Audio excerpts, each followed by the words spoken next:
past 5 years, we have witnessed the birth of countless excellent teams and players in all 5 major regions. They are still remembered by us to this day. At the same time, we also remember our fans who loved us from the very beginning. On the occasion of this 5th anniversary, let's turn back the clock to the starting point of PUBG Mobile Esports, the Southeast Asia region, where all the stories began.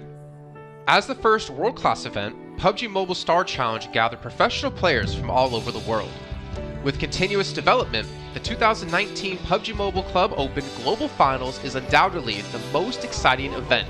2019 Fall Split Global Finals, ladies and gentlemen, give yourself a round of applause! Among the countless rising stars, one shined particularly bright. Bigatron Red Aliens, a team from Indonesia, Bigatron Red Aliens! just got first place in the PMCO Southeast Asia Fall Championship, earning the chance to compete in the PMCO Global Finals in Malaysia. In the subsequent prelim stage, intense competition kicked off immediately. And finally, they advanced to the Grand Finals in 2nd place. BTR demonstrated impeccable strength in the competition. By the end, BTR was leading the lobby by a significant 106 points, bringing the first ever championship title to the SEA region.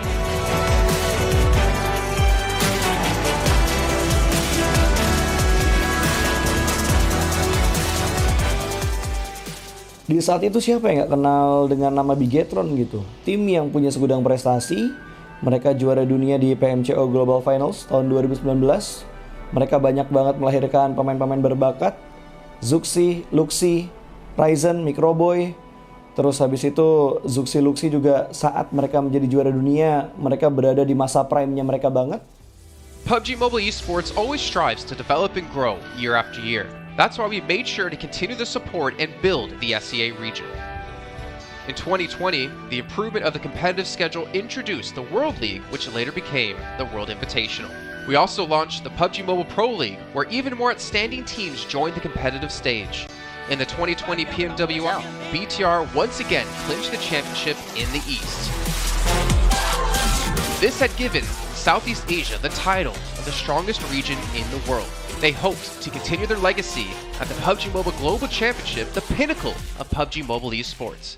However, BTR was not able to repeat their performance from the previous year. Top 2 teams is going to get those this round. Winner with a chicken dinner, Nova XQL. With the rise of Team Nova, countless brilliant moments were had, but this also left many players with regret.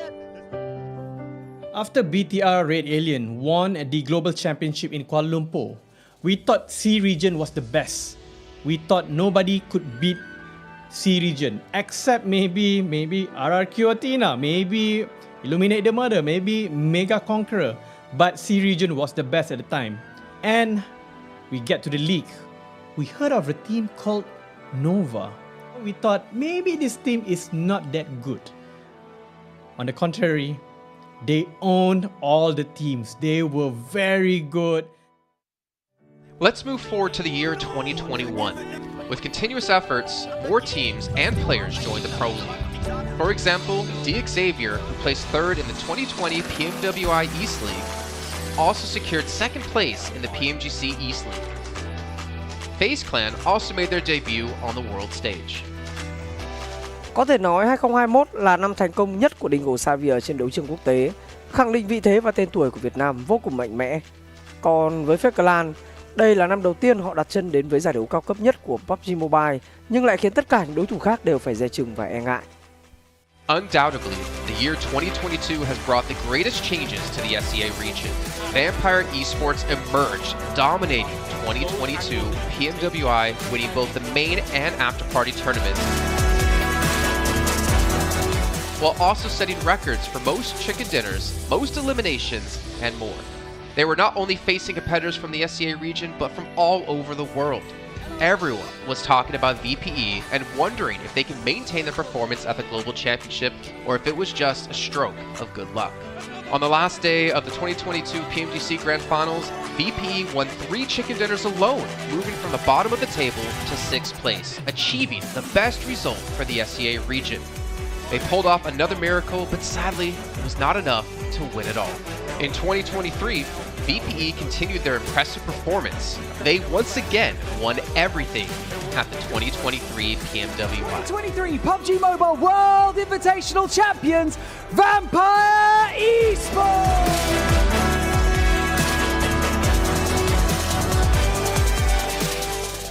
ก็ย้อนกลับไปในปีที่แล้วนะครับเอาจริงก็ผมมองว่าน่าจะโอ้โหไม่มีใครที่จะมองว่าทางฝั่งตัวแวมไพร์จะซักเซสได้ถึงขนาดนั้นนะครับเพราะยุคนั้นเหมือนทุกคนจะโฟกัสไปทางฝั่งตัวอินฟินแล้วก็เฟซแคนที่มีแบบว่าผู้เล่นดังๆนะครับแล้วก็ถ้าจำมันได้เหมือน PMGC ปีล่าสุดมากินไก่แบบเบิ้ลติดๆกันในวันสุดท้ายเหมือนเอาจริงน้องๆก็เคยบอกเลยว่าเฮ้ยเราเครียดกันไปหรือเปล่ามันเป็นตัวเองดีกว่าเล่นแบบปล่อยจอยได้แบบจอยเลยสุดท้าย3กระติดจบอันดับ6ของโลกซะอย่างนั้นนี่นะครับแวมไพร์สปอร์ตเหลือเชื่อจัด But don't forget, Alter Ego, an Indonesian team, showed a very strong performance by winning the Super League twice.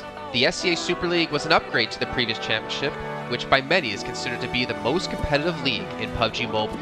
They could potentially become the next legend of the SEA region. Untuk dibilang legend, gue rasa belum sih untuk Alter Ego. Walaupun mereka sempat ngedapetin back-to-back champion untuk di PMSL 2023, itu menurut gue hanya sekedar untuk ngasih pembuktian gitu bahwa Indonesia tidak kehabisan pemain berbakat. Ya mungkin contohnya Rosemary gitu. Datangnya dia ke Alter Ego tuh bener-bener jadi ujung tombak untuk Alter Ego. Dan gak berhenti di Rosemary. Masih ada Alpha juga yang didatangkan oleh Alter Ego untuk mengisi kekosongan atau kekurangan dari Alter Ego. Dan gue rasa PMGC 2023 ini akan menjadi ajang Global Championship pertama gitu untuk Rosemary dan juga si Alpha. Jadi wajib banget kita nantikan performnya mereka di PMGC 2023. Dan please di notes pastikan tonton Alter Ego sampai akhir. Of course, there are many more teams we haven't mentioned, but these teams will all take part in the 2023 PUBG Mobile Global Championship. So what do you think? Who will be the ultimate winner in this year's PMGC? Will they be from SEA? Well, there's only one way to find out.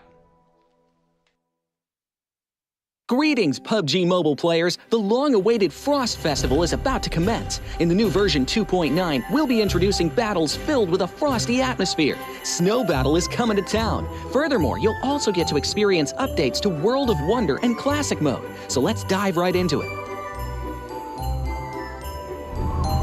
In the Frost Festival, we'll be bringing you a series of snow-themed content, including a new Snowy Village-themed area, fun interactions with snow pals, and snow-themed items for more gaming fun and excitement. When miraculous December comes, the Frosty world will undergo some magical changes. Stay tuned for updates. Don't miss out.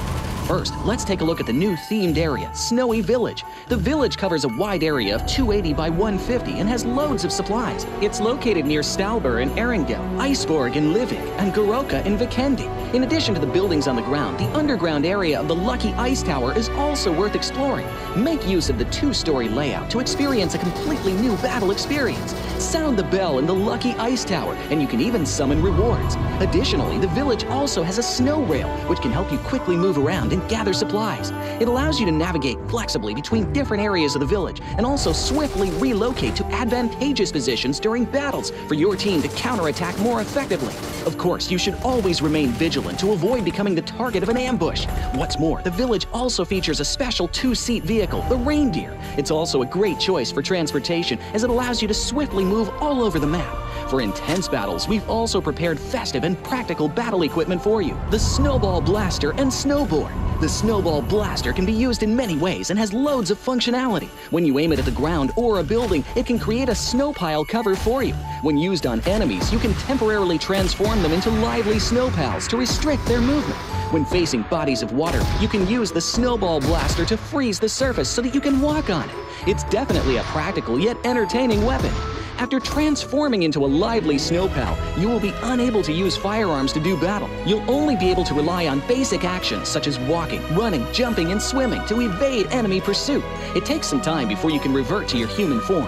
Let's build a snowman together. The snowboard will also bring you a whole new experience. Apart from helping you glide and move on various surfaces, it can also be used with the Snowball Blaster. Explore the many possibilities and use these two items to have all kinds of fun. We've also designed various various interactive mechanics, such as searching for snow toddlers, lucky ice, and the snow blast zone. When you encounter a lucky snowman on the map, don't be in a rush to leave.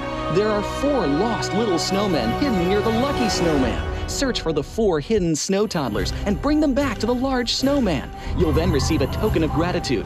There are lots of lucky ice scattered across the map. Shatter the ice to get the supplies inside. Try using a melee weapon to break the ice more easily. Furthermore, you'll find that snow has engulfed some red zones on the map, and the falling snow will bring about many interesting effects. Players within a snow blast zone will be transformed into a lively snow pal if they're hit by the snow.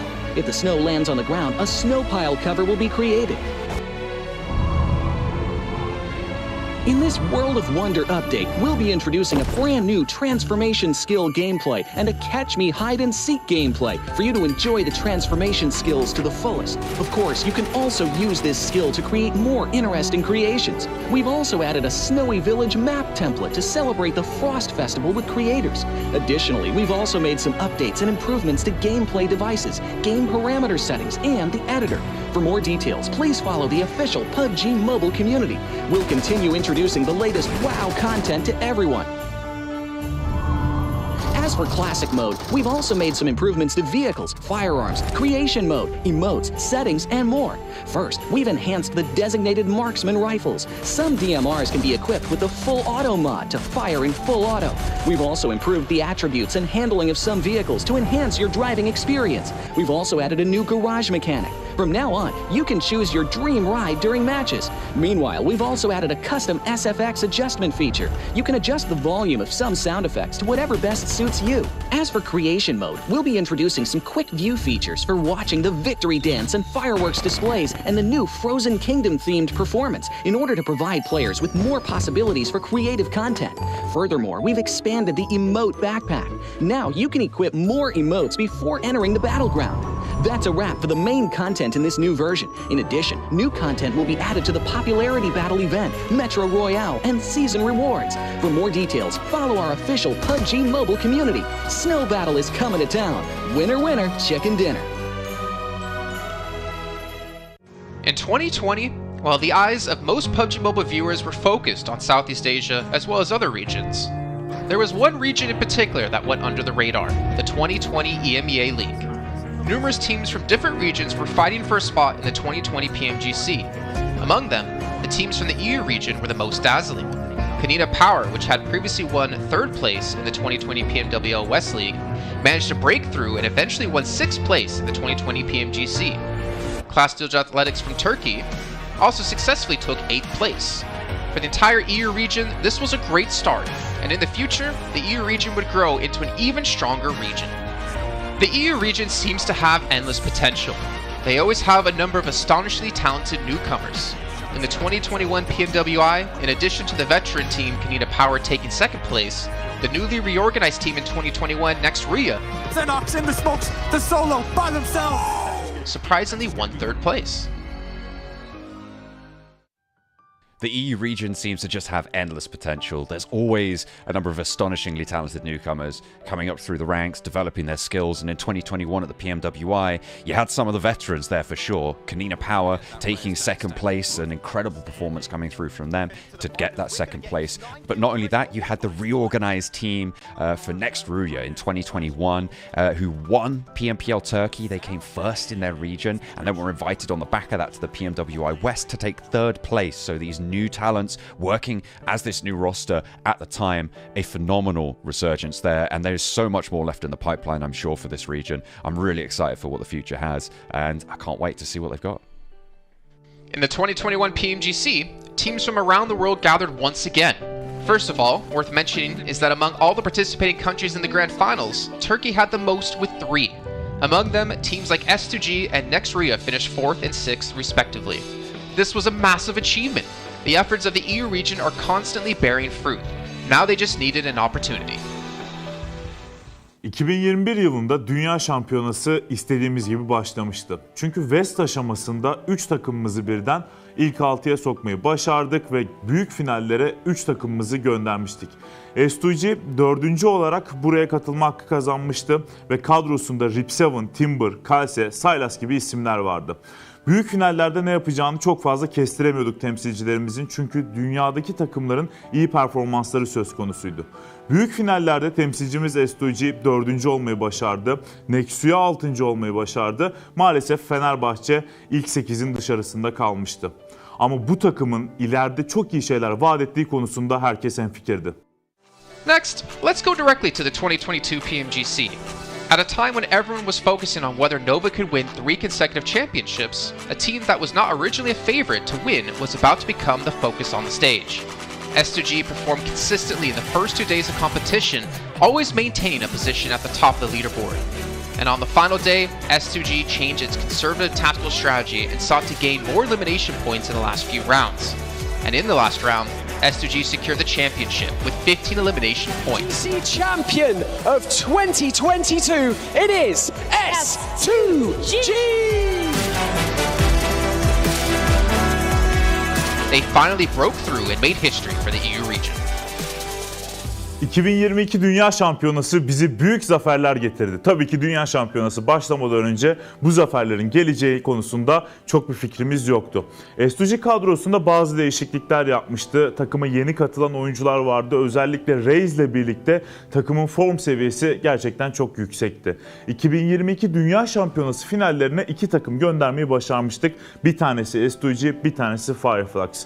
Maalesef 2 takımımızın kaderleri birazcık farklı oldu. İlk günden itibaren S2G sürekli olarak zirveyi kovalarken Fireflux için işler iyi gitmemişti. 3. gün geldiğinde S2G güzel maçlar geçirdi ve şampiyonluğu Türkiye'ye getirmeyi başardı. Bu Türkiye e-spor tarihindeki en unutulmaz başarıydı. This year, the EU region has continuously produced even more strong teams. First of all, G Gladiators won first place at the 2023 PUBG Mobile Pro League Spring Regional Championships and third place in the 2023 PMWI. Veteran teams like Next Ria and Canada Power have been performing better and better this year and successfully qualified for the 2023 PMGC. Subsequently, hot recent teams like Mad Bulls, BRA Esports, Major Pride, Elise Esports, Demorte, among others from EU, have also successfully gotten a spot in PMGC. They all look forward to continuing the success of the EU region in 2023. There are many questions surrounding PMGC. Will S2G successfully defend their championship? Will another EU team lift the trophy? Could it even be a team unexpected to win it all? Let's witness it together in Turkey.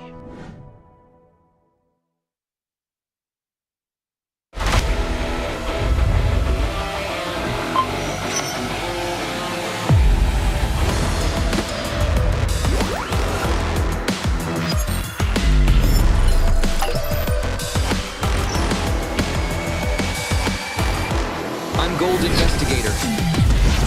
Join the Investigator team and let's protect the game's fairness together. 2023 Popularity Annual Gala event tutorial. Hey there, welcome to the 2023 Popularity Annual Gala. We've introduced a brand new competition and upgraded rewards. You will have to go through 10 rounds of 1v1 matches and compete to become the first ever PUBG Mobile Popularity Annual Gala champion. So let's get right to it. New competition, ladder competition. The Popularity Annual Gala event will be utilizing a new ladder promotion system. Players' initial ladder grade will be determined by their battle points at the end of the first round. Ladders are divided into 6 grades: Triple S, Double S, S, A, B, and C, with Triple S being the highest.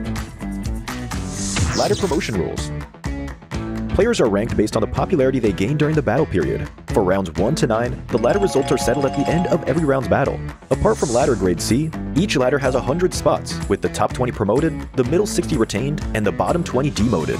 If you're trying to move up the ranks, be sure to stay within your ladder's retained threshold or higher before each round is settled. Additionally, ladder grades can only be promoted or demoted by 1 grade at a time, so your performance in the assignment round is crucial.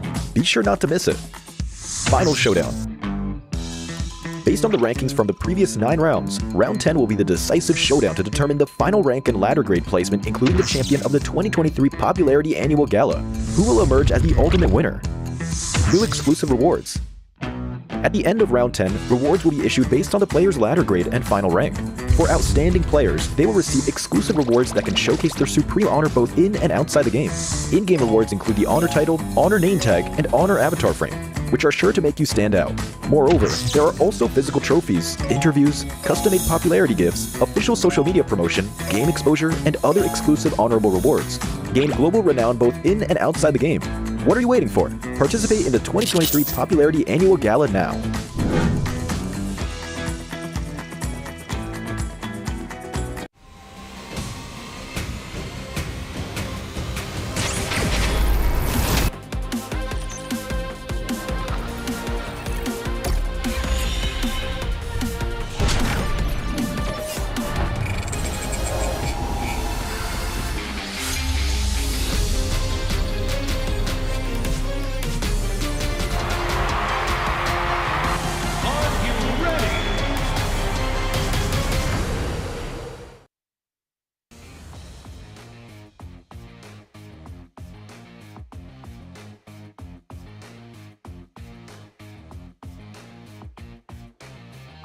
Assalamualaikum, welcome back ladies and gents to the 2023 PMGC Survival Stage, which is going to be marking our last day here for this stage. With me here on stage, I'm going to be your host today in Malaysia Battle Arena, Choo Choo. With me joining on the stage is going to be Yudu Alliance IGL rapper boy himself. Now, your playstyle, I know you're feeling good. We don't ask how he feels anymore, okay? Your playstyle yesterday looks different from what you did in group stage. Now, did you change your strategy? Jadi kalau kita perhatikan cara bermain Yudu Alliance masa group stage dengan Survivor sangat-sangat berbeza, macam lagi agresif lah. Apa yang korang tukar sebenarnya? Actually kita orang tak ada tukar apa-apa pun. Kita orang still main cara yang sama daripada Survivor stage. And cuma kita orang just macam mana nak cakap, macam mantapkan lagi lah benda tu. Benda yang sama. Benda apa tu yang korang mantapkan tu? Cara permainan lah. Benda yang sama, kita orang bawa sama, cara main. Cuma kita orang lebih mentingkan macam knock, jarang knock, semua untuk ni. So, what Yudu Alliance actually changed, it wasn't much compared to their previous stage. What they did was just solidify their strategy before and try to work things as, try to perfect what can be perfected so far and play a bit more safer, not really in a safe sense, but they try to avoid being knocked down early, so they're being a bit more aware and alert about their surroundings. Now, last time I interviewed you or your team, it was Adik Look back then, you mentioned during the group stage, your communication was a bit unstable, a bit shaky between the players where the matches are not perfect. Now, I do want to know, is that resolved and how did you guys reset from there? Jadi sebelum ini kan, Chu pernah interview Adik Luke yang masa tu korang kejap tinggal solo je banyak kan masa tu kan. Jadi bila ditanyakan masa interview tu, Adik Luke cakap masa tu komunikasi korang macam agak berterabur sikit lah kan. Ada macam masalah, ada yang tak connect lah. Jadi sekarang ni persoalan ataupun korang punya masalah tu dah selesai atau belum? Lepas tu korang reset macam mana daripada orang kata kelang kabut tu jadi macam yang korang sekarang ni? Sebenarnya kita orang masih ada lagi masalah tu sebenarnya. Tapi cuma kita orang try ubah sikit-sikit lah. Macam try fix balik benda tu sikit-sikit sampai jadi macam sekarang. Dan kita orang pun, budak-budak ni pun rasa macam dia orang nak pergi jauh. So dia orang kena ubah sendiri benda tu. Biasanya kalau macam korang cuba ubah sikit tu, apa yang perubahan korang buat sikit tu? Kita orang cuma fixkan balik lah benda yang tak betul, kita orang jadikan betul. Siapa yang cakap biasanya? Selalu coach and dia orang sendiri lah, dia orang nak perform kan. Dia orang kena buat lah benda tu. So what they actually change and try to make it better when it comes to their communication problem, it's not entirely resolved just yet. But they try to take baby step at a time, one step at a time, trying to resolve one by one and try to untangle all the problems or challenges that they are facing against. And I asked him just now who actually behind the scene that try to push them to fix their problems, usually coming out from the coach themselves. Now, who was your biggest rival when it comes to yesterday's group, which was a green group you're fighting against for yesterday's matches? And who do you think will affect you most today and who will be the biggest rival?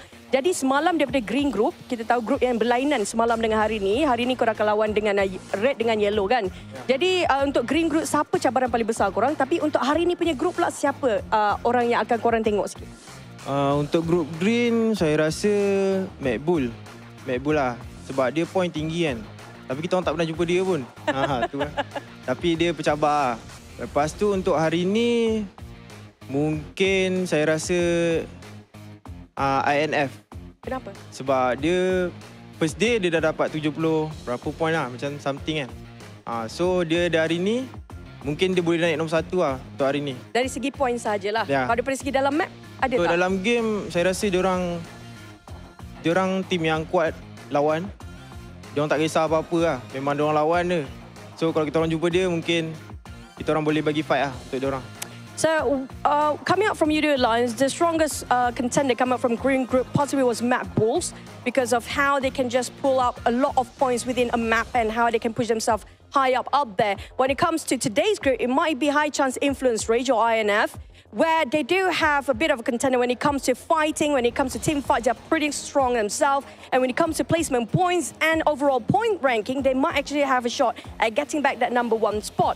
But when they're being forced to fight against INF, if needed to, in certain compounds, they will try to give their best fight there is. Now, how confident are you to get your last 5 slots? We do know that there's going to be only 5 slots to Turkey. And out of 10, how much you rate for your confidence right now? Kalau diberi point 10 mata untuk penuh, confident level korang tu untuk pergi Turkey tu nombor berapa boleh bagi? Confident level untuk pergi Turki tu saya rasa 9 lah. 9? Kalau kita orang dapat bawa gameplay yang macam semalam, InsyaAllah sampai ke last chance nanti kita orang akan dapat lah benda tu. Tapi Cun nak tanya kan, kalau nak sampai ke 10, yang satu lagi point tu, kat mana yang korang boleh letak sebenarnya? Kenapa bukan 10? Sebab kita tak nak target tinggi-tinggi. Sebab terlalu confident pun tak baik kak. So kita just buat yang terbaik and berdoa dan usaha lah. InsyaAllah.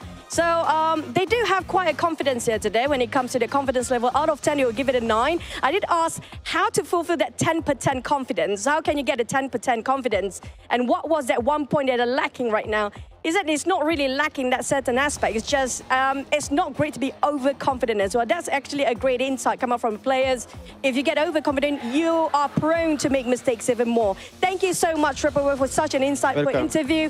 I think we're going to start off our last day of survival stage here. Who will make it to the top 16 to get into the last chance later on? We're going to toss it back to the casters. Have fun for today. See you guys in the next interview.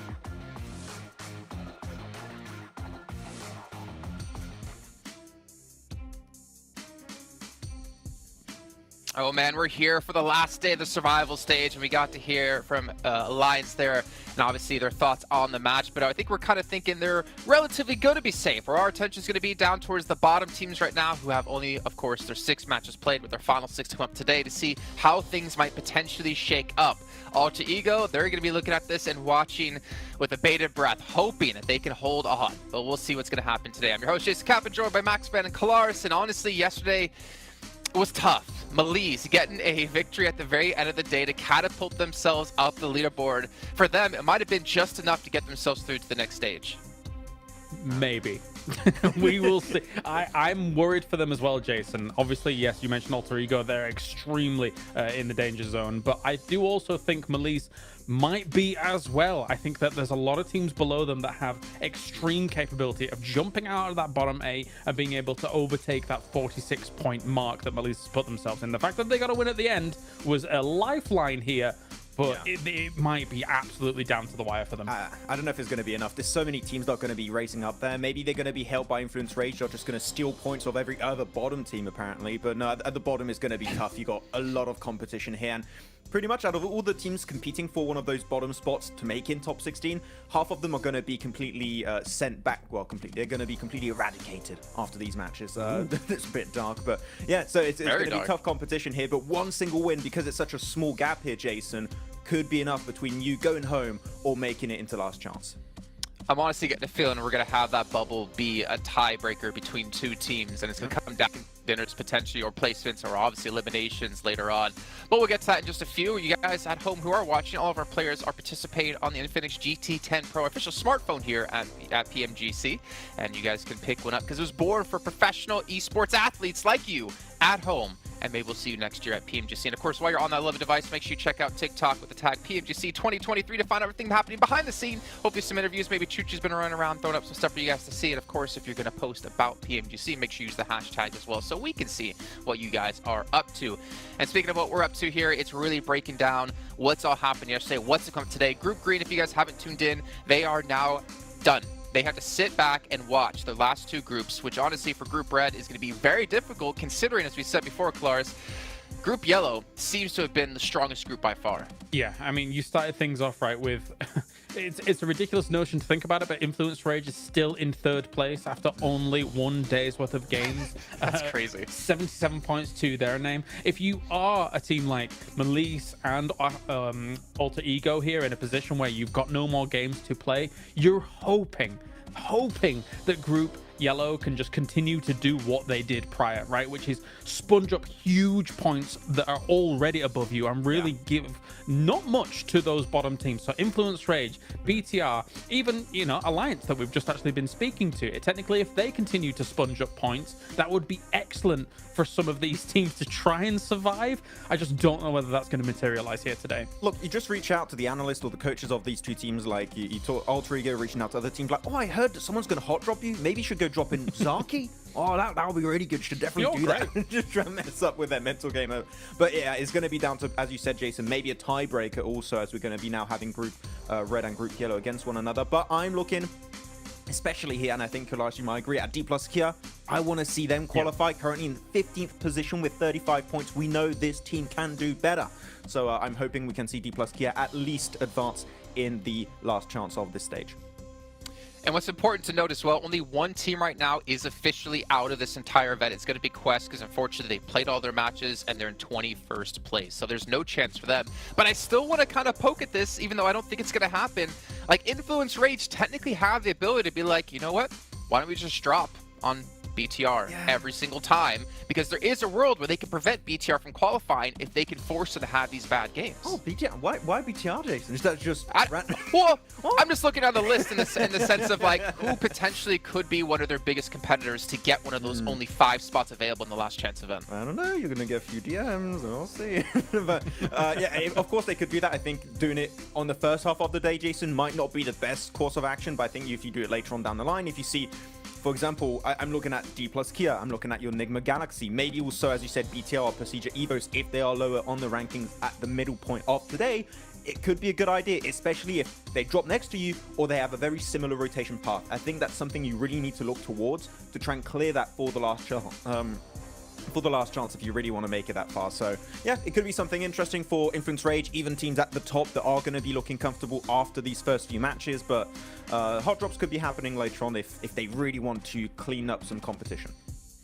I mean, I know it's not likely, Claris, but honestly, I would love to see it happen. The drama around that, the potential hate from certain communities could be delicious to read up and look at. But either way, we are obviously checking out, BTR up against Udo Alliance, and obviously Influence Rage, considering they have only played 6 matches, and yet they are still #1 against teams who have played 12 in eliminations, is a true testament to how strong this team from Brazil is. I'm always in two minds about all of these things that we take a look at in this pre-show, because all of these teams in my mind are safe. You know what I mean? So I'm thinking more about those teams that are vulnerable right now. Influence Rage, yeah, you're awesome. BTR, you've only had, 1 day's worth. You're on 52 points. You're awesome as well. Good stuff for you. You're going to be going through. Like, if there's ever going to be like truly targeted things, Jason, going into the Grand Final, I think the last chance is a great spot to potentially do it, because it is so lethal, right? It's only 5 spots going forwards into that. So wait, let me check. So you're saying Bigatron at 52 you think are safe? Yeah, I mean, okay. As long as they have a little bit of a performance today, unless they bow out in 16-0 limp all the time. Yeah, it's not going to happen. That's fair. That's fair. Yeah. Well, we can see Federal here is still the damage leader as well, and he's really been putting on the clinic. For me, Lapar as well for BTR. Thinking back to Group Yellow, he was the stand-up player for Bigatron. Obviously, we saw Olio yesterday. That position on the shack, just putting down damage. I think he did about 1,200 in that match, if I'm not mistaken. Really putting in work here for UD Alliance, where they obviously had a previous mistake on the Aaron Gale before against Procedure. Yeah, it's cool. It was cool to see from UD Alliance that they can wrap up these games. As you said, Olio had a great performance in those 2 games, though we do have to keep in mind that on those 2 Erangels where they got a 2nd place and a chicken dinner back-to-back, they drop northeast side of the map, right? Which is a very easy rotation. Those were, in my opinion, 2 games where they could very easily reach podium every single time, Jason. So that's good for right now. When it comes to reaching top 5 in the last chance, I want to see a bit more presence of this team in the later stages in circles that don't quite go their way. If I can see that from Udo Alliance, maybe at the start of the last chance, I'll be a bit more hyped up. But I think those are 2 games that we expected them to do well to some extent. Yeah, I mean, if you think about their entry point to circles on these Erangels, right? They're coming in from the north side from 2 circles that were exactly the same, and there was no contesting really against them. In the first one, yes, there was, because, you know, their approach was slightly different to that second one, but they were able to convert on it really nicely. If you do take away those 2 games, they're not in no man's land. They did get 9 eliminations in the game thereafter, as well as some placement points, but their position definitely looks a lot less healthy, but I don't expect Alliance to truly slip up here throughout the day. Yeah, and I think honestly our focus, as we've been kind of talking about before the show, is they should really be on these bottom teams, right? For instance, one I'm looking at is Enigma Galaxy. Maxman, you kind of explained, you know, on air what the problems they were seeming to have was, well, getting enough vehicles and getting people into the later stages without losing anyone. And Enigma Galaxy realistically could be a team that falls out of top 16 because they're only sitting in 14th with 37 points. Yeah, I mean, look at their last 2 games, right, Jason? They got a 2nd place with 12 eliminations, a 2nd place with 3 limbs. Well, they were down to solo players pretty quickly on that match, but they were surviving a little bit more because they were finding cars. They were able to survive as a squad a little bit longer in these matches. So if they can do that not only on Miramar, but also on Erangel, as you can see on the map rotation, we have 3 a day. It is your most important battleground. That is the map that Enigma Galaxy need to improve on the most, because right now, if they just have a bad start to the day, they could already be in that bottom position of the leaderboard. So you really want to avoid it, because you know you're looking at teams like NASA, Team Kesso, Duxan in particular, that I would expect to try and overtake them as quickly as they possibly can. So Enigma's got to be very careful how they play the earlier stages of these games. My focus, Jason, is on the Americas. N-Hyper, Inco, these 2 teams that, you know, technically speaking, you've got to start off on Sanhok quickly and fast. And N-Hyper is a team that could do. They have a decent drop spot to do it with potential, you know, just to make that happen. We've seen in the past someone like GK First and the rest of that roster look awesome on Sanhok in the past. So that would be a great start for their campaign if they could make something happen there. Again, you know, we're looking at all these teams. They should be fine for the most part. Even teams that are like Sem9, currently in 17th place, 28 points to their name. If they have a slightly better time of it than yesterday, they should be safe as well. So we'll see. You know, I want to bounce back to your N-Hyper chat real quick, because something I've been saying when I was covering PMPL North America is that GK First just does not look like the GK First we saw in PMPLU with Panda, like back in the day, right? I think one thing they're really lacking, and this is obviously no slight to G-Fan, but like G-Fan, for instance, he has been performing well. To see him be able to play like this in this kind of skill level, I think it's been honestly amazing to see.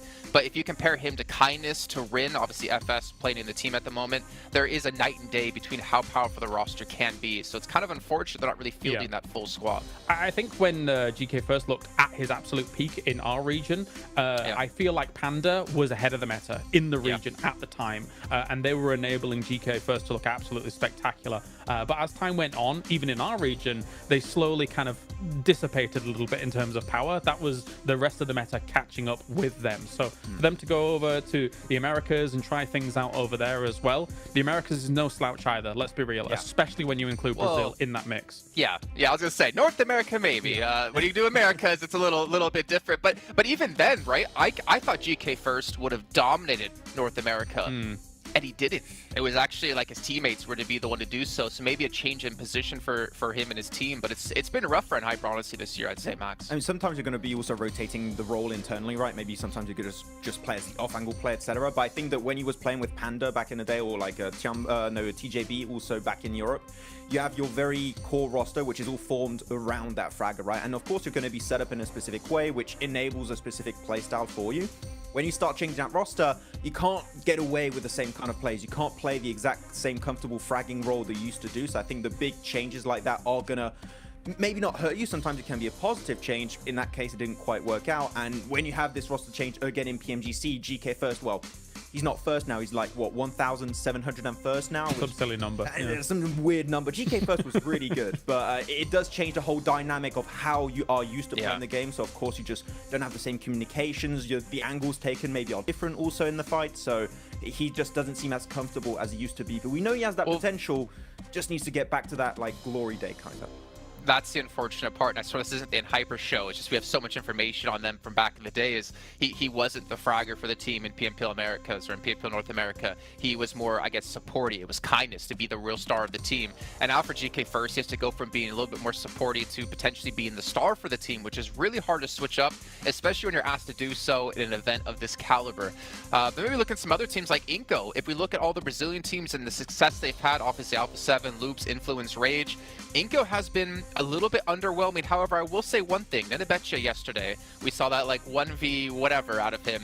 It was great to see some life in the team, but if they want to have a real chance right now, they've got to show up today, and I don't know what they need to necessarily change or fix. Yeah, I would like to see maybe a little bit more, I know this is a very specific thing for this team, a little bit more zoning from the entirety of Inca. I think that they allow teams to get really close to their locations because they like to be a little bit split from time to time and makes themselves very vulnerable, especially when you look on the western side of the river, west of Yasnaya Poliana. Always a little bit split, which is good for scouting purposes, but once you see a team like NASA, I think there were also teams like Ducksang getting relatively close. I want to see a little bit of a quicker response to that, regrouping to deal with those potential threats. If we see that, clearly they played PMGC last year, they made it really far. I think they can make it here again, but it's just, you can't really enable such strong fragging power like Nenebitch, as you stated, if you're split. So I want to see a little bit quicker response here.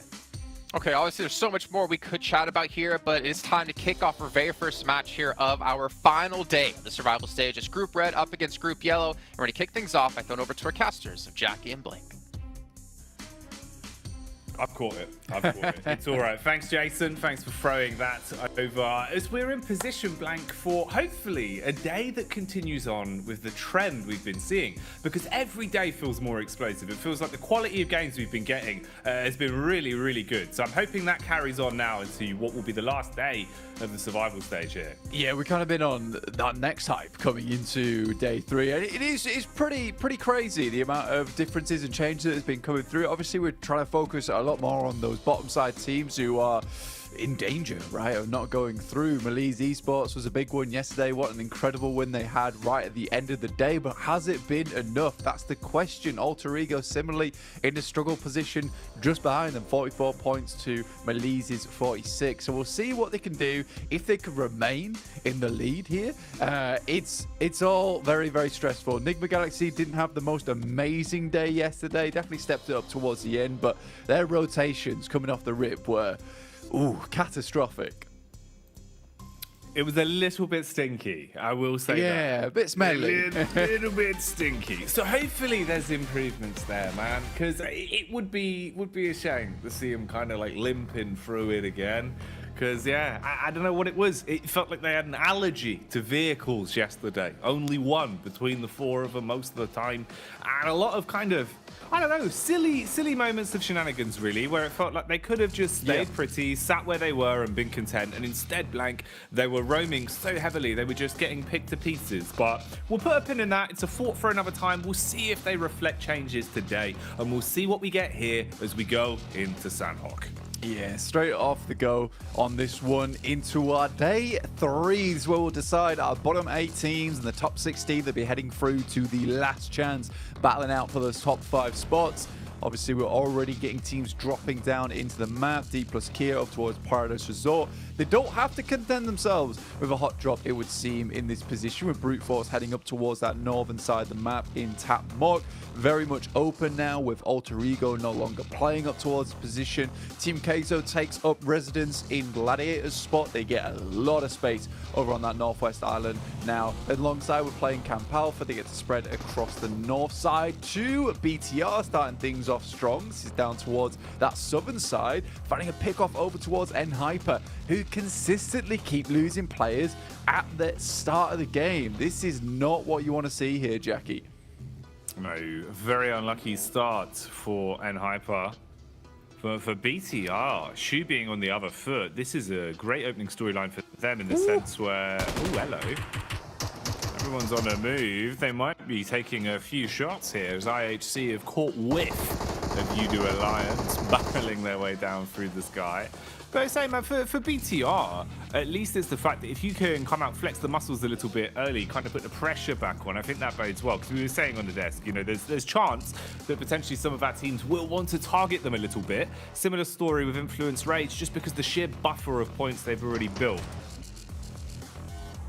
This is an interesting one, Jackie. IHC spot the boys dropping in over towards Camp Bravo. They're not content to just let them get away with this one, dropping out so late. IHC, I was a bit worried about it, actually, because M249 was in play, but that bad boy needed reloading. But Alex starts things off strong, and Zjol finally gets the clip back in. That M249 sprays through. That's 2 down for Udo Alliance. Remember, Udo Alliance were wanting to pick up some more numbers on the day. We're talking about how yesterday their 2 good games came off the back of having a fairly decent position in the circle early on, but IHC taking no prisoners here over in Camp Bravo. IHC as well. Honestly, they had some really impressive moments. I think the individuals on this side for me is what was giving me a lot of stock. I think there's room for them to kind of spread those wings a little bit more today as well and prove more of that. But that's an unlucky first encounter because both of them are looking to try and continue to keep their current placement relatively high up in terms of the upper echelons of the standings. So securing any early elims will be the dream scenario. Inco as well, clocked here by Duxan as they've been spotted on the rotate. Few bullets barreling towards them, but that's about it. I think for Inco, they're a fairly crazy team, let's put it that way. Some of their rotates feel very dangerous and dastardly, but they're able to get themselves into a fairly decent position here, grab themselves a compound towards that central region of the map too. So happy days for Inco going forward. Team that definitely needs to put the burners on right now because 21 points, that's not going to cut it at the moment. We'll need to get a little bit further into this match. Rook, we were talking about how we were impressed about this team, right? It took some nice central positions early on. It seemed they were fairly decent at controlling those positions too. So I think for Rook Esports, this is a decent start to their game as well, considering where they are, just on the south side of Paris Resort, where the zone has pretty much sent itself up towards that northeastern side. So a lot of compounds in play, and it's a nice actual circle for Sandhawk to start the day off with because we're not flitting between the northwest island and the southwest island. Everyone's fairly certain where this one's going to end up. Uncertainty is really kind of a hot commodity on these Sandhawk games. It feels like, you know, nothing has been able to be taken for granted, really. It's all been a little bit explosive, a little bit more uncharacteristic every time. So hard to call a lot of the way these games are going to go, especially today, coming into it with the lobby shake-up as well, and how much extra pressure is going to be on these teams, knowing that not only have you kind of left it up to the fate of the other teams with the points they've already accrued, but that any mistakes made over the course of the next 6 games, that's it. No chopping, no changing. You are sealing your fate with these. So this Sandhawk needs to be a good stepping stone, a good springboard for some of our squads that are looking to have a huge day of it. I would imagine Influence Rage would want to be one of those teams. Definitely flying the flag high for Brazil. They had some barn burners when we saw them previously, and that was because of the way they played. Very aggressive, very in-your-face PUBG Mobile blank. You know, they were always playing for the elims. Even in games where they weren't really looking towards the final circle, they were racking up the elimination points. And today might not even need to be as aggressive as they were previously, right? You know, you've got a good safety net to work with, so maybe that calculated style of PUBG could be coming out from them as well. With Influence Rage having some of these bar burners, you're right, because they were absolutely smoking some of these teams on the side of Sandhawk on that day one as well. They came second place, only shut down there by Madballs, and Madballs had to make probably one of the best rotates and bit of gameplay we've seen from that team in a long time there on Sandhawk to make that happen versus Influence Rage. Even then, it did look a little bit dicey, but for Influence Rage, like you said, springboard is Sandhawk. It's a great way to start off your day. It is always a stressful one as well because you need to immediately get back on the bike as soon as you finish your Sandhawk because it can go horribly wrong. A lot of times in our league formats, we do have Sandhawk towards the middle side of the day, but Enhyper does find Mamparang here from the Sem9. Sem9 taking the first few bullets They will lose a man. He'll expire for now. Clap back on the streets as well as Rook are rocking the boat. The compound control working well for them. You push up close, you are going to get barraged with bullets. So they find a freebie on that one. No real room to trade or even instigate a fight back into it as well. So that's basically just one elim given up for nothing. Yeah, for Rook Esports, again, they're a great team when it comes to that defense of things and holding on to the central compounds. And I think, you know what? I will say that NASA got very, very fortunate yesterday because some of their compound crashes looked quite messy, but they were sort of getting away with it just because of their gun skill was fairly decent.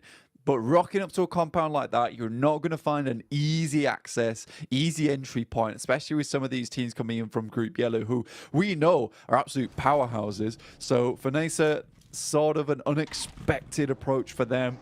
Heading over towards Rook just get immediately decimated. So they're stuck over towards that eastern side and barn for the time being. We'll have to start moving up and round. Luckily, Udo Alliance, after their first engagement, their first foray into the match, being hunted down by IHC, only down to 2 players. So not too much of a difficulty to be dealt with up in that top side of the region. Obviously, NASA don't know this, but again, a pretty wild rotate from NASA, flying in towards D plus Kia at the moment. We'll see if they do spot them out and if a fight does ensue.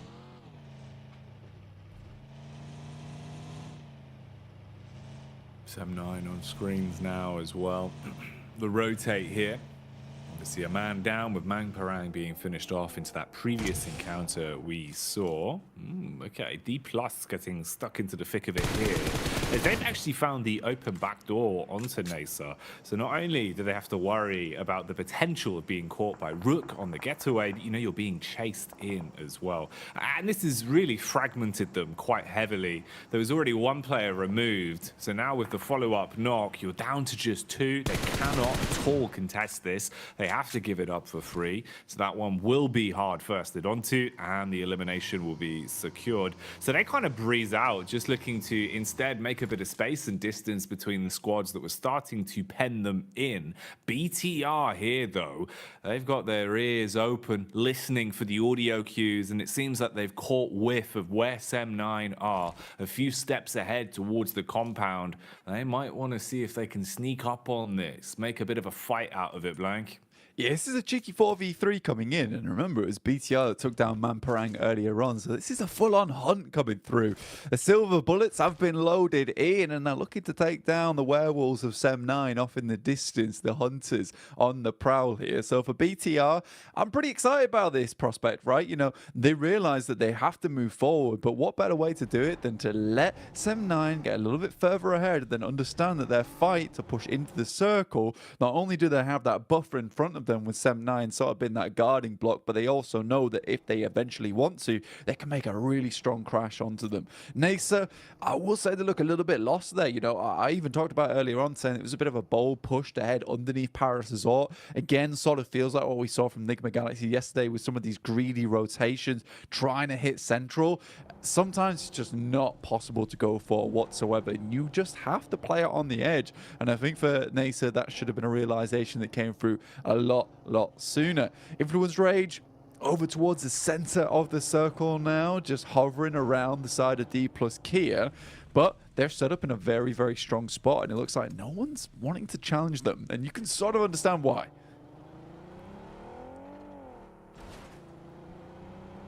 Mess around and find out. Probably not worth the risk at a time like this, with it being such an important set of games today. Nades detonating in air as the clash for control of the hill could be kicking off shortly. IHC just on top of NASA as they're in position. 2 of the players down with their belly on the ground, looking for the push over the ridge sides. Meanwhile, Sem9, of course, this is the side that we were waiting to get snuck up on by BTR. It seems like they have instigated the fight, finding a knock onto Kenny for free, and Sem9 have bailed out, going for the quick getaway. Pulling up to the party, though.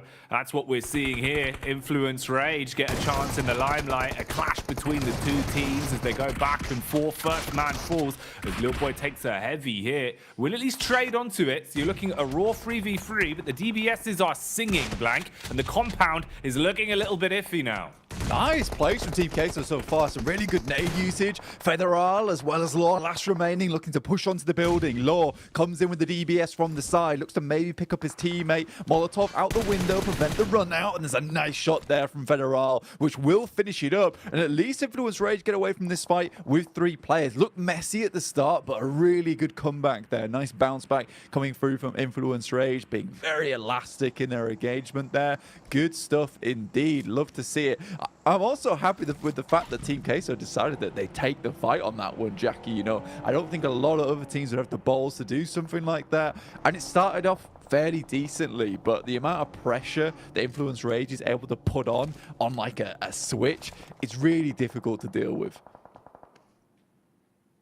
No, there's a lot of key takeaways from that already. We're starting to see that some teams do have a lot of confidence coming into today, which is nice because, you know, we were worried. We were seeing it over the course of the past couple of days where some of our squads that we know individually have really good talent when it comes to kind of just going for those dives, using their gun skill, playing very proactive, very confident. They weren't sticking to that. They kind of broken out of the mold. They wanted to play a little bit more respectful, a little bit more defensive. When we're seeing dives like that, it's impressive. And I was right there with you as well in the sense that it seemed like Influence Rage, they were kind of overwhelmed on that one. It was super messy, Blank, but mop and bucket action by the end of it. They cleaned up and do hold on. Having 3 players still alive is all right as well. You can build off the back of that, and it's still 4 elims. And with their total point score already, that's going to be pretty damn good for them. Sem9, they've just been getting punched around the battleground, Blank. It doesn't matter where they go, where they try and find safe haven, they just run into someone that wants to shoot them, and it's happened again.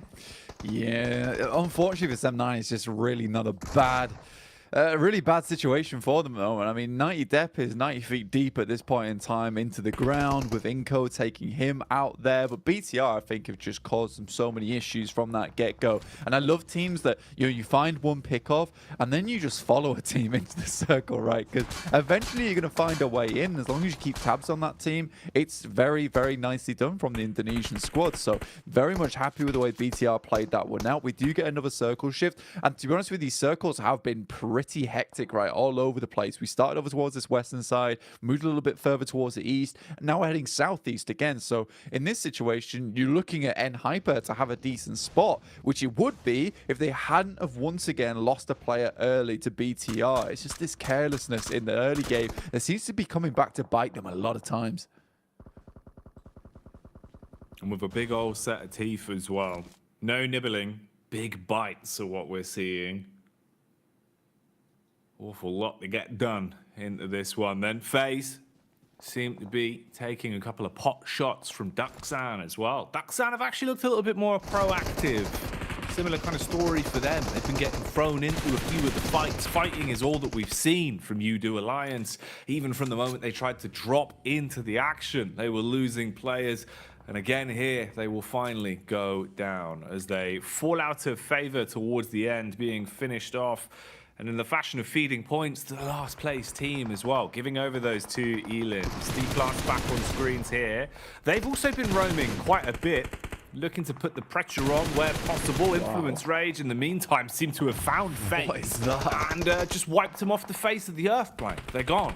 That was a very, very swift amount of eliminations going through over towards FaZe. That's Mela down and out as well. I wonder if that's their last player, but I think they do have one final squad mate out inside the blue, currently trying to wander his way in, but Influence Rage were having none of it. And again, this is what we sort of expected from that team out on that western edge, just to hold and play that edge play style, guard some of these teams, gatekeep them out on the outside, and then push in later on. It's a team that just loves eliminations. They're up to 6 already, you know.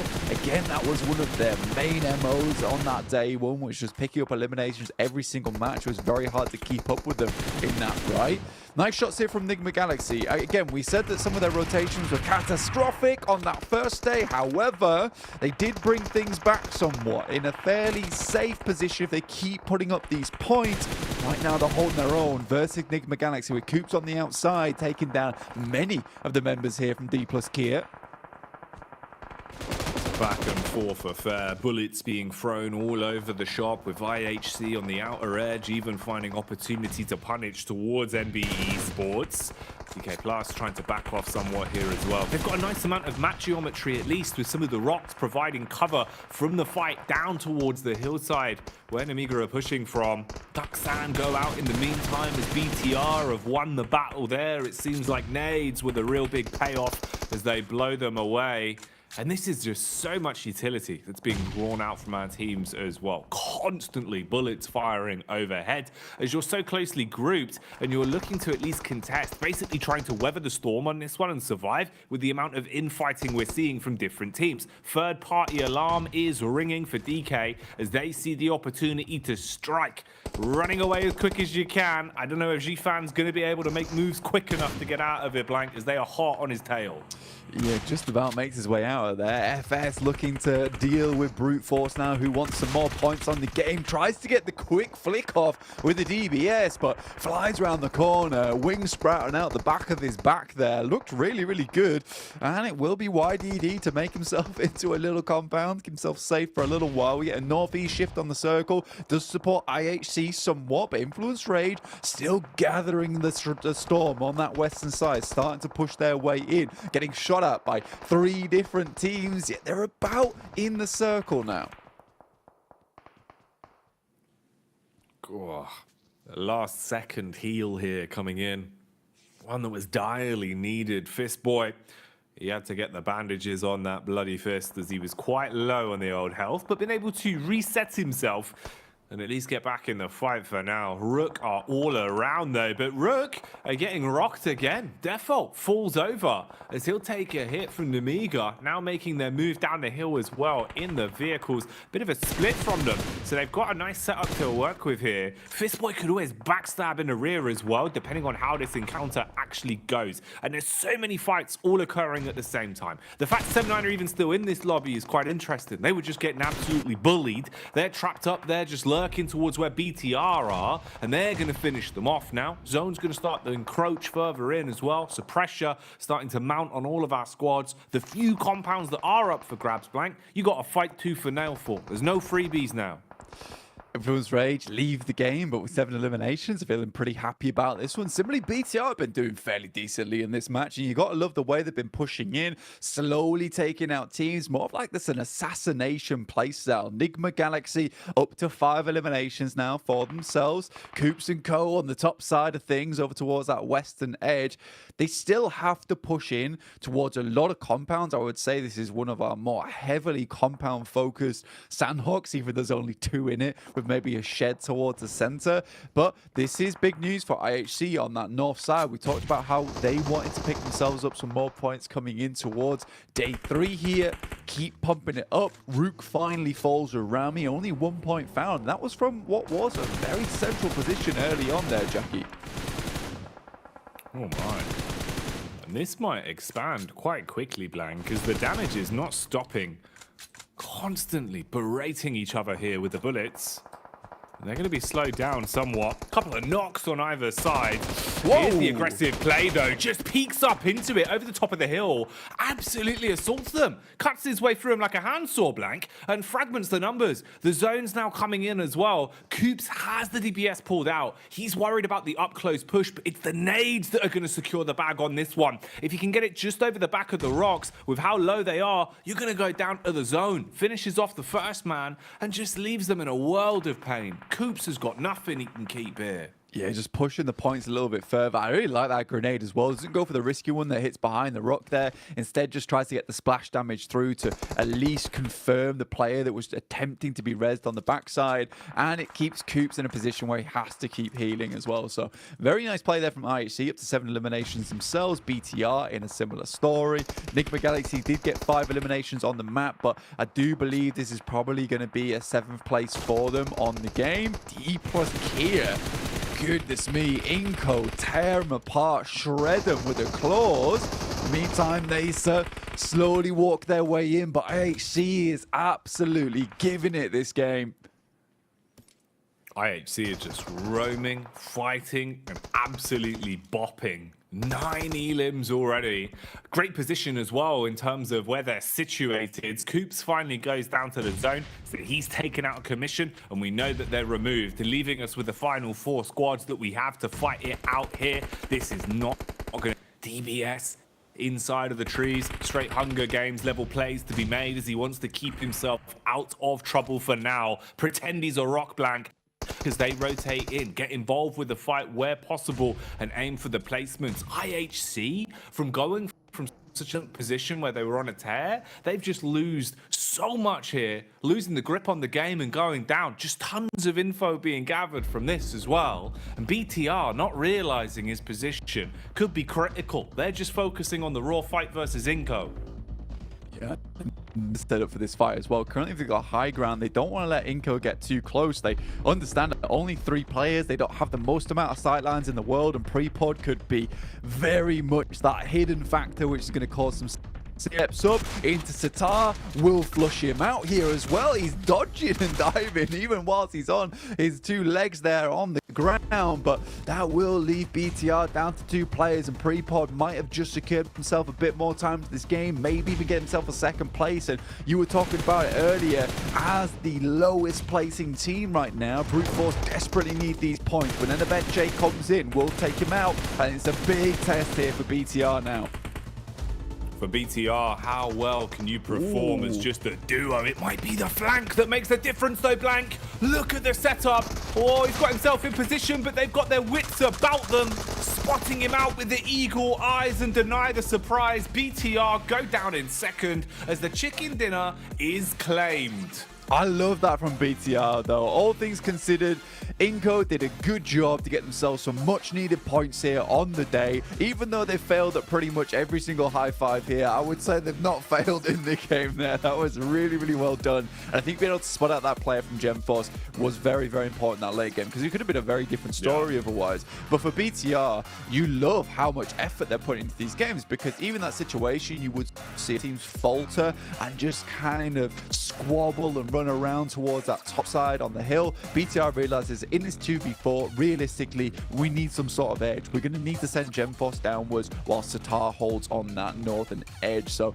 I really do like that play, and that's a team that's playing for keeps, right? At the end of the day, they're playing to pick up as many points as possible into these matches and try and confirm themselves into a chicken dinner, as opposed to just lying down and waiting for the game to end. So very, very full gameplay. We saw this match, some crazy crashes, but I think BTR was one of the only teams I saw in this game that had up throughout the entire thing and stuck to it. And they played really well. You know, IHC as well, I feel like we have to kind of throw into the mix in terms of able to farm up so many eliminations in such a fantastic manner, just taking fight after fight, playing off each other quite nicely. Some nice moments of madness inside of this one as well. And I think actually for a Sandhog game, in reality, it felt like all of our teams here, Blank, were actually trying to play for the win. You know, they were actually coming in pretty confidently, whereas some of the Sandhog games we've seen in the past looked a little bit messy, looked like they haven't exactly had the best game plan for a few of our squads. So this was a great start. I think as an opener, puts us into a good position. How's the rest of the day going to go though? Only time will tell, but I tell you where we're going. Back over to the desk with Jason Kaplan. I didn't see it, Jackie. I caught it as you threw it back to us. We can see Inco pull it off a fantastic victory when they needed to, coming in at like bottom 20 of this one, able to propel themselves forward to 16th place. Now, Maxman, this team has been able to work really well under pressure here in our very first match of the day, and potentially put themselves in a position now where they just need to get only a couple points every single match, and they'll be safe to get into the last chance tournament. Yeah, I said that yesterday they were playing a little bit too split. Here they're playing so packed. Well, so packed, Kalaris, they had 4 players in one card. That was maybe a little bit too closely packed, but man, from phase 1 circle, right, they are in ruins. Before phase 1 even starts to close, they're already on the move, on that pivot, going for central position on phase 1, phase 2 circles, and especially the big brain play here, Kalaris, I know we had a big back and forth about that, is to send east of the compound of N-Hyper and D+ Kia after the fight is resolved. They're like, okay, this is an open position, let's full send it there, and then we can actually have a strong position to play later on in the match, gatekeep teams like D+ Kia and gun for the win, because they don't lose a single player this entire match. Inco, it's, for me at least, night and day compared to their first day of play in the survival stage. Yeah, for sure. I mean, it is the winning play, right? To hit that compound when they do, when there's a little bit of chaos in the lobby, and making sure you can kind of, under the cover of night, be able to get there, especially, as you say, when you've only got one vehicle, which is my only criticism of that push, the fact that it's only one vehicle.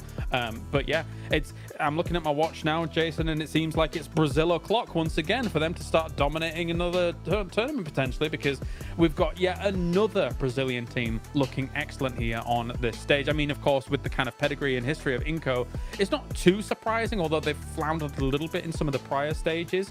But this was a great win for them, greatly executed on something like Sandhawk, which can be a little bit volatile.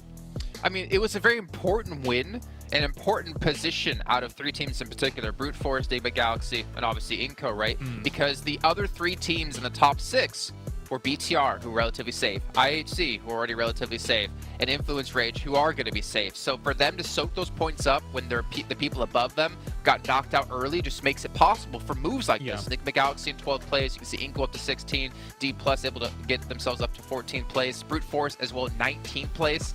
This was the moment to shine here for a lot of these teams. But the problem for some of them is you have to continue to shine here as we go into our stint, our marathon of Erangels. Yeah, I think Brute Force really took advantage of the lethargic style of Enhyper in this game. Obviously, Enhyper lost one early on because they were pushed away from their drop spot by BTR. So they were playing with a bit of a ragtag amount of supplies anyway. So maybe they were a little bit more apprehensive about crossing that road to the east side of that compound to try and really secure the winning position themselves.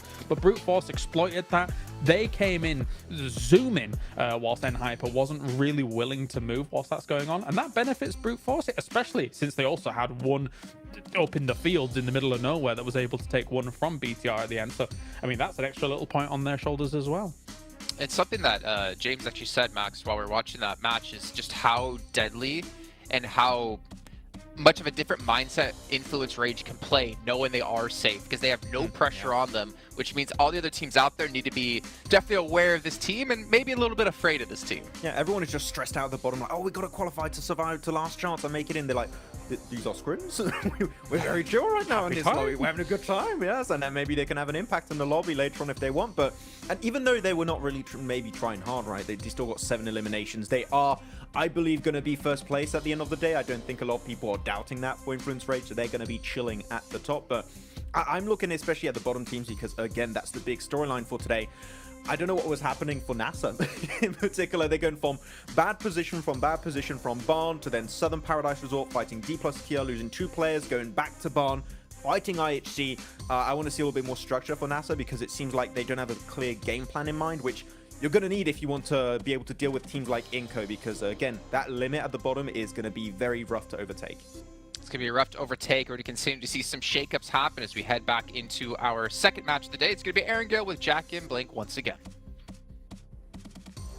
I was going to try and do like a little steering wheel bit, and we could maybe make something about overtaking Blank, but we'll workshop that. We'll do it for the next throw. You know, we'll work on it. It's I'll get in the car. You know how it is. Yeah. 100%. Just get the GoPro, you in the front seat, you know. It'll be banter, mate. We'll have more cars than I've seen some teams use over these games. Yeah, we'll have at least 5. Like this team right here. It's kind of worked out perfectly. Oh, what a nightmare. Oh, dear. Whew, right, well, chaperone-related banter aside for driving cars around, let's get into what we're working with here then. The first of the 3 back-to-back Erangels that we get into. I'd hope that, you know, this is normally the portion where first game, maybe there's a hot drop, maybe there's something crazy. Game 2, game 3 feels a little bit more calm. First game of the day, though, was Sandhawk Blank already had a couple of surprises in it. So who knows? Maybe the script for today has been ripped up a bit. Maybe we're looking at some unknown quantities here in the Erangels. Yeah, I mean, to be fair, for that last Sandhawk, it really did feel like everyone was trying to pump as many numbers as possible. We saw a lot of teams with a lot of eliminations there, and you can just tell how hungry some of these squads are to pick up those points and pick up those eliminations early and just give themselves a good chance to get towards that top 16, which is making it quite difficult for a lot of these other squads. And I mean, Kale was talking about how, you know, for Group Green, they really hope that some of these squads at that top side would be vacuuming those points. After that, Sandhawk just doesn't feel that way. It feels like a lot of teams are really absolutely pushing against the tide here, just swimming into it as fast as possible to attempt to get towards that top 16, which does leave teams like Alter Ego and Malice Esports feeling slightly queasy, I would say, at this point in time, where they're on this really kind of the cusp at the moment. You know, Malice Esports already dropped in from a 7th place all the way down towards an 11th now with 46 points. Enigma Galaxy slowly closing the gap. Alter Ego in 13th place, 44 points. And I think it's likely by the end of the day, that's going to be a 17th, 18th place team. Well, here we go then. Let's see how things start to shake up off the back of our first game of Erangel. Playing path is locked in. Teams are diving out all about the coastline here, Blank. It's like booting up DayZ for the first time. Except it's Erangel on his PUBG mobile. We're back in it, yeah. But obviously this is a pretty horrendous little playing path for us down towards the south side, just crossing all the way. And I mean, teams got to make like this difficult decision of, do we want to drop down towards Sosnovka? Do we want to try and make the long haul up towards Yasnaya, or get that quick and easy loot over in the military base? Already got Inco versus IHC down towards that south side, and Inco would be very displeased to lose another hot drop here after just getting themselves a very big win, right? But IHC is just doing phenomenally well in these early game engagements. I mean, they understand that if they want to get in towards that last chance, they need to be aggressive here. And I think a lot of teams are starting to realize this. Nade round the side. Good pre-fire here coming through from Alex, but he loses a lot of HP off the back of that one. Oh, mate. Pistol action. Okay. Alex with the pistol prowess as he blows him away to pick up the first elim. Man, I thought that nade was kind of the GG connection. That was really nicely timed with the pre-nade around the corner. A lot of HP damage, Blank, but no actual elimination found off the back of it. Inco, they could really be on the struggle bus here. If you lose out on this opener, that would be so bad, man. And it's just continuing. IHC, Blank. They're the kings of the early fights today. I mean, to be fair, for IHC, if they just want to keep doing this, getting more points on the board in the early game, a consistent 4 limbs coming straight through, I mean, this is a dangerous decision for them to make, right? You know, head down towards Novorepnoye, really give Inco hell here. They were quick on the drop, quick to pick up those weapons, so there's a lot more factors going into it. And then Abeche could barely peek his head out for a second before he got razzed down by the AKM. And again, Inco is just sent running. This feels very reminiscent of what we saw from Udo Alliance and IHC, leaving 2 stragglers to tell the tale. They've done it again.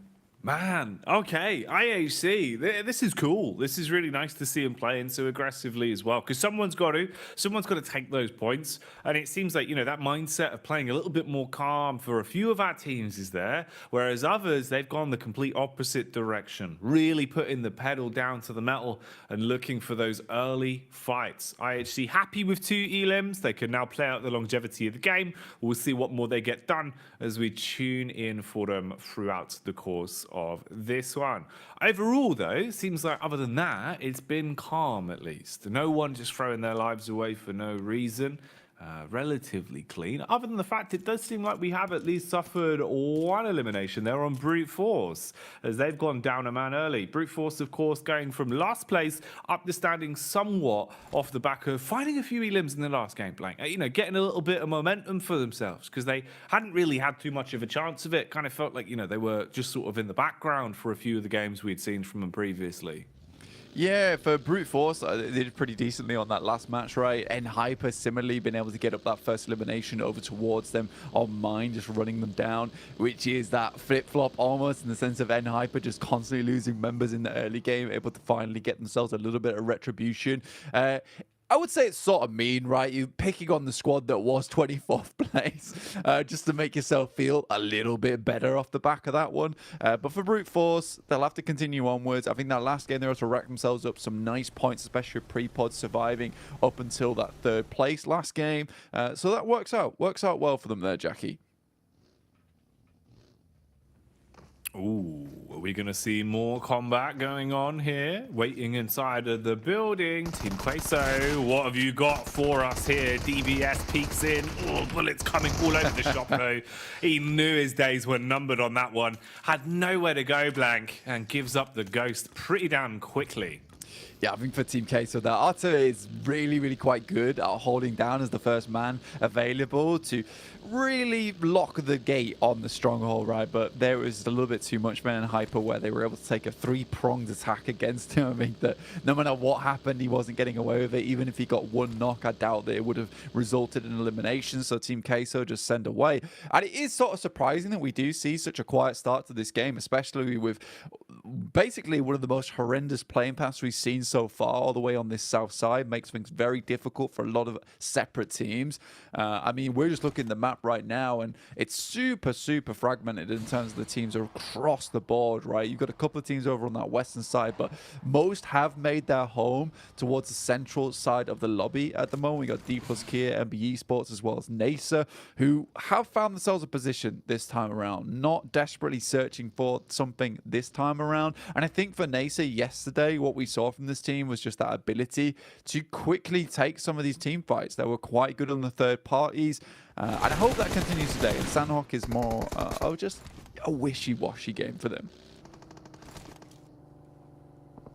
And it can be that way for a few of our teams. It feels like Sandhawk, sometimes you do have to look at it for what it is, kind of, you know, remove it from the rest of the results, especially with the back-to-back Aaron Gals as the benchmark. Doesn't really sit the same. So it's always hard to gauge just how good a team's looking off the back of that first game.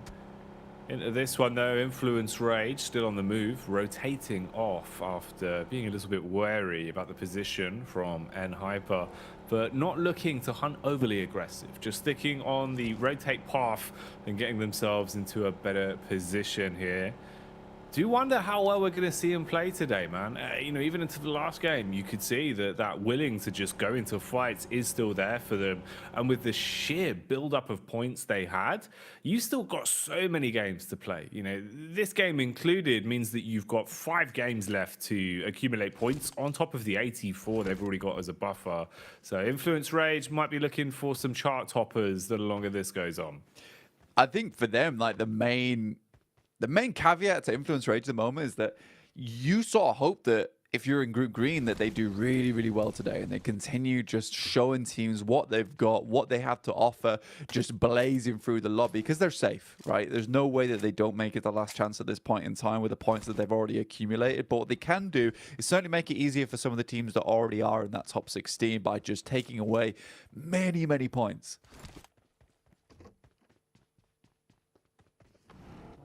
Stealing them, putting them into a little jar, keeping them out of reach from anyone else. No one else is allowed the points.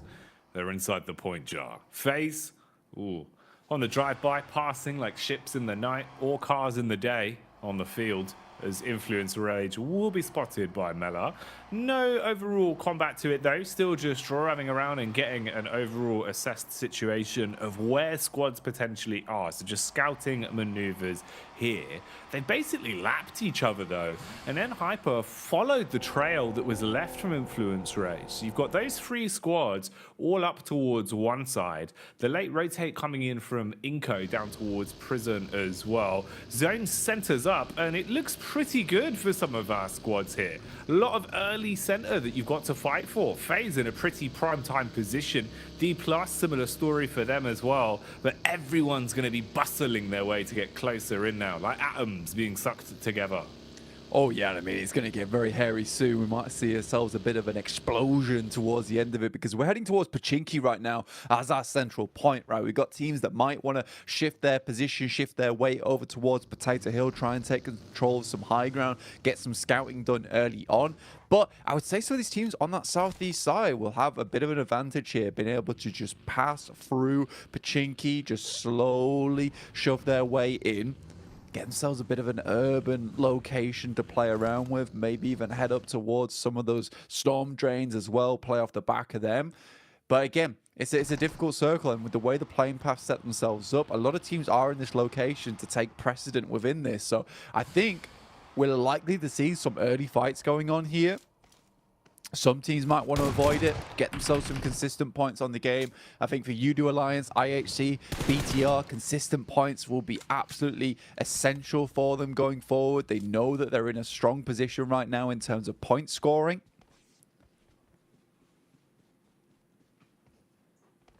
You just got to keep rolling with it, right? That's the big part, man, is even though they've already done so much and looked pretty damn good into their previous games, these 5 games you have left to play out, all of them have to be successful. Even if you think you're safe, it's far better to keep it in your hands, play smart, play for those points over the course of things, and always keep yourself in the upper echelons, not giving it up to anyone else to decide your future for you with how much is riding on this to get out of the survival stage, move into last chance, and be that stone's throw away from potentially booking your tickets towards the live finals. A lot on the line, and something that's definitely going to get everyone loud and excited, roaring away with the course of the game. A little bit slower here in terms of the fights that we're seeing, though. Erangao playing out as you'd expect. Freak, no need for that, discharging the gun.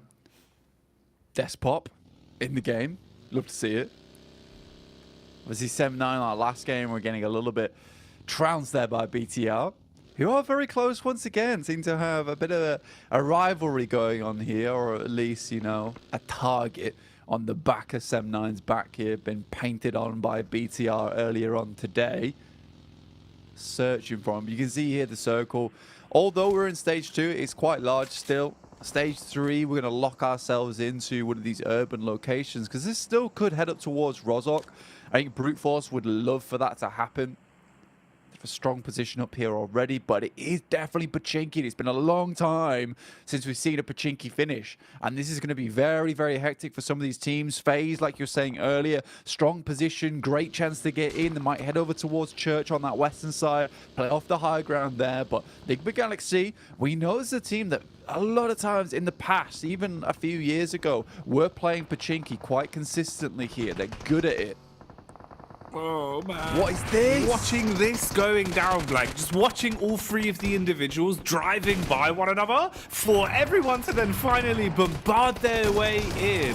Oh, it's grotesque. Forest, though, deforesting everyone as he chops through them, coming at them like a human hatchet there, chopping down and just slaughtering with the shotty from 3 teams in one compound to just 1 in a matter of seconds. DK Plus staying alive on that one as Forest has put the fear into Nasa. They're going to run away. Battle continues on, though, with a bit of a chase going down.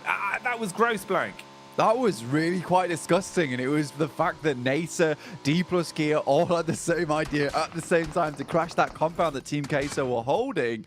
Obviously, Forest comes away with one hell of a clutch over on that side, but still not the result that D plus Gear were looking for. Only 2 eliminations found off the back of it. It was Xenox on the outside to find themselves a little bit more. Inco out now after their unfortunate early engagement with IHC. They went down to 2 players and now found by Freak there with Squash.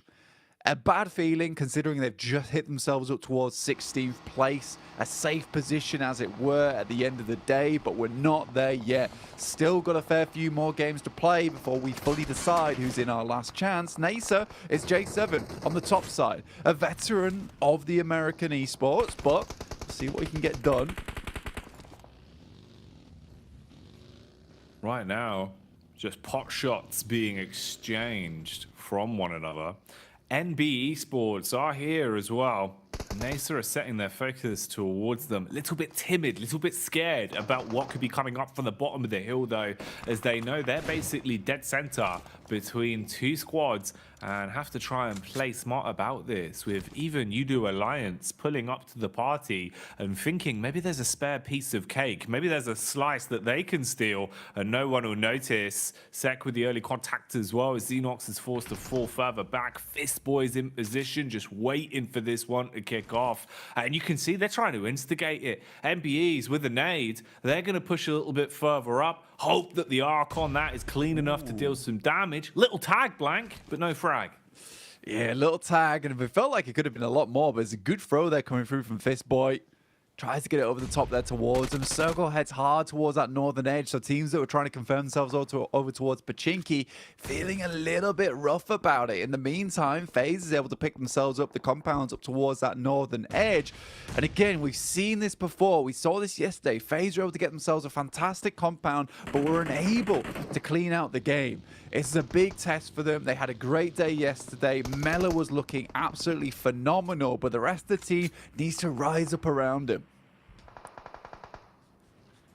Rising up from the depths, though, it seems like that is what Hyper are looking to try and do. Fighting their way through FaZe. They pick up the opening knock. A little bit more to be done. Jifan as well assaults with the DPS.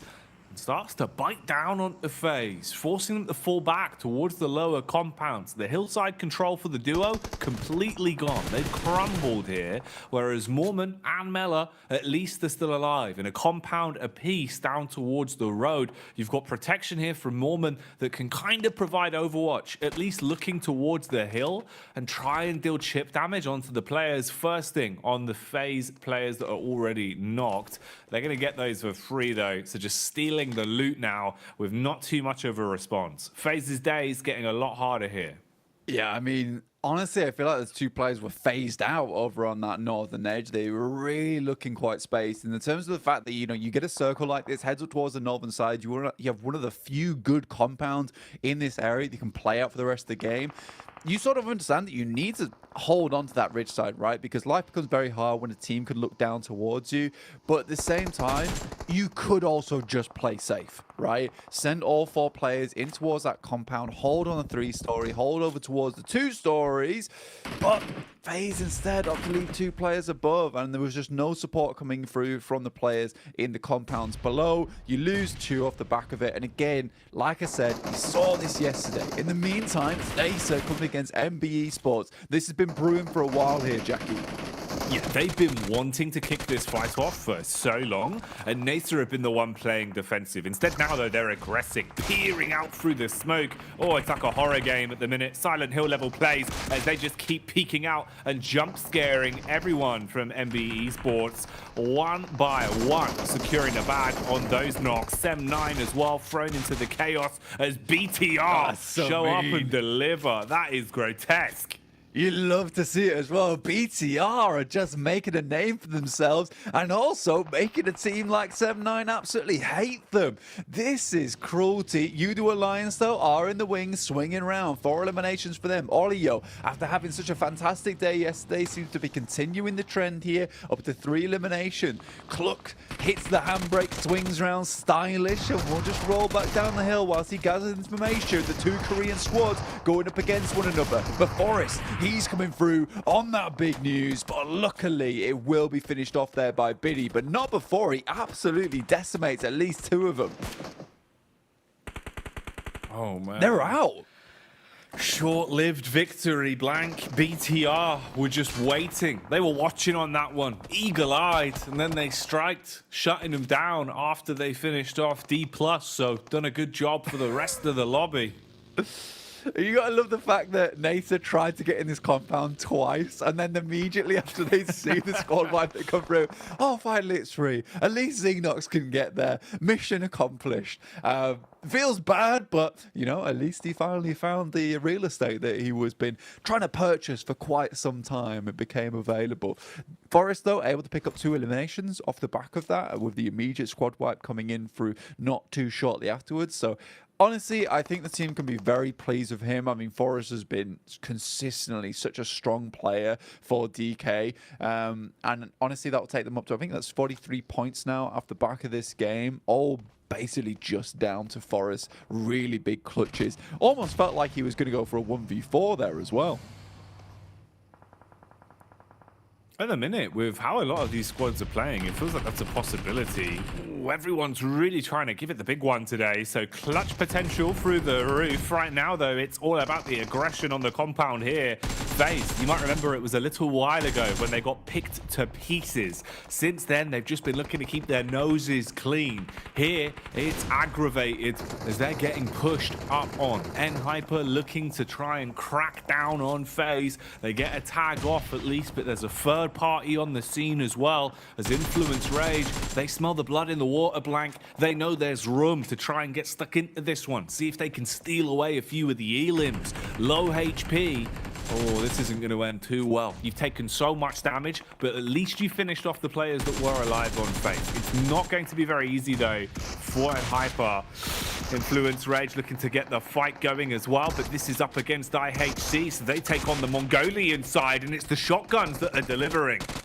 Little boy tries to finish things off here. Only one player left on very low HP. And who is it? None other than Alex. Instantly gets shut down, though. Kayovsky also takes a knock outside in the blue. So Influence Rage sort of struggling just a little bit. They were trying to keep things quiet, but IHG came through, stomping their feet, making a hell of a lot of noise. Udo Alliance still swinging around this top side, but BTR do not want to let them get any closer. Satar hitting through a ton of damage here, alongside with Superboy. Just all of your left remaining. Their big player on the squad. This looks like it should be on target, in fact. Immediately re-knocking Lepar, but at least they got him up. But Superboy's in the back and will slam him with the DBS and the M4. BTR, 7 eliminations, only losing Gemfos off the back of that, and they can continue into this match.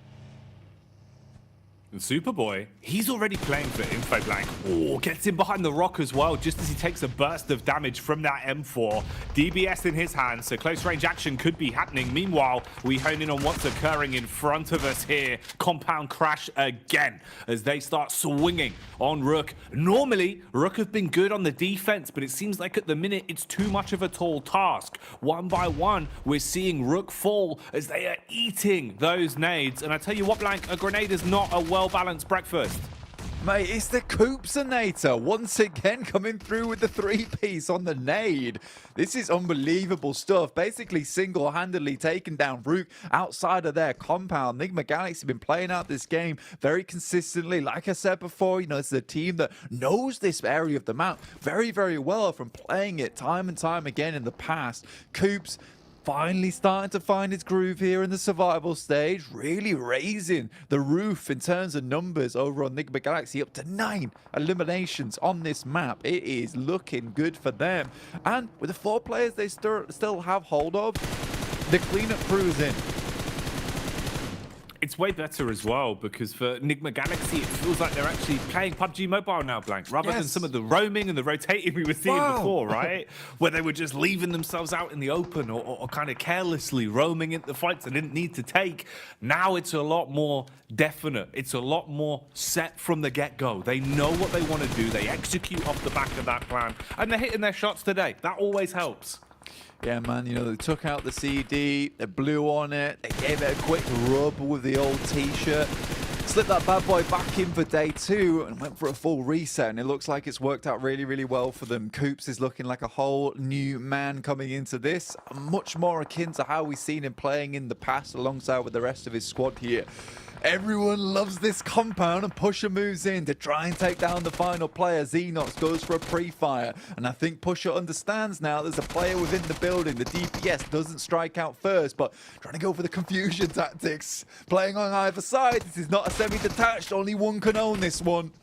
Oh, he wants to go for the molly, but it was a bait and switch. Goes back to the DBS and lands the uppercut. This compound has changed hands more than a set of bowling shoes, Blank. This is madness how many teams have wanted to own that compound. And this time it's Pusher that sets himself up. It is insane, dude. You know, team after team roaming in, hitting it with the air freshener, and then another team comes in, takes it off their hand too. It is a very deadly compound down there on the southeast. Real cursed hours over in that side of the map. Over towards the western edge, though, you've got N-Hyper, Influence Rage, and Enigma Galaxy all still going strong here. Brute Force still in the game too. That's over on the eastern edge.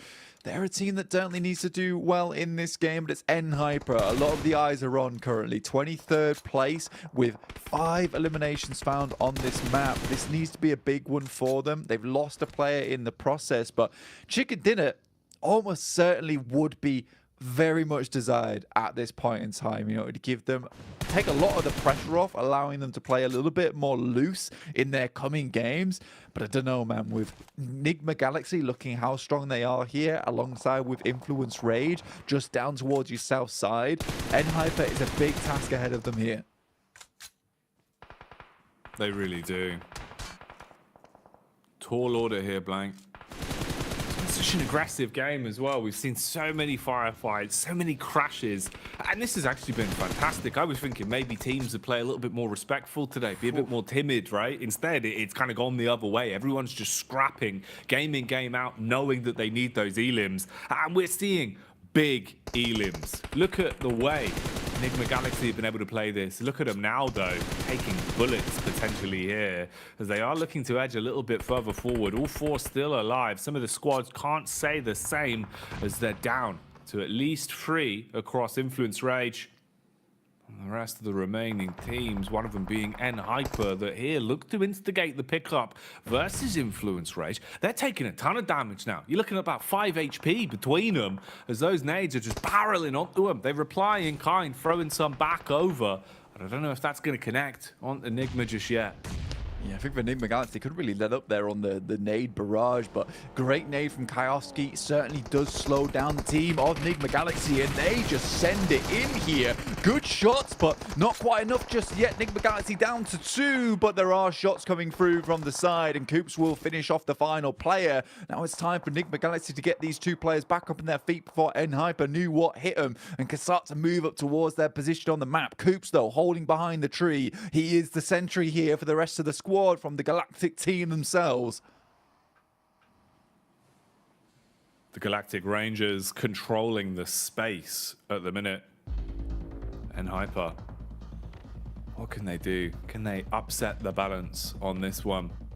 Hedging a little bit further forward, somewhat spread, so at least a well-placed nade won't be able to deal damage to the entire squad. Just assessing the overall land. And getting a read onto this one. Didn't read that peak, though, as they get wide swung on by the last man left standing for Brute Force, in a position to punish. Actually, he's got the rest of the boys there. I thought they were in a worse spot. But Brute Force actually have a bit of a viable position on this one to try and make a play out of it in terms of the final circle. If you look at the head count for the squad, not too bad. Taking the swing from the tree, hitting their shots, even assaulting onto Pusher and being able to finish him off, peppering bullets into the smoke spam that goes up as well. Maybe there's room for the brave. Brute Force could be forming a fist that could actually pack a pretty powerful punch on this game. I mean, for Brute Force, they'd be really loving these points. I mean, coming off 3rd place with a couple of eliminations into a 1st on this map. Again, removing that pressure from yourself early in the day is so useful. It's something that you want to see happen for yourself. Brute Force, though, YDD comes out, spots some of the play from Enigma Galaxy, but I think with the way that Enigma Galaxy are currently playing right now, the kind of momentum that they've shifted into this game, it's likely them to be taking this chicken dinner away from both N-Hyper and Brute Force unless something absolutely miraculous happens.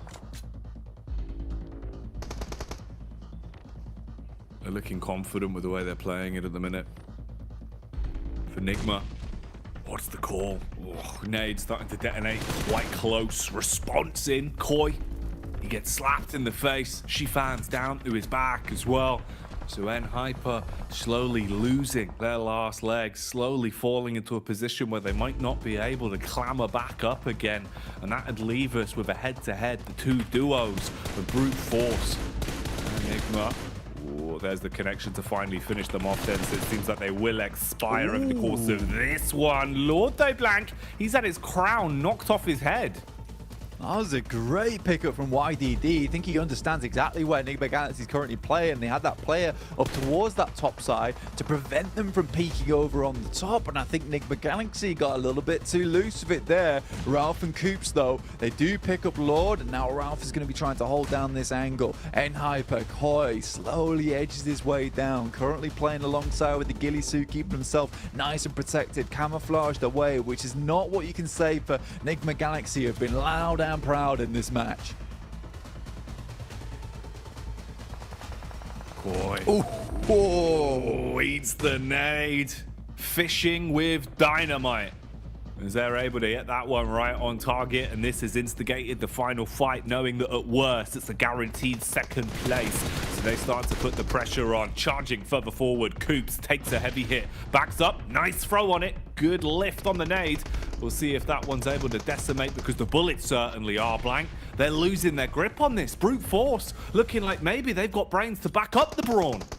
Really nice nade though, and then we'll finish off Ralph at least, but he needs to hit those shots. At least Coops is there in the distance alongside with Freaks, able to pick up YDD. Another elimination comes through for Coops there. Now just pre-pod, last remaining from the first game, last remaining again here. What can he do versus these two players from Nigma Galaxy? Swings on the top side, but shut down by Freak. And Nigma Galaxy take themselves a massive chicken dinner with a huge amount of elimination points, which again just relieves that pressure for this team. Yesterday is just a drop in the ocean for them. It means nothing. Today is where they make their stand here, Jackie.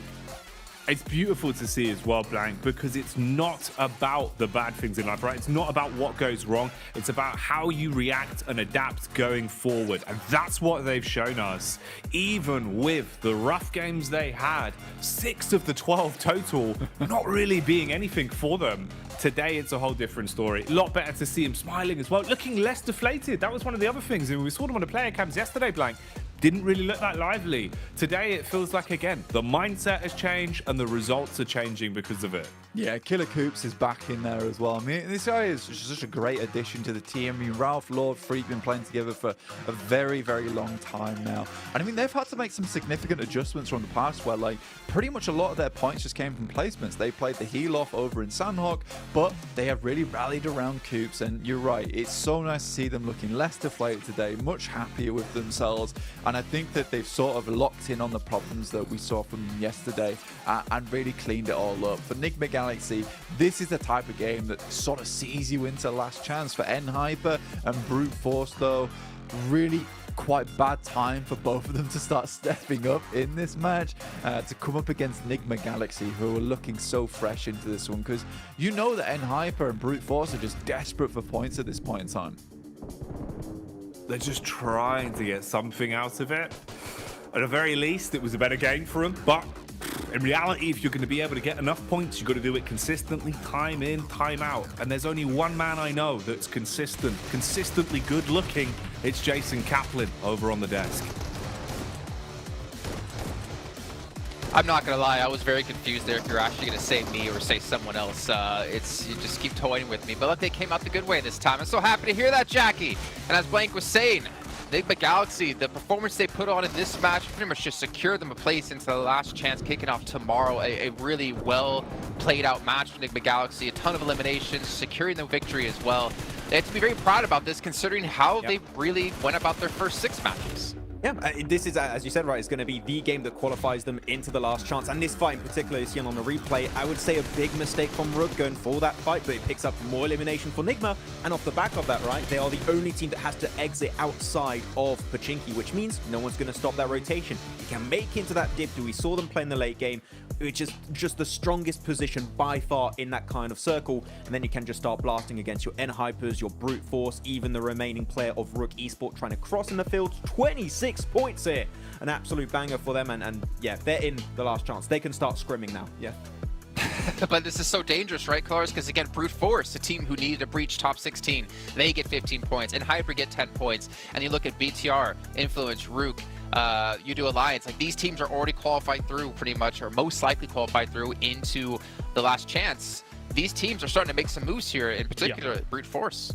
Yeah, absolutely. And considering the move that Max was alluding to earlier with, it was Rook, of course, that crashed onto Nigma Galaxy, and then later they identified that they could have all transitioned probably towards that east side. That could have given Brute Force a little bit more of a run for the money, except, as Max says, Rook identifies that a little bit too late and makes the wrong choice to start things off. So for Brute Force, that's fortunate for them, but they've moved themselves up to 14th place here with that 15 points going their way. So very important, but as you mentioned earlier, Nigma Galaxy guaranteed now.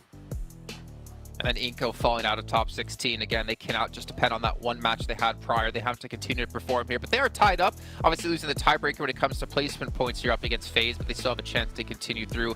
D+, though, this is the team that's really worrying me. I know, Kalaris, you're a huge fan of this team. They are getting ever so close to not having a chance. Obviously, Max, we saw Forrest kind of clutching things up there, but it really wasn't a win at the end of the day for them. How many crates win that one house, by the way? I don't know. That was great. Just crashed it. That was massive. And he did get a few eliminations for his troubles in that position, but yeah, D+'s got to be a little bit careful when they're split. They're making themselves very vulnerable on those kind of breaches. Though, I do want to highlight Brute Force here, man. From last place, now up in the top 16 position. That is a massive comeback from them.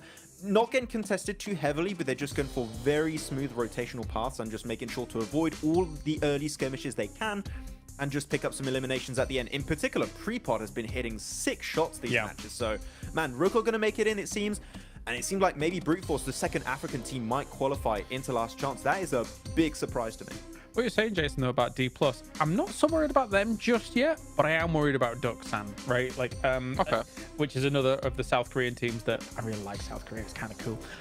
So I'm hoping that they're able to step it up a little bit, because really nothing has materialized for them at all. Even the second place that they got in their first day of gameplay was still only 3 eliminations. You need to be getting more from something like where you're able to capitalize off of like a podium finish, for example. You can't just go out with 3 elims and really not get anything happening in the other games. So yeah, South Korea's not doing so hot here. They do have other representation that we've already seen do great throughout this tournament, but I'm not too worried for D+ just yet. You know who I am getting worried for, though? Alter Ego. 13th place, oh, they're gone. 44 points.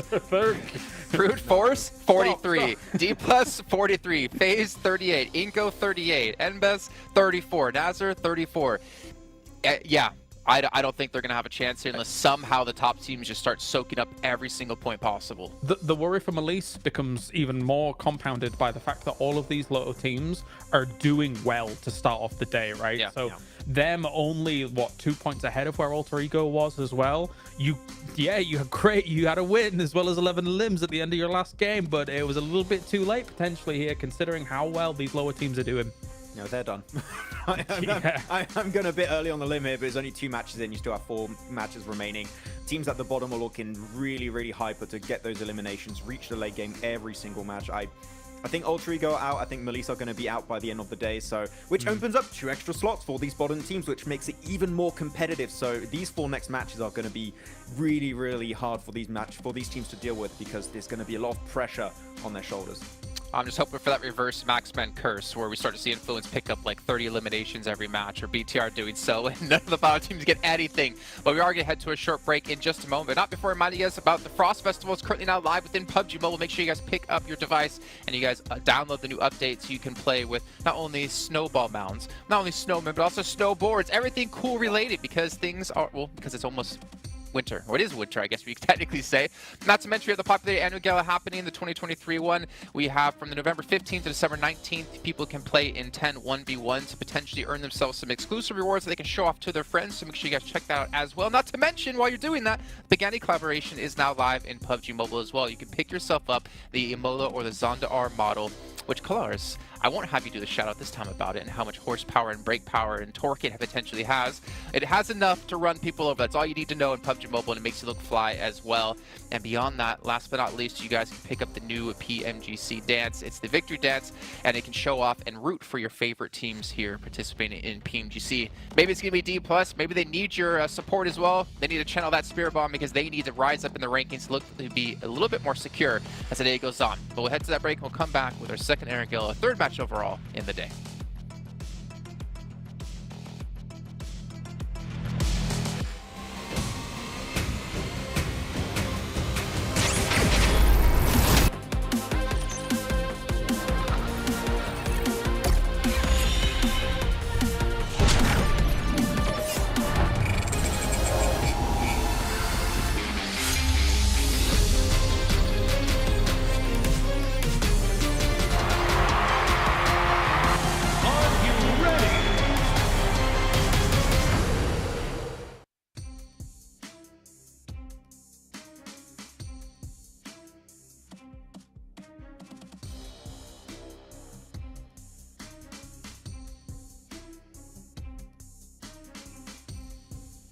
We are back in position for another explosive game here. They've been delivering today, Blank. They've been aggressive. They've had so many fights. And I think the carnage is not what I expected today. But it's cool to see so many teams playing with that confidence, playing with that level of lethality, really. Yeah, I mean, it's been super interesting watching all these teams just absolutely get down with it, honestly. It's been fantastic to watch a lot of these squads towards the bottom just play their hearts out, really, to try and get as far up the leaderboard as possible. And I think that, you know, the guys in the nest were talking about this in the sense that, look, although some of these teams really did have a great run towards their end of the group green yesterday, I don't think they've done enough, especially with how quickly some of these teams towards the bottom of the lobby are rising. And again, it all comes down to that idea of there's a ballpark to be met for these teams now, right? For the teams towards the bottom, Malise and Alter Ego are just such a simple number to hit for them, right? 44 and 46, leapfrogging that. That's what most teams are aiming for. Yes, they'll probably have to go a little bit further on towards the end of the day when we start to see some of these teams leapfrog that and then set the new ballpark. But for now, they know that if they want to get in, they just need to leapfrog that. As we were saying, Nigma Galaxy off the back of that last game, 72 points. What a banger coming out from them. Up to 44 eliminations total. This is extremely good. Extremely good, man. Extremely exciting. Fun to watch. I think that's kind of a lot of the buzzwords. Hardcore parkour, Blank. That's what we've been seeing the whole day. Especially that compound crash. That actually was kind of hardcore parkour. That was a weird one of consistently just gunning for it. But it's fun. It really is quite exciting considering the sort of games we've been getting. Survival stage has been delivering. Teams are playing with that level of confidence because they know what is riding on this, what's just around the corner if they can keep up these plays. Let's see what we get out of this then. We're going back into Erangel. Game 2 for Erangel. God, it feels like it's going quite quickly, Blank. First Erangel. Normally feels like it'd have a little bit more legs to it, but that was a bit of a quick one due to the sheer amount of fighting we've been seeing. Let's see what we get here. Yeah, I mean, so many teams just trying to get things done early in the game. I mean, IHC have been popping off in terms of the hot drops. Look like they're going to go for something similar again over towards the western side of South George, surrounded by FaZe as well as Rookie Sports. Likely to be some pop-offs happening around that side of the map shortly. FaZe were wanting to do a little bit more, and again, that last game afforded them an opportunity to go for something, but just not quite able to make it happen. Once again, with a bit of an awkward 2-2 split they had going on, where they just got completely overwhelmed by N-Hyper's push, who ended up getting themselves a third place. Let's remember, that could have been somewhere that FaZe ended up themselves. They were able to hang on to those 4 players, so very, very unfortunate stuff for them. Still 38 points. They're right on the line now at the moment. Those 16th place at risk of dropping out towards that bottom 8, but hopefully they can rally, come back into this one looking a little bit stronger. A little bit more buff. Well, they've had the protein this morning and they are ready to pull no punches. DK Plus.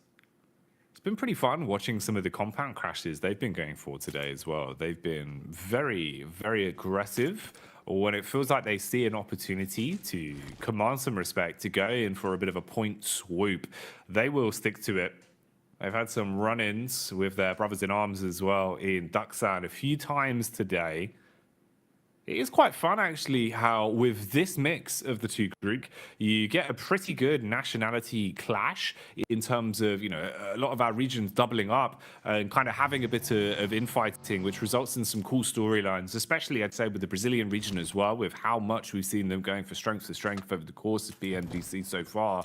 It's cool to see that there is still viable runnings for both of these teams, with Inco wanting to try and get a little bit more as well. Obviously a little bit lower down the standings at the minute compared to Influence Rage. Good solid amount of points away from that one, but never easy to catch up. Just got to keep playing to the best of your abilities. BTR, bangers all day, looking pretty good again. Even into the last game, it felt like they were just so ready for the battle, you know, taking on multiple teams at once. Good decision making from BTR today.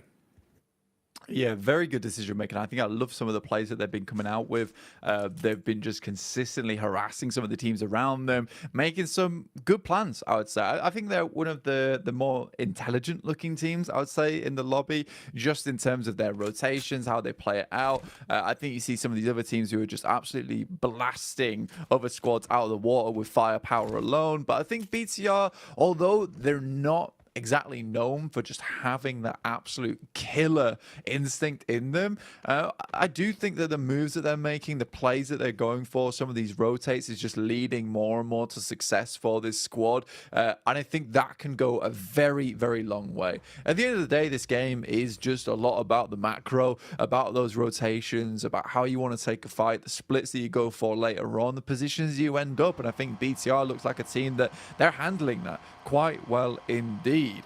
You talked about the regional clashes. You know, I think with the clashes happening as well, there's some camaraderie as well. It would be lovely to see 4 Brazilian teams through to PMGC. I mean, last year, Inco was able to make it in by the skin of their teeth in the last chance in 5th place.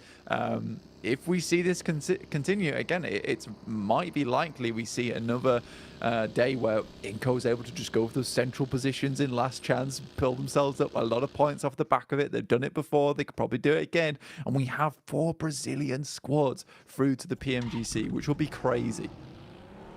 It'll be really exciting, especially for the fans of the region as well. You know, it would definitely bring an awful lot of hype and give them a spectacle to behold, seeing just how far some of these Brazilian rosters can go, because they're looking undeniably like we have so much talent pound for pound there right now. I can't wait to see what they get up to the longer it goes on, with so many other high caliber squads from the region already waiting in the wings with Alpha 7 and Loops. So, a lot of potential firepower to come. For now, Influence Rage are thrown into a fight. Quick handbrake turn on that one to catch contact towards Sem9. Are they going to want to bite on this potential bait, fall in to what Depp wants here, them over? Doesn't seem like they really fancy their chances. Won't be reeled in to the fishing rod on this one.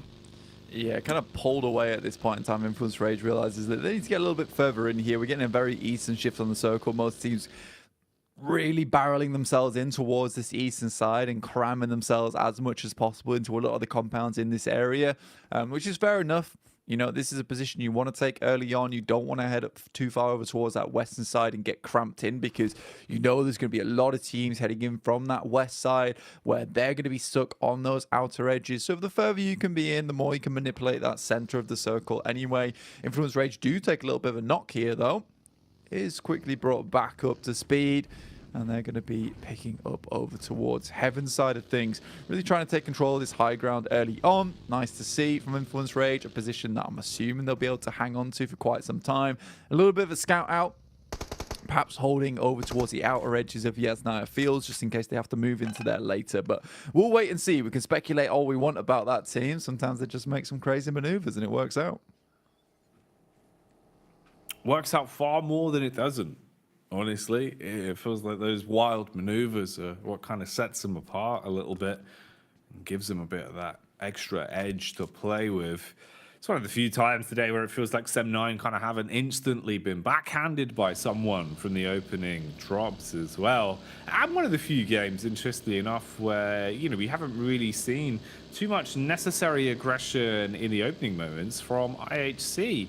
First 2 games of the day, they were quick to the draw to look for initial picks, playing off the back of weaker drops, looking to try and contest. Here, a little bit smarter, a little bit slower. You know, you're rotating slowly in through Pachinki. You're going to have a bit of a backdoor potentially on some of the squads that are ahead of you.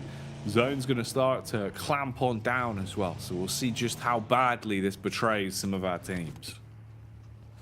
Yeah, because I think that these circles can be a little bit iffy here and there, especially with this one, which once again heads out over towards Lipovka. I think we saw this one on day 1, in fact, where it was a Mad Bulls victory at the end of things, where we saw Gladiators over towards inside the water itself, just playing on top of a rock.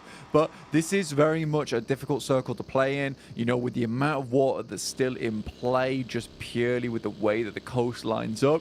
does really create a lack of landmass, in which case you're going to see a lot of teams fighting off early, potentially teams heading back over towards Lipovka rather sooner than later. So we'll see what happens. I mean, Brute Force over towards this northern side, I think so far they've been having a pretty good day, you know, up to 43 points. I'd be happy to see Brute Force continue on that push towards some more of these points today, because although they haven't had these massive strikeout games so far, they're consistently getting themselves in towards at least that top 3, and they know more than anyone that they needed points at the start of the day, being in 24th place as we saw it.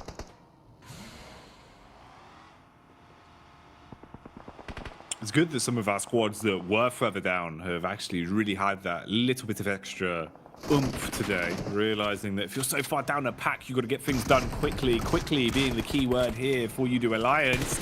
Oh, they try to close the distance, looking for the attack, but Coops, the young gun, looks to assault with the DBS and blows them away one after another.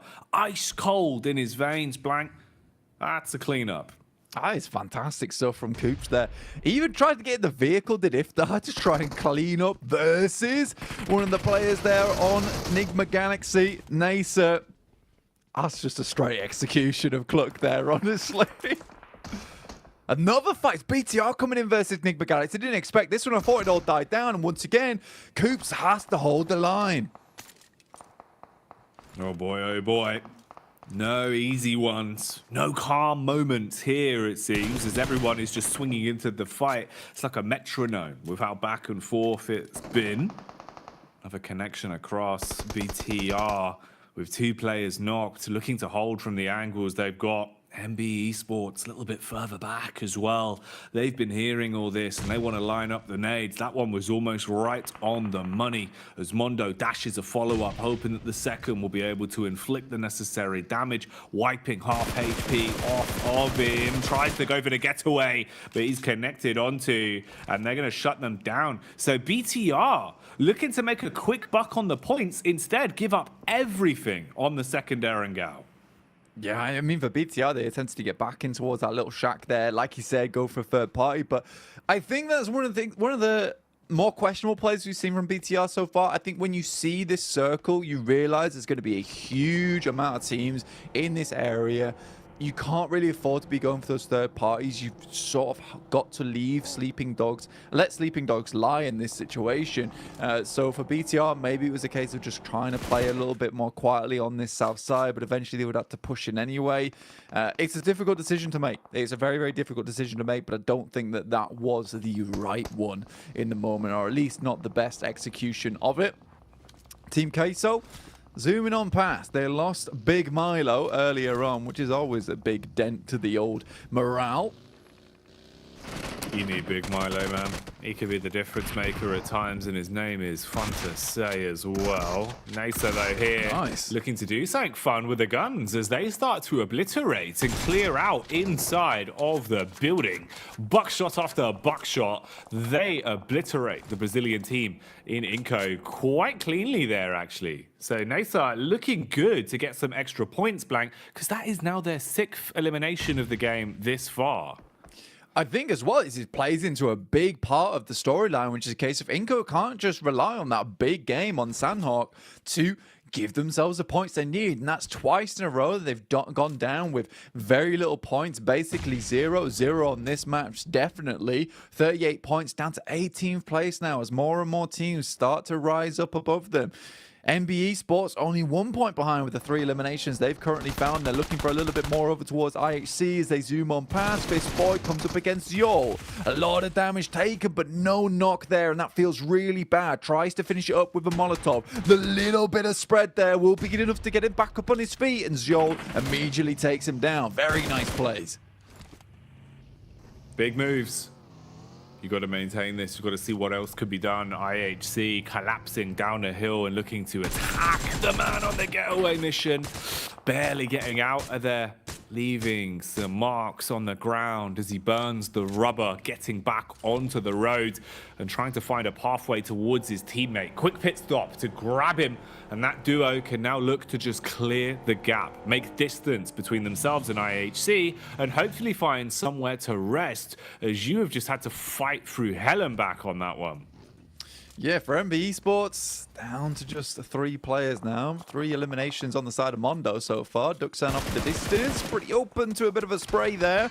More crates on the floor, a little bit of a resupply perhaps here for MB Esports after there was just absolute carnage in this location of the map. It's nice to see Influence Rage as well, currently in their position on that northern side. You can see them there. And almost a little bit of respect to the Mad Bulls because it's the exact position that they took on their win from this map. Influence Rage, that respect coming through, or potentially they just think it's a good spot. Which it is now. Oh, yeah. Now it's just gone up in price even more. Like DJ Khaled, the price has gone up and they're going to be holding it. All right, then. Who dares to defy the current rulers of this city? We will find out. Moves coming in. So rotate start to adjust. Sem9 could be in the path to potentially detect that one and have a bit of a fight versus N-Hyper. They're also bypassing the one man that's been lurking in the trees, but it's brute force previously coming hot off the back of a good game that looked to assault somewhat. Couple bullets into the vehicles. They're going to head straight on over towards Nasa. And now you're all on top of one another. Nasa ready for the contact as well. Uh-oh, this is all going a little bit wrong now. Damage being done. Nasa starting to get the pickups. N-Hyper crumbling under the pressure. FS not really in a spot to help his teammates. And they know where he is, Blank. Easy damage done from the distance. Firsting onto the down players. And someone else comes into the mix. They're not giving up on this one, as now NBEs are here. MB Esports coming hot and fast, and it's J7 with the DBS once again to hold it down, lock down the fort here. Drops a little bit of a bandage at him. I think he meant to drop the Molotov. That should burn him out. Here's a bit of bandies for the burns you're about to take from this Molly. Will get the hit on it. I'm not sure if he'll take him down afterwards. Spec comes in from the side as well. Nakaze is allowed to heal. FS coming in with the nades, looking to try and capitalize off the back of this one, but immediately shut down. Sit down, lad. You're not part of this fight. What on earth? Akaze there, blessed with the bandage. It was meant to be the grenade, Blank. It was meant to be the Molotov to burn him away. Came in slightly too late. He survives with a trickle of HP, but that's all he needed. Star, though, he's got the power of Maxman on his side with a Bison in his hands, looking for the contact, throws the Molotov, ignites the pathway in, so at least it's not an easy push through the one choke point. Has to worry about both of these entryways. Smoke's on either side right now. But you can see how paranoid Star is. He knows he's going to be tested.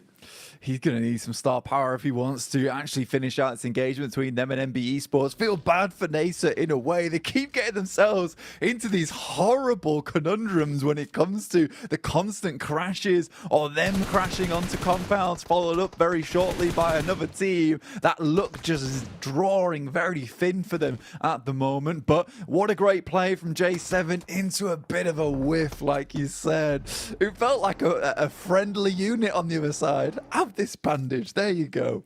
Oh, quick, let me heal you. No. I meant Molotov. My bad. The difference it could have made as well. Like, it was a really smart heads-up play, dashing a Molotov onto him. It's just those micro adjustments. Oh, in a game like PUBG Mobile makes all the difference. A split second there can cost you your life, and that's one that's going to haunt them. I actually haven't cleared the shack yet, and Ralph is just sitting inside, desperately trying to keep quiet off the back of this one. Here comes the clear now, though, and Ralph is looking the wrong way, still keeping himself tucked in, and they don't know. They have no idea about this. They do this. now. They must do. They thought he might have seen him on the jump spot. Wow. Tries to go for it, Blank. A sliver of health. Oh, that's pitiful. That's such a shame. That is very, very sad indeed. I mean, Ralph, he knew the jig was up as soon as the jump spot came through, had to jump out, only had the Bison in hand, which just isn't really good enough for you in that situation. Duxam, over on the top side, we're observing this fight between Nasa as well as MB Esports, and we may as well say N-Hyper as well, who, honestly, that push from them, I'll be frank with you, Jackie, I hated it. It was It felt like you can crash onto that spot if you have a general idea where the players are. If you have a general idea if you want to go further, maybe take the backsides of the warehouse in that situation. The only reason MBE Sports crashes onto this one so marvelously is because they see the massive engagement. Like, we need to take advantage of that confusion if we want to have ourselves at least a little bit of a slice of the pie here in Lipovka. You got to know the percentage of the risk you're running. And obviously the percentage play there for MBEs was a little bit higher, a little bit more achievable of a goal. Especially when you get bandages thrown at your face, it makes your life a little bit simpler. For Duxan, they've been trying to keep their noses clean into this one. They've had a few backstab opportunities and have farmed themselves 4 eliminations to this point. So not too bad in terms of the eliminations, but you've got to be thinking about the longevity of the game and wanting to double or potentially even triple this if you're going to start to accrue enough points to lift yourself up from the depths of 21st place. So a lot more that needs to be done for Duxan. IHC have been doing bits relatively consistently. They've actually looked pretty damn good today in the way that they've been playing, and this kind of represents that as well. Confident enough to focus on the buddy system, go for the 2-duo setup so you can play the 2-2 split and work off one another. Alex wants to join the pack though, goes for the quick drive in, team knock onto IHC, so this will just be a raw setup from the three-pronged players as they are in position to defend themselves. Nades are raining in though, and you can't protect from those. So much damage done onto Demo. He's weak blank, and Junie will knock him. Junie's happy to pick up the points on this one. I mean, you talk about Duxan, the favorability of how they're going to go into this game. I really like the way they've done this because they leave Junie behind. They know equally, just as much as anyone, that they need points desperately. They're currently in 21st place, so leave Junie behind. They notice there's a massive amount of commotion going on this side of the map. Junie pickers up some points. The 3 other players, and Zipian, Binny, as well as Hoxie, are going to move forward into Lipovka proper and try and get themselves placements and eliminations on that side. So it's one of those game plans where it's like, we're not likely to get ourselves a chicken dinner off the back of this, but we can rack up some big elimination points and hopefully, maybe, we get ourselves like a 2nd or a 3rd place, because it was Duxan to be able to take away 2nd place in that last time we came exactly on this circle. So it very much feels like deja vu just a little bit for Group Red.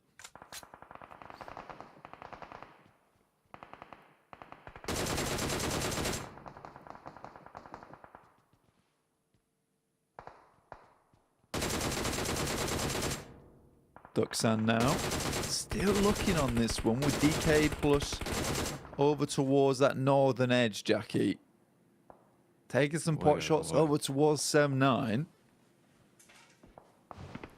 Oh, mate. It's looking worrying, Blank, on some of these setups, man. And just how much landmass has been shaved off as well. Oh, it's rough. Talking of shaving, there's the bullet. Delivering a close shave as that one will shut down another man. Rook at least in a relatively comfortable position for the meantime. Something that cannot be said for Sem9. This is worst case Ontario, just trapped behind the burned of cars in a position where you're going to start taking damage, but they want to deal some as well. Blue starts to push them in blank. This should be where they expire. Yeah, for Sem9, it was only a matter of time, especially with this circle, like cresting that ridge side. Realistically, we saw how Gladiators played it. They had to push down towards the south if they wanted to make anything happen. But with IHC, MBE Sports, as well as the rest of the team, all just chilling there in the meantime, that is just such a difficult push.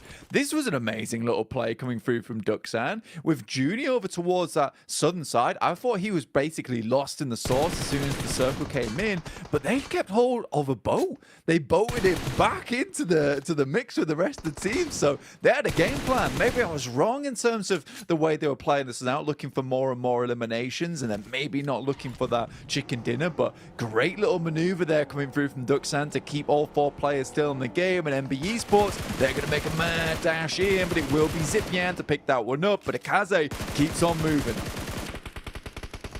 He's been so good at getting his head down and staying alive in positions where he should have gone out so long ago. So, Kazi, just how much longer Can he survive? Or how much more annoying can he be? Alex taking damage here. Exchange of nades. Akazi wanting to drop the smokes. Nades are rolling in on top of his head. Half HP left on him.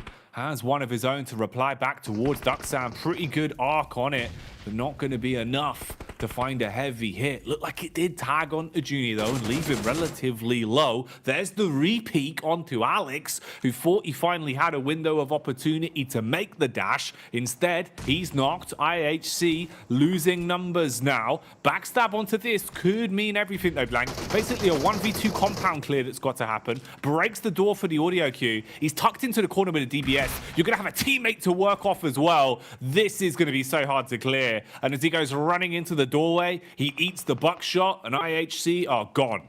Papi Botro holding down there, but Zjol got way further into that engagement than I thought he would have done. Again, just the resilience coming from IHC in these games, just a terrifying prospect for a lot of these other squads because they look voracious, rabid for points at the moment. Almost unstoppable at some times, but finally they're put down. And we're back into stage 7, closing it up just a little bit with the 2 Korean squads over on that eastern side, playing on the edge of the coastal arena. Influence Rage towards that center edge right now. They've not done too much, but sort of have secured themselves one of the best positions in the lobby now, Jackie. Man, we've just seen so many plays from this position. Last time it was Gladiators that had the blessing of giving the coastline a good run for the money. But man, these final fights are so scrappy. When we get circles like this, it's so uncomfortable. You know, it's like the neighborhood of nastiness. Everyone has the compound. Everyone's got buildings to play off. But you have to just try and pick your way through the teams. It gets scrappier and scrappier as more and more squads are forced to fight one another. If you expose yourself towards the coastal side as well, you're just going to take so much damage. Even here, Rook are trying to test the waters of aggressing towards Influence Rage. But you can see, you get the first knock, sure, but you've already taken a fair amount of damage. And if you peek up, you expose yourself. There'll be the opening in the windows where coastline-wise you're exposed. You're going to start getting shot at from other squads as well. It's all about the nades at the minute, though, as these bad boys are blowing away Influence Rage. They are going to be raging about this. There's some great nades coming through here from Rook, honestly. Keeping him in check, bouncing it off the windows, so the flashbang bounces and explodes just outside the door, just keeping this team under wraps. Just Kayovsky as well as Law remaining. And Influence Rage looked like they had a really good shout into this game, but Rook has sort of sent that one blowing out of the water. D plus Kia as well as Duxan over on that southern and eastern edge. Not really finding too much value from these positions so far. That we saw yesterday, a lot of these teams taking up these positions were just constantly peppering squads through the windows and out. And realistically here, with Duxan only finding 4 eliminations and DK only with 3, it's not been too valuable for either of these teams. So both of them will be looking for themselves a second or a third place, or even hopefully at the end of it, a first.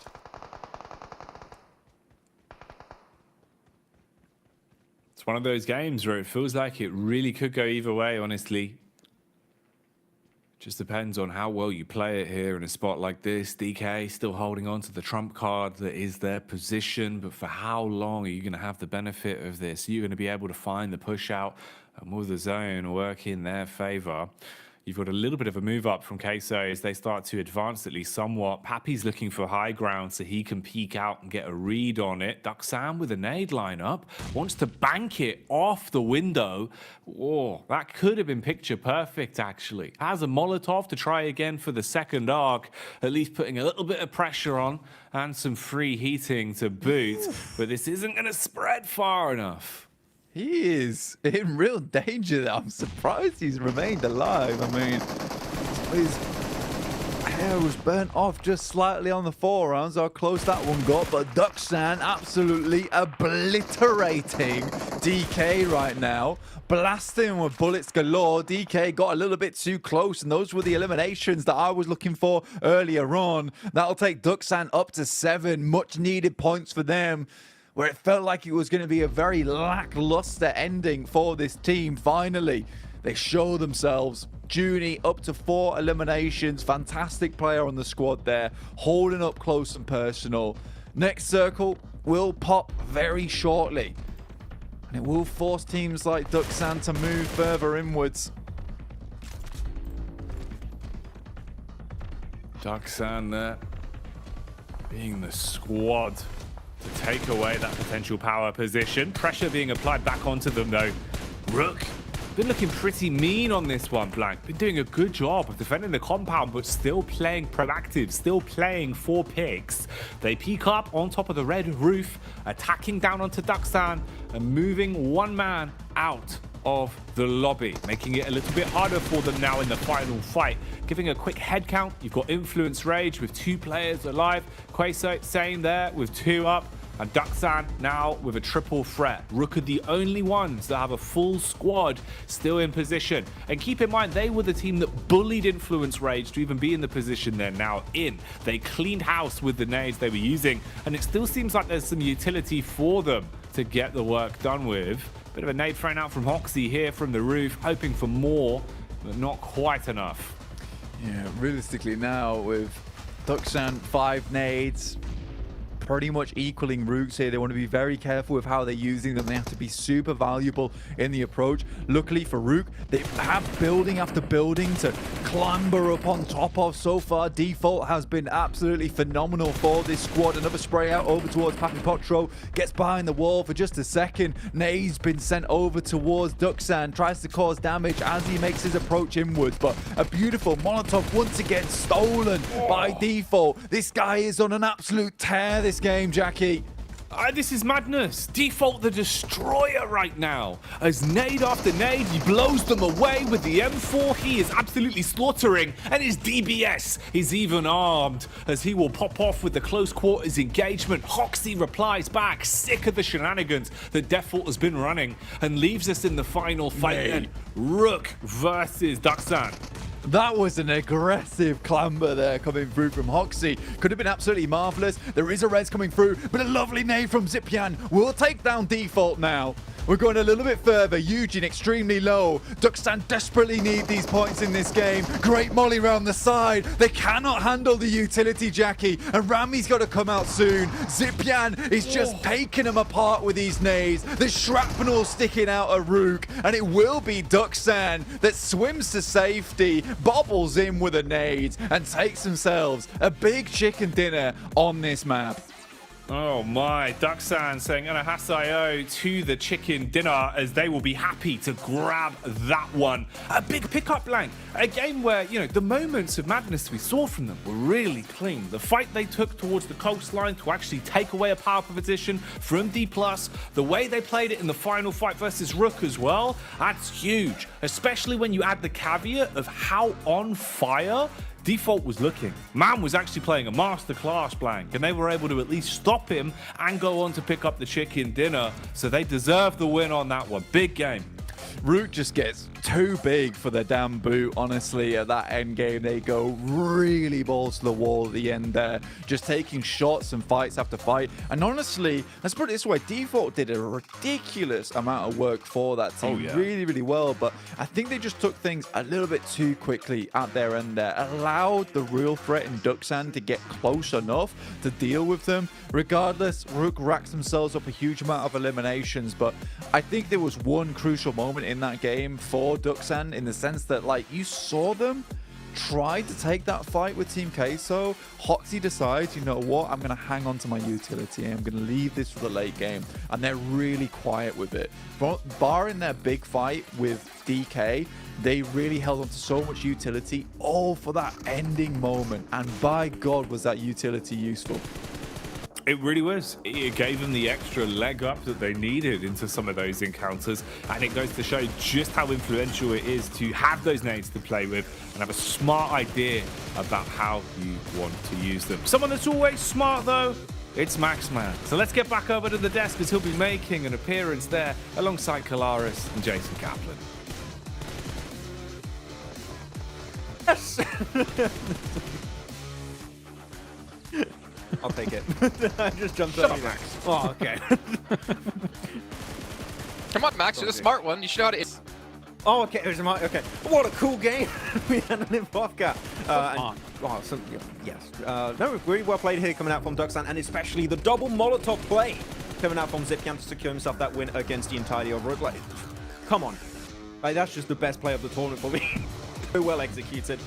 Yeah, you're apparently smart, but that was smart. Zipyan, the zone is the nade into the position. I mean, they had the middle of the circle anyway, so they were kind of just playing for that, forcing Rook into a very uncomfortable position. But Rook, regardless, they were absolutely blasting. Default especially, Spider-Man on top of those roofs, shooting at everything, doing a lot for his team here. That might have secured them a spot, man. I was thinking more Punisher, because I don't think Spider-Man actually shoots. I think that's kind of against his. He doesn't kill people, but Punisher doesn't really care about that. It's a universe. Yeah, okay. All right, all art Okay, stuff. great. Obviously, yeah, fantastic job by Default, as we've been saying for, I think, a while now, that easily the best player on the squad and definitely a star player of the region as well. But we have to give some credit to Team Queso. 10 points. They were a team in desperate need of every single point they could possibly get, so this helps them move up the leaderboards just a bit here. And Nazar, I mean, what can we say about them? That was a rough compound to hold with an Hyper rocket up, with the NB Sports rocket up as well. It was punishing. Ooh. The NBs are just like, oh, you guys are struggling to breach. How about we just throw some meds over to you? Just literally throwing meds over the wall to them to try and pick it up. But yeah, over 1,000 damage here for Default playing on those roofs. And really, roofs is such a good advantage in these kind of positions, right, Kalias, where you can just get some easy abuse of the third-person perspective, get some extra information, and making it especially very easy to hit those nades, hit those Molotovs on key spots to slow down rotations from players like from Influence Rage, more specifically. But man, still, I gotta say that double molly play of Zipyan was just insane. Alter Ego, 16th place. Oh. Mezexis, why do I keep saying Mezexis? Melise gotta be in 14th place. I mean, Mezexis would probably love to be here. 46 and 44 respectively. This is, I mean, okay, let's just kind of hint to this right now. Prestigious Gladiators. There's technically a world where they could be dropped out of top 16. Yes, we were theorizing it whilst this game was going on. And I mean, even just before we got into this game, we were kind of theorizing it as well, right? Because all of these teams towards the bottom keep actually sponging up the points. It's not the Influence Rages, the BTRs that are being able to get all these points on the board. It's all the teams below where we're seeing Procedure as well, just being able to jump up time and time again. I don't know why I said it that way, but I mean, it's ultimately very, very scary here for Procedure. There is a world, and thus, because Gladiators is only 2 points ahead of them, technically them as well, if enough teams do well, where they don't make it. And I would not have said that at the start of this. Yeah, I expect Alliance to overtake their position. I expect that Brute Force has been able to get consistent placement points too. I'm telling you, from how we have been seeing the bottom of the leaderboards shifting these last few matches, there's a really big chance that at least one of the two teams might go out. Both of them could also, but it's... Man, I did not expect Gladiators to maybe be in a tough spot because they looked so safe at the start of the day, but really those bottom teams understood we need to bring our best game possible heading into today, and there's going to be some big upsets at the end of today. I can already see it coming. It's so rough to be Inco as well, because that first match they had, they were able to propel themselves forward to 16th place, but they fallen back down to 21st. Like, this is tough. You get one good game in, but one's not going to be enough to secure a spot here. Nazar, obviously, with their 8 eliminations, they're still in 17th place. They're still holding on at the moment as they did move up in the leaderboards. But I don't really know what to say down towards the bottom. It's really anyone's game, and I don't think any of us can properly predict right now which teams will be knocked out and which teams will make it through. 2 days is just very severe, right? Like, to the point where you are going to have these fluctuating results. You have got to put your best foot forward almost straight away in the days that you have allocated to you. So yeah, it's going to be volatile and it's going to be close by the end of the day. Okay, well, volatility, we'll see if it's going to continue to happen here as we head into our final Erangel of the survival stage. Jackie and Blink, take it away. Thanks, Jason. Last Erangel then. Hopefully, this one should follow suit and be a bit of a banger. They've all been somewhat unpredictable, Blank, and very different flavors. It feels like we've kind of had like a taster session of Erangel games in the survival stage today. I'd say over the last match, it's been very unpredictable.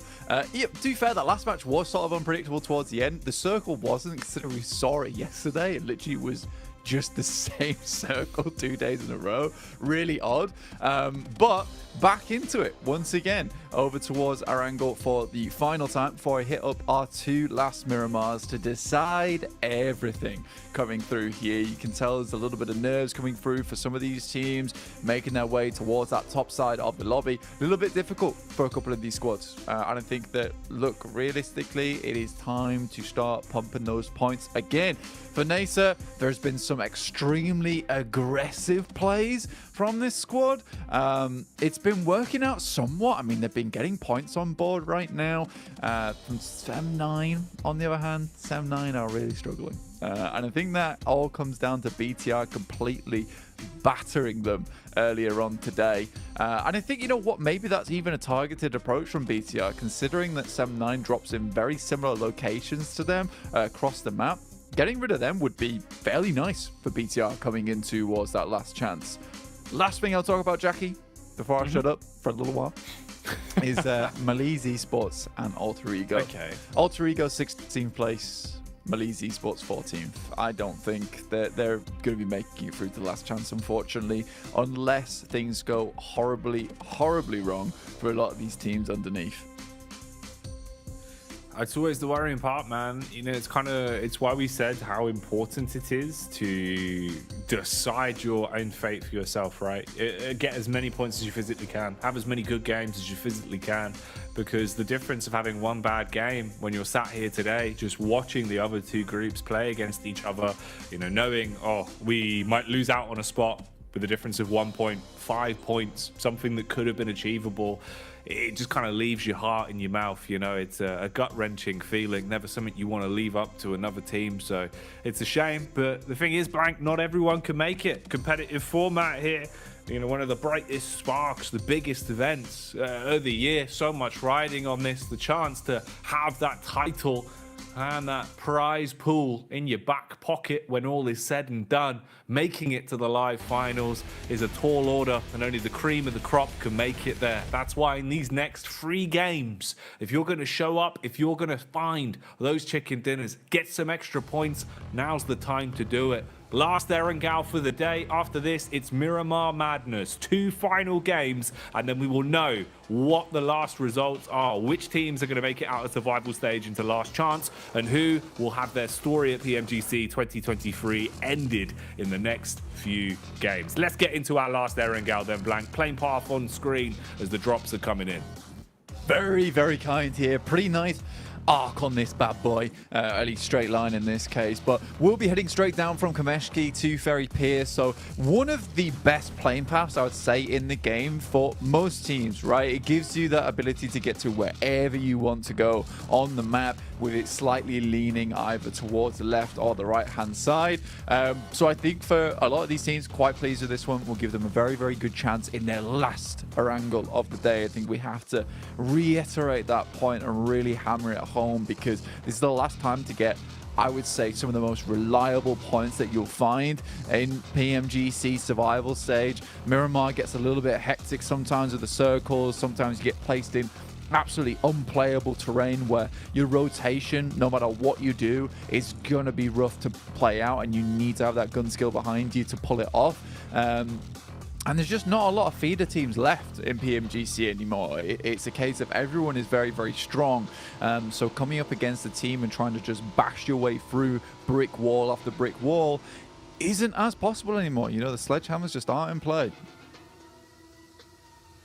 Some sledgehammers definitely still are. But most of them have been dulled. Most of them aren't hitting hard enough to, like you say, just play with that level of aggression. Here, though, it's Alex that assaults from the rooftop. AK Play hits onto the first man and gets a knock. They hop straight in the car and want to go and confirm this one. They want to make sure that they convert this knock into some juicy, juicy points, as it will mean so much at a time like this. The rest of FaZe have bailed out. Oh, give him a second. Let him line it up. Oh, dear me. This is cruel. Doesn't even waste the knife on him. No, I know, man. I mean, for FaZe, this is not great news whatsoever. This is a fair few times in a row right now where they have just been losing players, squad mates at the start of the game. And I think for FaZe, again, as I said, last reliable way to reach those points. I don't know if FaZe is going to be able to make it, right? With teams underneath them looking like they're very, very much trying to push for that 16th position. I know that, you know, those spots are open to overtake over Malice Esports and Alter Ego, but the way that Team Queso has been playing, the way with MBE has been playing as well, these two teams I feel like could really start to make a bit of a run out towards our last 3 matches of the day. And FaZe has just been making quite a few mistakes here, Jackie, which I've not been a massive fan of. Yeah, FaZe have had some very unlucky runnings on top of the misplays that we've seen from them, which I think have, you know, just kind of all congealed together to result in some more disappointing games for them today, compared to having a little bit of excitement to it, having some real firepower into the first 6 games we had seen yesterday. Not as clean, nowhere near as nice for them. Influence Rage have been maintaining the pace that we've seen, though, almost breaking over that 100-point cap at the minute and pushing themselves a little bit further up. In terms of the overall standings for that as well, with the 2 teams that are above them that you're not seeing right now, that's DX Xavier with 100 points and then Mad Balls with 104 points just further ahead. So clearing that and taking the guaranteed top spot for them does seem like it will just be a formality over the course of the next few games with how many points they already have. So they're going to be content. BTR looking good as well. Few misplays into the last game in terms of outstaying their welcome potentially, but definitely going from strength to strength. And I think, you know, one of the bigger facelifts we've seen really has been Nigma Galaxy blank, especially from those first 6 games we had to where they are now. It feels like a whole different team. And I was hoping they'd impress us because during regulation with the group stage, they had some big games. They had some great form back to back on a few of the days running. And, you know, we just didn't see that. We didn't see that at all over the first few games. Whereas now they actually look like a well-oiled machine again. They're looking like a far more drilled squad. Yeah, 5th place right now, 74 points. It looks great. It looks really, really good. I'm super pleased with how things have worked out for them. Some of our Korean teams right now, 49 to 48. Very similar performance. You know, I don't know if this is intentional or not. I don't think it is, but it's sort of interesting to see these 2 teams go hand in hand. Again, Korean squads usually do take a while to adapt and perform very, very well over long format tournaments. That's where they tend to really blast out the most. And it's where they sort of need to improve as we move further and further into this tournament ruling of just quite quick formats, quite little sprints that we have going on in the survival stage and last chance, even in the group stage or league stage as well, where you just have 3 days to mark your position towards that top 3 to get the direct invite. But right now, I do think they're great teams, and Duxan just showed us one of the best plays coming out from survival stage so far versus Rook Esports on a 3v4. It was such a well-designed play from them, from the Molotovs to the nades to just the overwhelming force where they lock them in. They move forward at the right time as well. We're starting to see these incredible moments start to pour through from the survival stage as teams really try and lock in their position towards the last chance. It's one of those exciting moments, right? Because you kind of take the best elements of everything. Not only do you have the land buff for some teams that thrive on the big stage in this environment where they know, we have to give it the extra 10%, guys. We've got to really be zoned in and try and find ourselves in a flow state. These are the stage games that matter. These are the ones you look back on when you're thinking about your career later on down the line in PUBG Mobile. And then you add in the fact as well, you know that your chance of even continuing in a tournament and making it just a stone's throw away from those live finals results on how well you play over the course of these handful of games. You've got to go even higher. You've got to go even further, give it that 25% and really have that big buff. Everyone needs to step up on a squad right now. You can't have that 1-star player. Definitely have to pass the baton a little bit more liberally between all 4 of the members. And some squads have taken that in their side. Some of them have really displayed that. Others, not as much. Definitely struggling. Some of them, you can see the pressure really has put a dampener on things. But it's cool to see at least the continuation for Udo Alliance in a way that it felt like they were a little bit slow to the burn, weren't quite really picking up the results we would have wanted quickly enough. Whereas the longer it's gone on, they've been able to maintain a bit of consistency in 11th place at the minute with 57 points. Not too bad at all. You're going to be happy with that at least. And you've still got more room to breathe. You could push yourself a bit further. Looking at the circle now where we're centering up, again, sort of feels like reminiscent of our first angle of the day here. We went over towards Pachinki side, FaZe playing the exact same spot as before, but this time suffering on that knock-and flush that came through earlier on in the game, and they'll be forced to play as a three-man in this situation. But we move further down towards that southwest side, not really centering up over towards Pachinki at all, so Team Queso get themselves a nice position on that southern edge. Rook get themselves to push into the circle too, because I think that when you encompass at least this bridge side gives you a lot of time to think about rotating across. Right now it's only really Ducksand in that location, but Rook knows that time is not on their side, so they need to just move now unless they wanted to just wait the circle out until around about zone 4 and then push in when no one's really looking this direction. In the meantime, it's Nigma Galaxy coming against some of the firepower of these other squads. Influence Rage flying past them. Federal knocked out of the vehicle, but a great spray down over towards Freak will knock him actually in the end. Didn't think that final bullet would go through, but it does. A lot of infighting going on as well.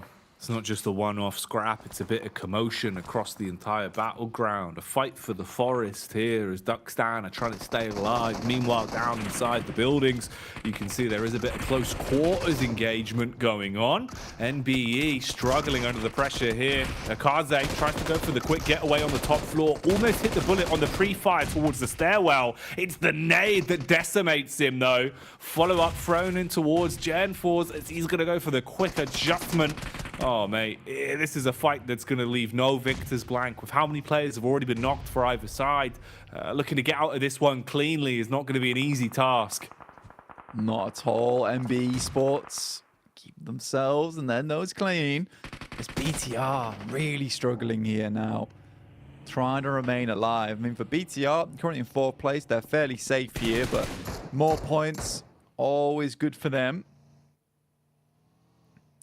Sam9 also towards this northeastern edge, really desperate for these points at this point in time. 23 points total, 23rd place in the standings with 32 points overall. BTR looking to finish off the final players from MBE. It's a decent nade, but it bounces off. Well, hello. IHC, they're doing good today in terms of knowing what fights they can fully commit to. When they need to calm it down a little bit. This is one where it seems like confidence is at an all-time high as they try and close the gap. Coops playing for keeps, goes for the stutter step and looks to try and hit the shots. Nice re-peek into Alex, but not quick enough on the draw. So Coops, the young gun, goes down as he's shut off by Alex. And the rest of the team is just running. They want to get out of here. Meanwhile, NBEs are still fighting inside of the building. Shotties galore as all of the barrels are going off and everyone's taking damage. But it's the side of BTR that are starting to crumble now, looking like maybe they've let this one slip blank. NBEs could maintain control here as they've actually got time to reset as well. Whereas you're just facing, you know, 1 or 2 players that remains alive now for BTR. Hello? And Sem9 have come in to join the party. I mean, for Sem9, this would be a lovely bit of revenge over towards BTR, who have harried them all game. Luckily, BTR is able to get 3 players back up on their feet somehow, some way. But Sem9 is just lobbing in the Molotovs, heating up the fire. Lapar goes down to the burning foot, and it will be 90 Dep now moving in with himself, a nade in hand. Looks to toss it on towards that top side. Takes out Mondo, potentially hits him for a very hard amount of damage, but BTR backs things up, waits for the end game. Another nade goes through, but won't find its target. 90 Dep just expending utility here, and Mondo feels fairly safe. Not anymore. Oh, throws a grenade right at his big toe and hopes that he will stand there and eat that bad boy. Mondo, there he goes. It's off the back of Tam as he'll line that one up through the outside window. and blow him away. Fight isn't over though, as you third partied, and that means you've still got to clean up against BTR. BTR that's down to a dynamic duo, good with the nades for the opening on the engagement though, as that one's going to wipe down Depp instantly. Response back is so clinical. It's nade city blank. All of the elims are off the back of these explosives. And we talked about how, you know, it would be nice for Sem9 to get a little bit of retribution. Gemforce even denies the point as well. Gets naded out by his teammate. Kenny will be looking for a little bit more. But Mikiao goes down and Gemforce is going crazy with it. And a blind spray into the smoke there with the DBS will finally shut him down. But Sem9 found that a lot more difficult than I think they expected it to be. Look at all the vultures in the other squads that were lurking as well, Blank, just circling around the outside. You do Alliance just watching that one from a distance thinking, all right, when can we come in and pick up the pieces? Right? Our turn now? Yeah, when do we get to swoop down? But they've actually gone for the rotate round the back. It seems like they've realised that NASA were actually setting up for this. They go for the backstab onto NASA. Ooh, okay. This could be sick, Blank. You've got so many squads that are right on top of each other, and Sem9 want to move as well. They want to actually just get stuck into the fight after getting that first knock. So Kenny plays for the info, going for the quick roam up. IHC still here, still looking for a piece of the pie as well. What on earth is going on? I mean, this is a lot of hate coming through towards Sem9, and they're doing a fairly decent job of holding these teams back at arm's length. But to be honest with you, it's kind of surprising. We can even see it here, the amount of teams that are actually towards that central arena of the map. There are so many on this northeastern side, all trying to hold each other out. Udo Alliance, Sem9, IHC, Nacer, as well as Ducksam in a difficult spot. And what a horrid circle here on our final angle. I said it was reliable points. I take it back. I put it away in the backpack there because I have lied to you all. I have lied to you terribly. Oh boy. Oh dear, Blank. Sem9. I'm surprised they've been able to survive through so many of these awkward encounters and keep the team in a good position. You do Alliance, though. They've been playing a very slow, methodical, just lurking and looking for a high percentage opportunity before they dive into a compound or run the risk of even really going for a trap card play. They thought they saw their opportunity inside of the forest. Instead, they've kept their cards close to their chest and are still holding for this fight to be instigated from someone else. Let another squad make the first mistake. Brute Force seem to be pitching as well as they're going in versus Zen Hyper. And able to pick up a couple of pieces here and there. IHC close in the forest. Going to be assaulted now as Mikhail's close. He looks for the peek out through the car. Kenny supports from way back. Depsy grenades as well. It's getting a bit risky now, Blank. This is when the other teams that are hearing all the gunshots are going to be thinking about the third party potential. Mate, Alex has no clue where Tam was shooting from. Finally finds his number. And IHC hanging on at the moment versus Sem9, who have tried to get the beat on him. Mikiao tries to move away in the vehicle. Some great team shots coming through. Won't finish him off in the time being. Kenny as well off in the distance. And it will now only be one final player of Sem9 to make it through. It's so unlikely that Kenny will get much further. Tam gets knocked out off in the distance. Demo creeping back towards Alex now.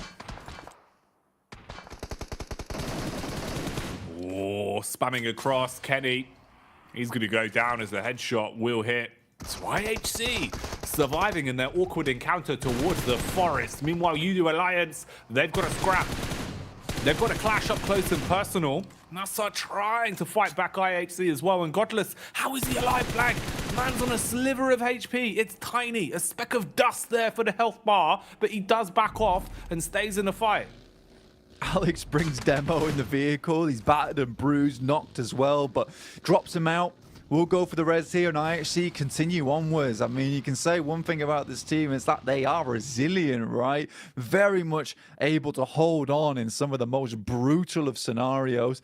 TK Plus down towards the south side, just outside Lighthouse at the moment, but definitely not in it. They've crashed upon the rocks here. The light was not on when they came to port.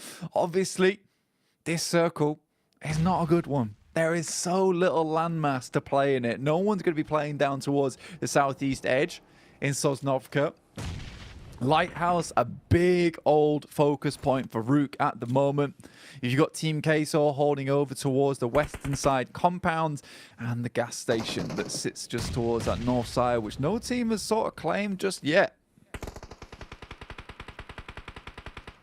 So many squads, yeah. man. Yeah, it's rough with just how close they are. And if you can't find your way through the opposition quickly, it's going to get so much harder. Zone shift is rough as well. Feels like Rook are the only ones that really come out on top with the coin flip, and even then it's still going to be awkward for them in terms of so much pressure that's going to be applied onto them from the other squads that want to take away the map geometry they actually have here. Nades from Udo Alliance, spelunking in reverse up the hill, looking to try and climb their way up. Star eats a big connection from the nade. Meanwhile, IHC are going in, clearing out. They found the South Korean squad and they want to attack for control of the compound. Junie and Co have nades pulled. Godless, similar mindset. Remember, this man survived with barely any HP. Now he's trying to kick off another fight, but IHC do lose an opening man as Alex is dropped, and they've got good positions to peek from. Duxan can keep on applying damage here. Duxan coming off the back of confidence of that last match on Orango, holding on right now versus so many different teams, all in the same area, playing around yellows here over towards that south side. Zipian tosses a nade over the top, spots the players from Nassau, just sprinting around the sides. Yol goes down, and Duxan just looks like a different kind of beast now. This isn't a duck. This is an absolute behemoth with how they're playing. Ooh, getting their wings clipped now, though.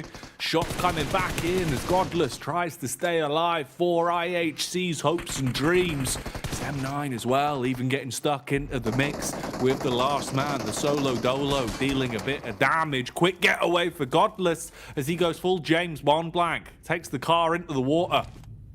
Tumbles it in. Not a hover car though for the time being. Will hit down towards the depths of the Mariana Trench there. And there he'll stay for quite some time, you'd imagine. Rook from the Lighthouse. Such great visibility for this squad over towards a lot of different teams. And with the circle panning the way it does, they just have a lot of protection going forward here. You got DK underneath, but it is Duxan to be taking a lot of damage here. Will lose another in Hoxie. He did so much good work for the team before, and now they just have to send it over open ground into rocky terrain. They miss the jump into the water, have to give it another go and hope they don't get sprayed out as they tumble in. It's not quite good enough. No, it's shallow water, Blank. They've beached themselves. Oh, this is not what you want. They're trapped on the sand. Junie. Just swing the wheel, my brother. That's so rough, bud. The second attempt to get into the water, and even then you hit the shallow bank and eat bullets. They're gone. Absolutely wiped away. Look at the moves from Mela, man. How's he doing it so quickly? Stutter stepping left and right. Finally falls to Rook. It just feels like a desperation from so many squads. Fair play to Mela, man. The fact that he was getting in like that is crazy. Man, this is absolutely outrageous at the minute. Okay, zone's going to move. For so much more water, though, still to contend with. You're restricted in terms of the actual landmass you're going to have to play with. Inco as well, you've got the blessing of the fact you're already inside of the big deep blue. You're set up in there to make it uncomfortable to actually have a full squad wipe against you and have bridge control to play with. You've still got a little bit of the Lighthouse in the zone as well. So there's something to be said there for Rook. Rook have been hitting their shots, so that's always going to help. But this is looking so rough, Blank. These circles have been unforgiving today. Yeah, absolutely horrible. Honestly, just disgusting to play around with. It's been very, very difficult for so many squads. Prepod over there from Brute Force doing his best to try and get his way into the circle, but he'll just be edging along the beachfront, pretending to be a crab at this rate, because that's the best he can do. Hopefully has a hard shell on him as well, because getting out from this situation is requiring him to weather a lot of bullets on the entrance inwards. Team Queso, strong spot still held by them up towards a little bit of high ground with the rooftops available to them. Inco sort of blessed from their position where they came in from that eastern side of Sosnovka, swung in from the coastal edge, and it's kept the bridge in for such a long time. They basically haven't had to do anything in this match, which is very fortunate for them, considering that they've got to jump up quite a few placements in this game if they want to set themselves up for a good chance to get in towards that top 16 at the end of the day today. This has been one of the most cruel games to other teams and one of the most fortunate teams to win Co. Just so many miraculous things inside of this game that have made it pan out the way it has. U2 Alliance sharing the territory here. They formed an alliance, it seems, with D+, at least for now. If you expose yourself, if you make yourself visible, I think that alliance will very quickly start to crumble, and you got to worry about the fact it's some sort of reverse fireworks show, Blank. They're just throwing the grenades down at them, and they're detonating right on their heads. It will finish off U2 Alliance first, as they're now out of the equation. D+ stuck in the same spot as well. The only blessing is they're starting to run out of nades, Blank. Yeah, Rook just ripping away points from these teams underneath. They want to go as far as they can into this match. It looked like it was fairly on target. Mikiel so low HP, and Pusher will find him off the back of that one. The nade took him down so low. But Mikiel able to get those final couple of bullets in to do the rest of the job. Then Abeche over towards this side from Inko. Vitali still towards the bridge end of things, actually. And Inko desperately want to win this game. Regardless of what happens, they will get somewhat of a decent placement point, I would imagine, here, with Squash holding on the bridge itself. Brute Force, though, able to actually move themselves up towards that northern side to start facing off against Team Queso, which the circle most likely in this next one will push them further down towards that south side. So you've got to respect the plays coming through from Brute Force here, able to get themselves in a position where they might just be able to do well in this game. Inko finally getting an opportunity to put the bridge control to good use, as well as they spam shots onto the players lurking in the water and finally finish off D+. New zone acquired, though, and even more land gets stripped away from our competitors here. The battleground getting smaller and smaller, and with so many squads inhabiting it, it's not going to be easy. You're going to have to fight for that room to breathe, fight for some sort of control of the map now here.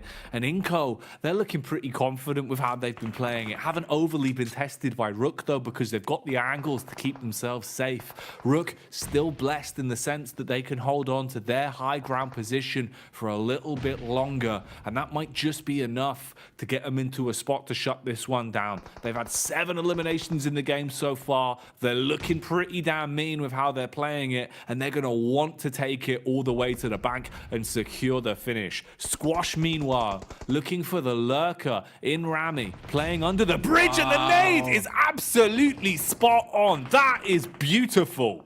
Yeah, that's banging there from Squash there. I think that just comes out from the fact that he has a little bit of an inkling of whether he'll be playing Team Queso, though. It's Arta coming up against Brute Force. Again, Arta on the case, looking forward towards these teams. Papi Potro, last one left alive, but it's Vitali to finish up the job over towards Brute Force, and Team Queso should now be able to get all 3 players back up, but no! Vitali threads a couple of bullets with a Mini 14 and puts Team Queso to rest. Okay, here we go. This is what they've been waiting for. Inko, the battle of the bridge has been going their way, and even finding countless opportunities to third party and first onto knocked players. They are adding to that total tally of points. They've also got the edge of shutting down one of the key players from Rook with that fantastic use of the nade, blowing him out of the server and leaving them down to a 3-team setup here. Just Pusher, Default, and Eugene up against the full squad of Inko, Blank, and this high ground that's worked wonders for them won't exist for too much longer. For Inko, they've got so much control now as well, and for Rook, like you say, coming down off from the lighthouse puts them in a very bad situation. They'd have to get some clear knocks to start things off here versus Inko. 1 nade left remaining here for Rafa and a Molotov, but overall, Inko's supplies are looking pretty healthy. Default, though, moves up makes it to the bridge. Gonna try and snake his way through, get something done off the back of this one. If Default can find at least a good nade over to one of these players, but once again, it's Squash with a killer grenade from the top side. Default dropped everything, tried to keep himself minimalistic and hidden. It doesn't matter though, because Squash has got the X-ray vision in this game apparently.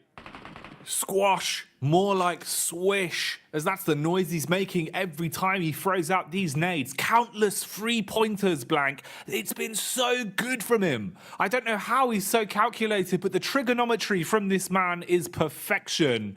Every time he lines up a nade, you know it is going to be an absolute banger. And that's an impact frag player that he takes down with it as well. Default today has looked unbelievable. His gun skill's been through the roof. His mechanics have been on point. So the fact you take him out, you remove that chance of a potential upset clutch from Rook massively. You've left them down to just a duo now, Blank. Chances of this one being an upset are slim to none. Inco are licking their lips at the idea of the chicken dinner now. For Squash, basically done it single-handedly from this position underneath the bridge. He has been so influential on this map. Inco with 4 players, then Abeche wants a little bit of the money too, sends a nade over the top here. Oh, it's close. It looks scary. The Tracer showing you it whizzing right on by. The bullets, though, are hitting. Play zone coming on in, and with the tag that was already inflicted onto Eugene, the zone was enough to finish him. Pusher will be getting pushed away as he goes down, giving up the chicken dinner to Inco. Double chicken dinners on the day for Inco. We said that one wasn't enough, so they gave us 2. For Inco, this is much needed points, but sort of gifted as well to them here at the end of the day. But again, you've got to look at the way that Squash played out that game, and I think that you could sort of give him the credit for just nailing each and every one of his nades that he sent through. Some great vision. Even I think the team looks a little bit confused with how on point his nades were there, but it takes them through, gets themselves a chicken dinner. This is going to be so massive for them in their long run. Well, that is the thing as well, especially, over the course of the tournament, Blank, we've seen just how much of a blessing it is if a team has got some fantastic grenadiers on their side. If you're hitting those big nades, if you're being able to come across for the double nade perfectly, it just sets you so far apart from the other squad. So the fact that Squash is able to land 2 blinders all off the skin of his own back, perfect damage dealt on him, you got to give him props for that. Nade usage on screen as well. A lot of roaming for Inco. You can see with the miles traveled only really being bested there by the side of Brute Force. But wow, that's a big game for him, Blank. And honestly, towards the end, I'm kind of glad they just played smart. They didn't get stuck into the game until they absolutely had forcing the issue. I mean, the start on Sosnovka, right, was quite amusing because they must have rotated up towards the eastern bridge. The circle was for like to themselves, this is a horrid circle. Let's re-rotate back here. In the meantime, we're going to rotate on over back to the desk with Mr. Jason Kaplan, Maxman, and the Kalaris. That seemed like an hyper-rotate right there, to be honest, Blank. But as we did see, Inco closing out the game yet again. Their second chicken dinner on the day. And going into this match, they were in 21st place. Where they've ended up after, well, that will be left to be determined when we get to our overalls. But again, a much-needed game to make them feel so much safer and have a little bit of wiggle room if they have a bad Final 2 match. Yeah, and the point gap at the bottom here, Jason, is so small. One good game like that, you can jump up significantly high and be safe in top 16. So, Inco, glad to see him get a win like that. But Rook here, man, again, we're seeing so many good games from Rook, able to reach the late game stage. Default's been doing fantastic. Rami's got some amazing nades, especially from that spot, because they read the lobby so well, right? Mad Balls don't play this location. They're not in this lobby. We're just going to full send it on to Lighthouse and just survive into a podium position and get a second place. So, man, Rook really trying to reach now a podium position at the end. I'm loving it. Are you calling them an ALT here, Max? No, it's no, not an Avenger level threat. No, okay. But they're good. I like them. It's cool. They're good. Team Queso as well, though. Kalaris obviously getting 12 points. Brute Force getting another 9. Again, teams who desperately need these points have been able to do so consistently today.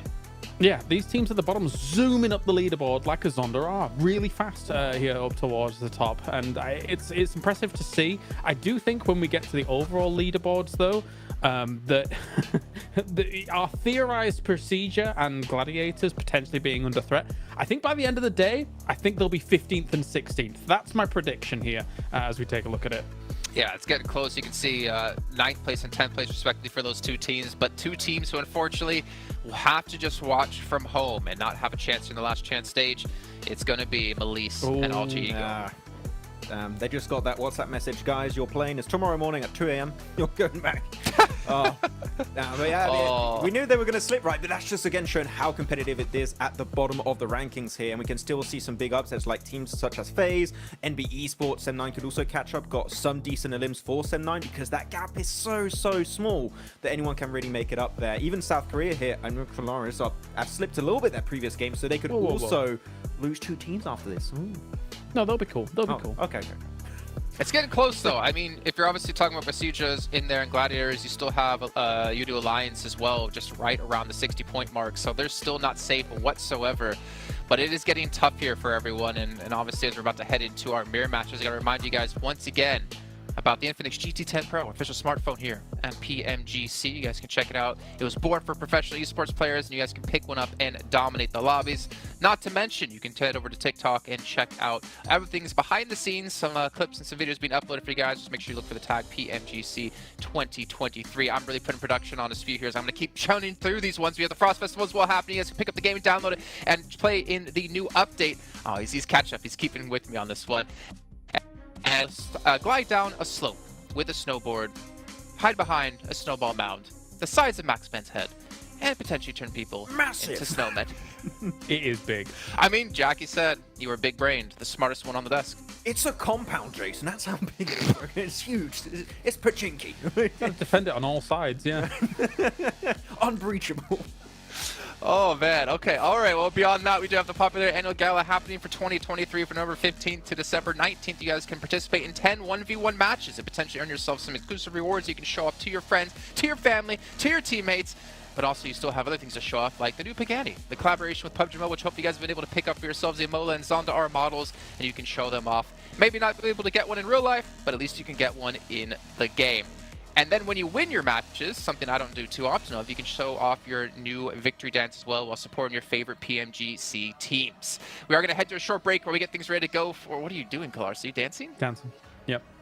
I mean, to be fair, that's probably what I would do in the club. Okay, Max, man. Let's head to a break. Let's get him off screen. It's going to be Miramar come up next, back-to-back. We'll see you in a few.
We saw FaZe Clan there looking a little bit upset, a little bit sad, and honestly they should be. Their hopes of getting through to the last chance tournament are slowly falling by the wayside, and to be fair, even if they do qualify at the moment, they still have a lot of work to put in just overnight to be able to get top 5 and potentially be one of our finalist teams in our Grand Finals, kicking off over in December. But Jen, we are back. We didn't get to talk too much about that last match, but honestly, Inco kind of setting themselves up for success if we want to hop back to it before we hop into our game. Yeah, I love especially the way they were playing Ninibic down on the beach side and having 3 players over onto the top of that bridge, able to get himself multiple angles during that match and making sure that teams, especially coming from the west, like N-Hyper, Brute Force, Team Kesso could not really have a chance to compete in that game. So just having those 2 positions, those 2 angles were really important. And it's really weird though, you can compare it to Mad Balls, that they're all being consistent. 1 win, 2 bad games, 1 win. We just need to see more consistency to be safer. Well, you know what, Kalaris and Max, we got to see your dance moves, but it's time to head over to our best dancers on the show of Jackie and Blink to take us into our first Miramar. There's not much real estate in terms of the screen space, so I thought I'd go for something like this. I hope that was enough, Jason. I hope that pleases you, because I know the viewers at home probably hated it. But it doesn't matter, Blank, because the games are what they love, and these games have been delivering. They have. That last game was insanity. Circle was disgusting. It was just rude, realistically, at the end of the day. But it gave Inco a great chance at a chicken dinner. They don't mess it up. They don't fluff it. They understand that that was one of their best opportunities to grab themselves a big chicken dinner. And Squash takes fate into his own arms in that sense, where he's just lobbing those nades across and getting some killer nade shots from it. So I think coming into this Miramar now, as the lads on the desk exclaimed, we do have Malise and Alter Ego leaving us. They're confirmed not to be going. Maxman was quite cruel, talking about flights being WhatsApp through. I mean, come on, man. They only just lost, dude. Come on. Give them a second. Give them a minute. Oh, mate. It's painful, they Blank, but it's kind of the way it is, man. It's a competitive format for a reason, right? It wouldn't be the most prestigious event of the year if anyone was just making it through to the finals. If anyone could walk in, it'd be like a bouncer, Blank, that doesn't check ID, instead just looks to see if he likes the color of the shirt you're wearing. It's very silly. It's not a good system. Are those Nikes? Get out. You're not coming in. It's unacceptable behavior from you. But are you Max, man? Come on in. We got 2 different bouncers here. We're gonna flip the coin to allow the Max man into the club here. But into the survival stage in the last chance club, we have 16 teams to be decided on just yet. We have esports who have honestly been doing fantastically well. Despite losing out on 2 angles now, they still got themselves second place in both, really playing very well off the back of some strong positions, which we know they're good at taking earlier on. But penultimate match here of the entirety of the survival stage as we head in towards Miramar, the dusty deserts here in front of us, and we'll see once all that does who exactly will be in that bottom 8. It's going to be painful, man. It is going to be a rough state of affairs for our teams that don't make it through. But some of them have to. Some of them got to get themselves into the upper echelons and soldier forward into tomorrow and the preceding day, where we'll have that last chance, those last few moments of madness to decide which teams move on out of it. So this is really where it is all do and die for a couple squads. Little bit of a shift, little bit of potential still remaining in terms of some of the placements for these teams. So accruing an extra couple points here today can be a big one. So we need some large finishes for some of our squads further down the pack here on the back-to-back Miramars. And I do wonder what sort of form we're going to be seeing as well. Seems like fighting is going to be part of that, as FaZe, who really have been hit with the unlucky stick, Blank. You know, they look completely different to what we saw when they came out swinging initially into last chance, well, survival stage rather. They were looking a lot better. The longer it's gone on, it's just felt fragmented. You know, it feels like they really are always leaving themselves susceptible to these attacks, and they give quite a free opening elim on this one. You know, for nothing really. FaZe just drop far apart, and a man gets spotted instantly.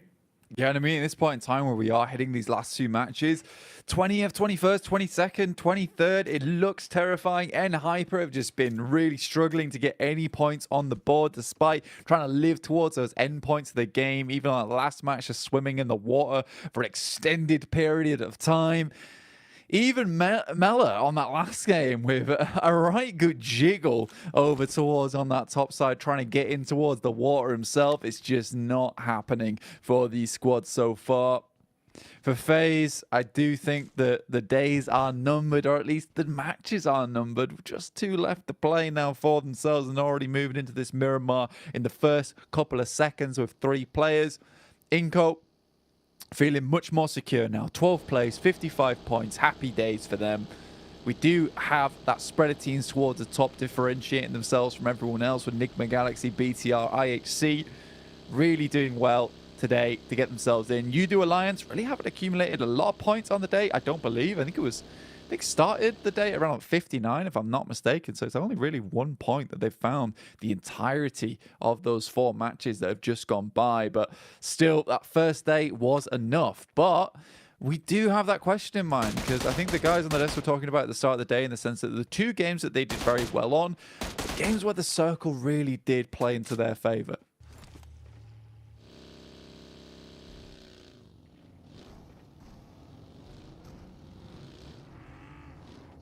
Inco's on our screen at the moment. Squash, as we said, the right arm of God on this guy, honestly, Jackie. Yeah. Incredible nade plays from him. Enigma Galaxy off in the distance. Another team that I'd honestly like to see go out with another bang here at the end of the day. Maybe get some more points towards the top side of the tables. You'd hope so. You'd hope so, because it's definitely looked a lot better from them, at least with getting more momentum into the games today. You know, it was really quite rough when we saw them initially. Felt like they were limping through a lot of their games, or just making misplays more so than anything. You know, that was kind of the big focal point that we were looking at, is how many times they made a mistake that could have been avoided. Today, it's been a lot cleaner. Seems like the heads are screwed on more, and they've been performing well, especially on the Erangel. So will that translate into the Miramars, or will things be a little bit more wobbly around the knees? We'll see. It is an interesting point you raise as well with You Alliance as well, because you're right in the sense, you know, that they did win those games, sure, but like you say, there was a lot of setup and external factors in terms of the zone, the way some other teams played around it as well to kind of feed into them. Outside of that, in the raw head-to-heads, in the raw games from the opening moments towards the finish, it's still not looked exactly picture perfect. But hey, I mean, however you gain those points, however it goes, you're just going to be happy you're getting them. So if they're at least able to keep themselves afloat and stay out of the danger zone, I think that's all they're going to be thinking about right now. I don't think it'll be as easy as that, though, when we get into the next 2 days. Definitely is going to be a harder task. So you're really going to want to make sure if there is any jitters, you get those out now and start to look towards the future. Nacer as well, man. Some of the crashes we've seen from today, Blank, have been interesting, because it feels like in terms of confidence in their own gun skill today, and sort of, you know, sticking to a game plan from the minute they decide it, it's a lot better. But things working out for them, or the absolute most miraculous collection of events occurring whenever they decide to crash onto a compound, seem to be a given. It feels like if they go in for something, you go, D+ turn up, and then everyone else just turns up with it, and you have about 6 teams in a compound and everyone loses. It's been a weird kind of vibe they've been hit with today. They're being chased uphill here. So Nacer, at least with the spread they've got, you've got the early warning of knowing that D+ are coming. So you can back off, you can peace out. You Alliance are close by as well. Yeah, over towards south side of Los Leones at the moment. I mean, a lot of teams kind of spreading out towards that south side of Chumacera as well, where you do have those rocky outcrops, so you can kind of play in here for the time being. Enigma Galaxy off in the distance, though, are taking shots over towards Nacer, and they're sending some backwards. And again, you're right, this team does keep getting sandwiched between a lot of different squads. And right now, D+ Kia coming up behind them. And with Enigma Galaxy in front, they sort of need to make a send to the side whilst they locate a bit of a better position to find themselves in.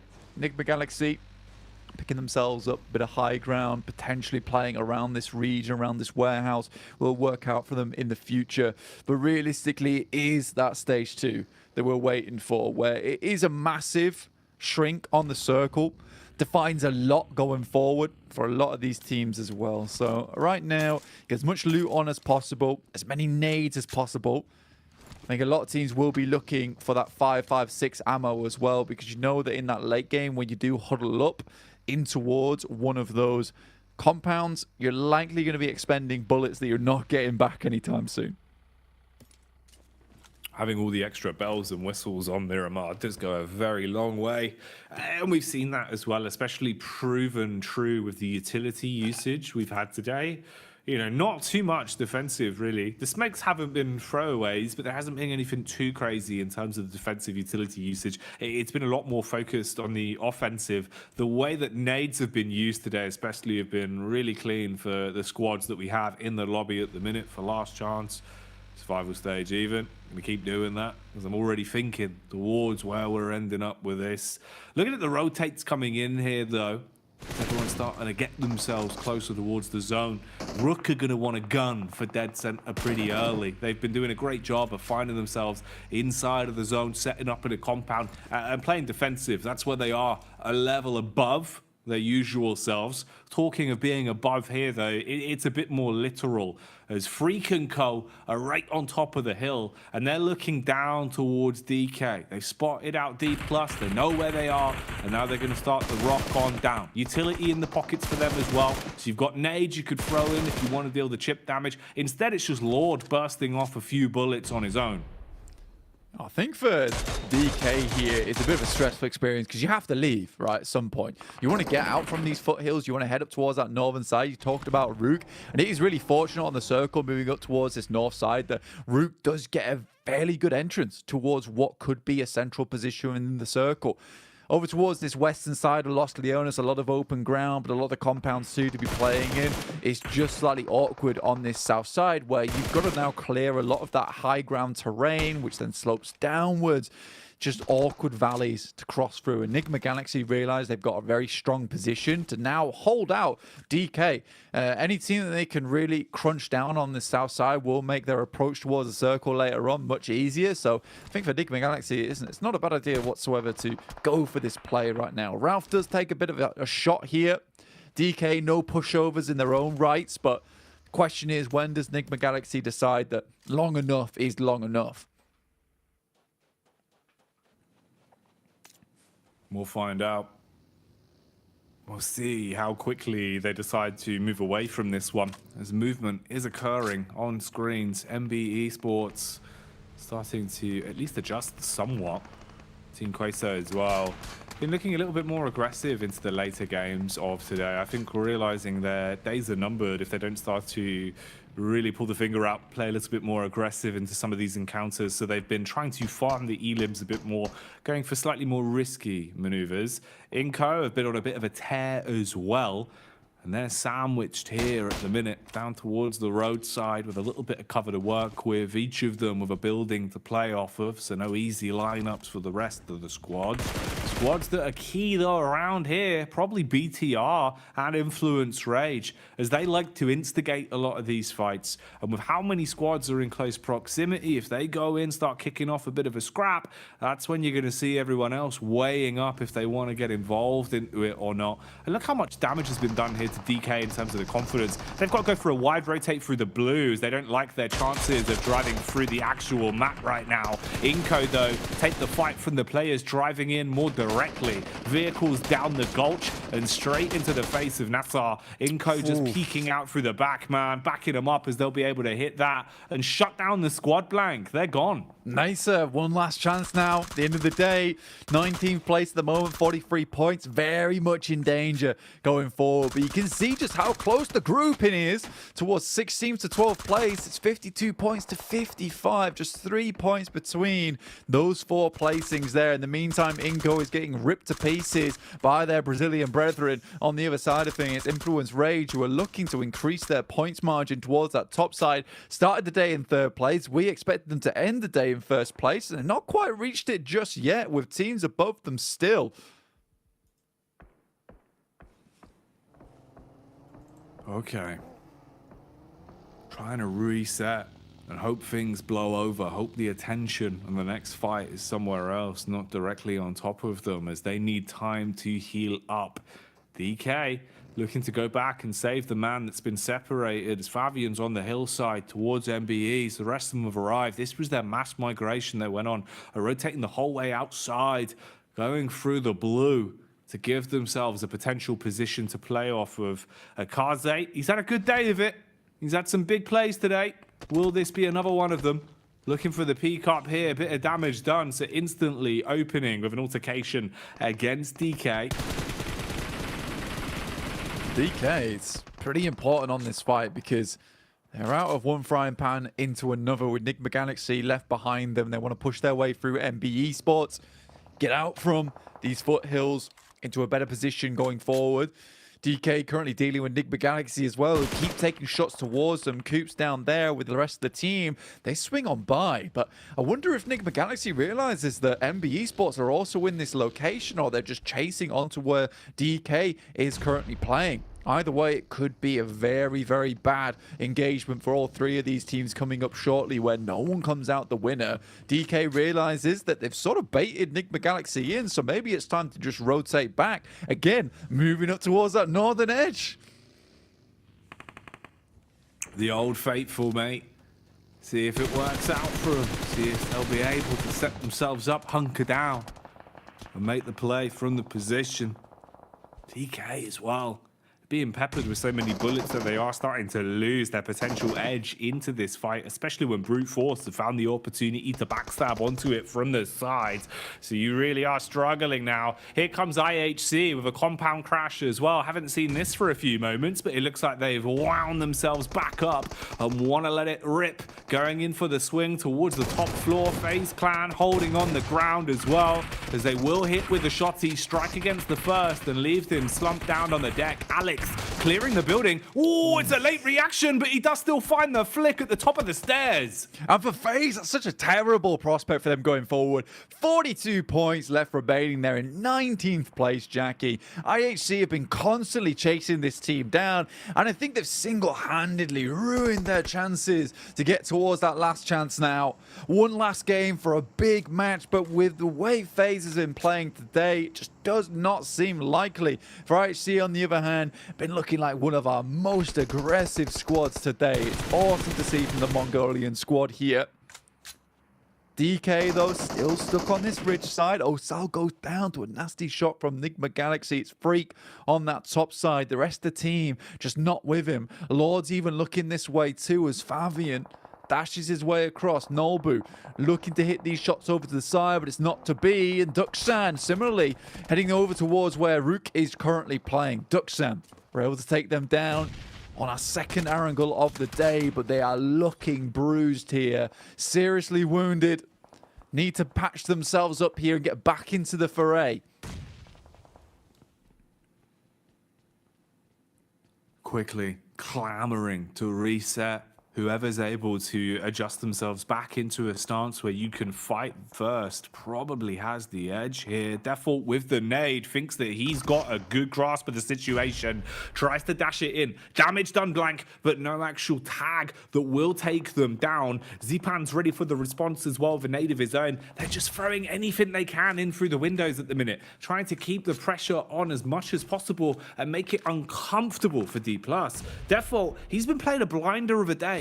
Overall, he's been hitting so many shots and looking really crisp. But here, you're up against the chance that if your teammates start falling, you got to do it all on your lonesome. And with how low they are, that could be a very achievable possibility the longer it goes on for Rook.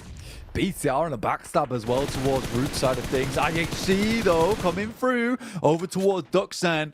Junie goes down. Not the play you want to fall here, considering the amount of work this lad's been able to do for the rest of the team. Immediately, Panic Smoke's been displayed here. Zipian still up front with the DBS, but he takes a nade here. Now just two players. Great shots through the window from Hoxie, but is it enough, Jackie? Is it? That's the big question, and right now the proof is in the punishment as the guns are dealing all the damage. Hoxie with a hefty right hook connects through the window. Judy Force back as well. Doors blown off. Looking uncomfortable. Sideline sweep for Alex. Who keeps the pressure applied. What is happening, Blank? This is non-stop warfare. Everyone is swinging into it. An unreal explosion on the vehicle from Duxan for the blue, pushing them in, and IHC looks for an absolute spray down. And with that, Duxan gets obliterated, torn full of holes from IHC, who are up to 5 eliminations. Duxan able to weather the storm, get themselves 2 points, but it won't see them too far ahead of a lot of these teams underneath them. Leaves them in a precarious situation going into our final match of the day. Our 2 Korean squads. Up to 54 and 55. Brute Force still going for a little bit longer, as our Team Queso in 14th and 16th place, right on the line. Only Sem9 and MBE Sports still currently going in the matchup to try and push over those limits. But 40 points and 41 with the history both these teams have had. See what gets done here. We know that Malise had a miracle run yesterday, which didn't quite pan out. Still got to give it your all, though. You'd hate to not give it 100% effort and then notice it was the difference of 1 or 2 points, or even with how far the odds are stacked against them, still trying to give it their absolute all and play the A game. Good show of respect, at least, for the competition overall with how this has been going so far. BTR tucked into position down here, though, and maybe they're next on the list for the onslaught of Sem9, as they've broken off into 2 squads, the duos on either side slowly clearing out the lower ground and pushing up towards the compound. Meanwhile, IHC begin their rotate. They've jumped in the vehicles and set their focus up towards where BTR are playing. So this has changed from a raw one-on-one team fight to a potential third party that can come in for a quick assist on their vehicles. Influence Rage, a side that has surprised us so many times. We haven't seen too much of them into this game. They've been playing smart. They've been playing slow. They know they are only a few points away from breaking that 100 cap, and they don't want to throw that chance away. With 1 elim already in the back pocket, they're looking to just scare other teams. Utility used uphill to force back the contact and make them think twice about fighting versus Influence right now. Absolutely, keeping them held back as far as possible at this point in time. And Influence Rage, like you say, looking to break that 100-point cap here, just 1 point away from it now. Looking to take that first place away from the Mad Bulls. Ended their spree at 104 points. Not too far away for Influence Rage to pick up, but almost feels like the pressure somewhat got to them today in terms of being able to get that many points. No pressure in terms of getting to the last chance. That's already finished. But being the #1 squad coming out from the survival stage, that's the real question. Still, 2 games to do it in. Already won elimination. Closer to that boundary. Sem9 over towards this northeastern edge. Another team that we need to keep talking about here. A team that needs to push themselves further, but their arch nemesis, BTR, over towards the western side, giving them the evils. Eyeing them up. Sizing them up. 3 points. Seeing if they'll be committing to this, man. They just want those extra points, Blank. Want to put them in the back pocket and secure it. IHC. I mean, it's godless that it's been playing such a crazy style over the course of this day. Yeah, the way we've seen him surviving really rough encounters with a sliver of health and still looking for more. Again, here you can see he kind of is the point man. He's the solo dolo, has full confidence in himself to just keep peeking off the back of the chainmail fence and putting bullets down range. Here comes Sem9 though. Again, looking to compound crash in on this one. DBS is ready. Yo. Nice bait on the nade. That is sick. As Lepar will blow them away, Blank. Massive amount of damage from both sides of these players on BTR. 2 nades, 2 successful knocks. One outside, trying to res him up, gets him back into position. Lepar on the edge here, scouting around the side. DBS won't have to do the work too much here as 90 Depth takes down Superboy. Will finish him off here, but Sem9 certainly struggling on this push versus BTR once again, seeming sort of like their kryptonite. Lepar, last player remaining. Nade in hand, runs directly into one of Sem9's.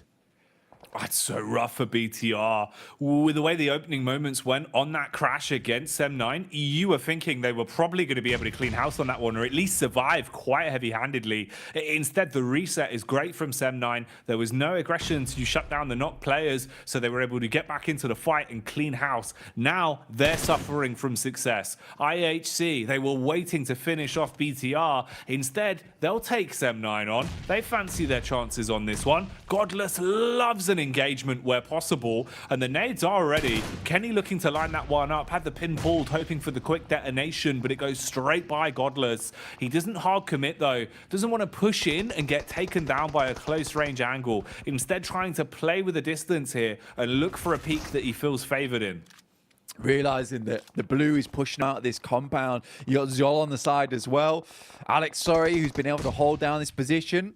Smoke's been dropped down, preventing the push coming through from the rest of Sem9. He's in a bad spot, is Godless, completely exposed, and now it's down to Alex, the one-man army himself versus Sem9, the 3 players. Great flashbang over the top side, tries to get a lot done with the DBS, will quickly swing back into cover. This is unbelievable stuff coming through from Alex. The fact that he's able to step up tall, Varsity squad, maneuvers the vehicle out the way, looks to go for the crash onto him, won't find it, but you can see the thought process. Dear me, Alex is just something else. Sem9 finally put the beast down. You can't contain him, man. You can't control this guy. So confident in the way that he plays it. Now, though, we switch our attention to Namiga, and that is a beautiful nade. Coops blowing away the first. Looking to finish them off with a quick follow-up as well. That one's going to be on target. That is huge from Coops. Hitting all of the nades blank. Coops is just the Grim Reaper of the lobby. On Enigma Galaxy, he just sends some disgusting nades over the top, and he's not stopping. Little boy's got one of his own, looking where to place it. Another nade will go for the air pop. That looks pretty good on towards Coops, but it is a quick flick over the top side there with the DBS. Man, Coops armed with a shotgun or nades. That's all he needs, it seems, as he will be punishing. Okay, quick detonate on the minivan, so at least that can't blow up and be used against you. Hard commit onto the Reds now and try to reset the fight, so at least the Amiga still have more to fight with here for the Galaxy. Okay, Sem9 as well.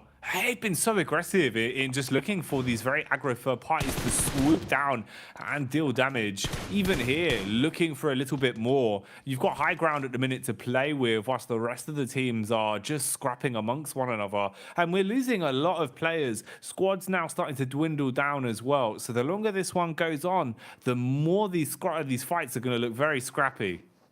MBE Sports Team Queso, Sem9, all looking good for a game here that will take them above and beyond in towards those top 16 teams. Sem9 with 8 eliminations, one of the best matches we've seen from this squad, all survival stage. So they need to take this just a little bit further, you know, because if they can secure themselves a chicken dinner with the 8 eliminations, maybe a few more, you know, that's going to set themselves up very nicely around the 60-point mark, which sets them on side with Voodoo Alliance in 9th place.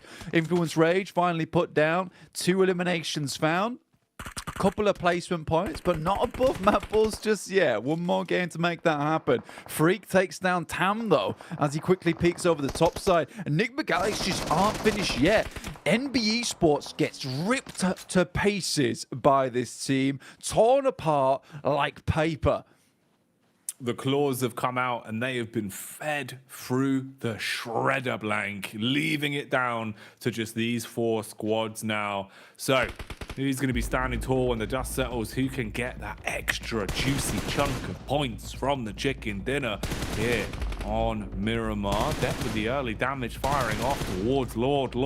With a mini 14, you can see he's confident. He wants to take this peak and try and hit a nice shot, but after losing so much health, he doesn't want to go for it again. Slows down a little bit and won't re-peak just yet. Has to play for the slow heal, gets smoked off by his teammates, so at least he has some cover as well. Quick resupply here. There is the death crates to some of the players coming through over towards MBE Sports, but it's brute force flying up towards Team K. So there's nades coming out. Papi Potro sends in a blaster.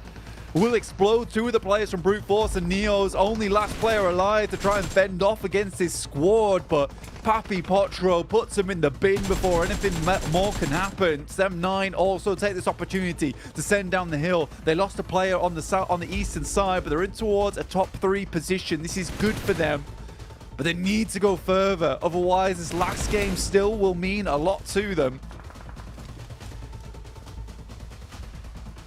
Enigma Galaxy, how far screwed onto their heads right now? Are they in a position where they can play this right, play this smart?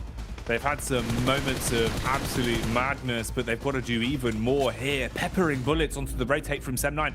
Sem9 that are still playing so crazy, so ridiculous with some of the rotates we see from them, some of the moves they've been making throughout this game. Even here, where they're in a final fight between 3 squads, they're still willing to be loud and audacious on their moves. Team Queso, they're just holding. They're just defending. All they've had to do is throw nades onto Brute Force. Outside of that, they've just been sitting pretty and waiting for the fight to come towards them. The longer the zone moves in as well, the less space between them there will be. For Enigma Galaxy, they're just sucking up points towards that top side, not allowing anyone an easy breezy path towards that last chance. Tam sends a grenade over. Kenny gets out the vehicle just a little bit too early, will fall and die to that damage. But Enigma Galaxy, what a game from them so far, going up against Influence Rage, touted as one of the best squads in the lobby. Took a while for Enigma Galaxy to come online, but they certainly are now. All systems firing. Activated at just the right time. Sem9 doing what they do best, but unfortunately this time the crash isn't going to work as the speed wasn't there for them. Go down and they lose out. Sequeso with a triple threat, still alive and kicking, still in the fight. Ooh, he thought he had the edge on it, Blank, with a Molotov set up on top of the roof. Instead, they just absolutely blow him to bits. Perfect placement on the nades. We thought Enigma Galaxy's nades were sick. Apparently, both of these teams can drop some big bombs at the minute. Yeah, the dynamite coming through from Team Queso so far. Seriously good stuff. Big Milo up front and personal. Keeping himself in the doorway here, barring all entrances. Enigma Galaxy, Molotovs thrown, denying those sightlines, whilst Coops attempts to get his buddy back up on his feet, but Big Milo's up front with the S12K. Unlikely that Coops will get back in towards position, but the blue is pushing in Team Queso now, and a barrage of flame is in front of them. They'll have to push on through. Lord spots a player, Arta instantly hits the deck. What a timing from him. Oh, this is rough, man. You were in a raw 3-on-3, but they hard committed to the res and left themselves exposed. So now it's up to the individuals. Lord, he's got to have a huge clutch, and it cannot happen. Queso hold on. They will defend the compound. Perfect placement of the nades. And a much-deserved chicken dinner in the final fight there as they overcome the odds and beat out Enigma Galaxy to take that chicken dinner on Miramar. They do not melt under the hot sun, the Team Queso. What a game from them. Big sigh of relief coming through from them as well, because those points they're able to accrue on that game are absolutely massive for them. So Team Queso will be very, very pleased with how this one panned out at the end of the day. Papi Potro with an unbelievable nade that got sent through from that doorway towards Brute Force, also on towards Sem9, who really needed those points too. But Enigma Galaxy tried to get away with some funky moves at the end there, Jackie. This doesn't quite work out. Yeah, I don't know, man. The idea of hard committing to the res in that spot where he was so far up and you knew there was multiple windows and all they were doing is throwing nades at you, it feels risky to waste Coops as medic, you know, going for the res in that sort of situation. I feel like, especially with what he had on him, he would have been more beneficial just playing the raw 3-on-3 using a utility Blank. But hindsight's 20/20 at the end of the day. You know, the information we have is different from when you're in the moment of it, in the thick of it, trying to make those snap decisions. So it is what it is. Enigma Galaxy playing a blinder of a game, but they lose out in the end. And Queso with a nice pickup. I do wonder as well, with them actually stealing some of the extra points away from Enigma, if that makes any difference in the standing, Blanks. If that will change things up a little bit there with Enigma not being able to hoover up all the points. Yeah, absolutely, and I think it will make things much easier for Team Queso going forward. Sem9 have a bigger game to go for in our last one of the day, but before that, we've got to send you back on over to the desk to break all of this down. And breaking down is what we're going to do exactly that, gentlemen, as we had Team Queso, the team who were the bubble, in 16th place, getting a massive victory that honestly might have put them safe now, or should have been able to put them safe 100% through into our last chance tournament, kicking off tomorrow. A great game by them, great game by Enigma Galaxy as well. In particular, Coops, man, it was the Coop show. You give Coops an MG3, just like anything is possible for this team the moment he has a weapon like that. I do have to echo the point that Jackie did make at the end there, is that it was a bit weird for him to force that res onto Ralph. I think you leave Ralph give you free information and try and have a bit of a wider three-man split to get more control onto Team Queso, but then you saw Arthur there on the low ground. He was just making sure that the entirety of Enigma could not leave the edge of the blue zone, and they were just going to be suffocated behind that hill. So good execution, and all off the back of that rotation onto the best player in this lobby here, Kalaris, is Big Milo. Oh yeah, loving it. Yeah, he was. He is colossal, that's for sure. You know, here it was Team Queso being able to do so well. I think it's about time we've seen them be able to put up a performance like this. They were doing well in terms of holding down this location, right? They were here for a little while and able to hold it off successfully. Again, against Enigma Galaxy, who did flub a little bit. I have to agree with your guys' sentiments on how they want to make that approach happen, but when you're going up against Enigma Galaxy and they're able to put up this performance throughout the game, look at Depp. 1,069. Look at him. Nice. That's my noise for that one. I mean, 15 points for Sem9. They were a team not really safe at all, and they were a team still trying to fight to get into top 16. That might have actually been enough to potentially push one of our, or potentially two of our South Korean teams out of top 16. We're going to obviously find out in just a little bit of time here, but things are getting very tough now as you take a look at our overalls, and there we go. D+ has moved out. Sem9 has taken their position. Duxan in 15th, just winning when it comes to the tiebreaker because of the chicken dinner they had. But going to this last game, I mean, obviously with Melise out in 18th place, NB Esports has to pull off a cracker of a match if they want to build a break through the top 16. Look, they sent it to us saying, you know, break down this game or whatever. If both South Korean teams go out, I am going to break down. Okay, Jason? All right? I'm going to put it that way. All right? That's it. I don't want to say it's chance. Yeah. I don't think it's going to be possible, though. I think we're going to see at least one of them. I think Prestige, though, is the team I'm focused on because they're in 60 points in 13th place. If D+ gets 7 points on this match, if Sem9 gets 6 points, if Duxan gets 6 points, Prestige could be knocked out. The stars have to align, right? Yeah. For all of those teams to do well, but it is possible. Yeah, we alluded to it earlier on in the day that 60 points is by no means safe. I mean, look at Brute Force, right? They've been able to jump up to those kind of closer positions with them after starting off almost disastrously in day number 1. So it's possible. Whether or not it occurs, though, is kind of a long shot. We'll see. We'll see. They will need to reach pretty much top 5 locations if they top 5 positions on this next last game if they want to maybe overtake Prestige Evos. But I don't expect it to happen. It will need to happen exactly as you said, right? Well, the stars need to align. But man, what a comeback from Sem9 though, that match. So many eliminations while getting third-partied by IHC while breaching on BTR. They had amazing opening nades. Sem9 just brought it back from the brink of death this match, so they can make it happen. It's such a small point gap, right? So many teams can still compete, and now what we need to see from some teams that are outside of the top 16 is not just try and play passive and play your own game. You need to get a ton of eliminations there. You need to start fragging out, popping off from the get-go, otherwise it's just not going to be enough to make in top 16 to reach the last chance. So we need to see some big performances here at the bottom. And this goes into something we discussed while we were watching the first match when we were, you know, obviously off air, is that obviously depending on how many points you're behind, how many matches you have left determines how big you have to go. And Claris, you know, we were talking about this in particular for NB Esports. You just have to go crazy. You have to hunt for those eliminations. You have to put the fate in your own hands. It's going to be really tough considering what we've seen so far, but if they want to have any chance, they've got to go for it. Yeah, especially when their podium finishes throughout the majority of these 2 days when they've been playing have been smaller limb games as well, right? They're able to sometimes get to the late game, but they're not getting the elims with it, so they've got to go really big, Jason. Well, it's time. Our final match here, the survival stage, before we get into our last chance tournament kicking off tomorrow. We're going to find out if some teams can hold on to their position or if we'll see some teams push them out. Colors hopefully won't be too sad at the end of this game. Let's throw it to our casters of Jackie and Blaine to take it away. Setting up the big one then, the last game, the last hurrah, Blank, to decide where all of the chips are going to lie, man. And then tomorrow we know who we're going to be seeing here in that last chance stage. It's good. It's so damn good how the game's been going so far already. So I'm living for it, but I'm excited for this one, Blank. I mean, it's the fact that all these teams towards the bottom side of the rankings have just absolutely worked their socks off to be here at the end of the day. Like, what is this? Jesus, that guy's moving quick on the old finger tap in there. Looks like we got a bit of a rehost coming through very quickly. I'm assuming we'll get back into the game as fast as possible.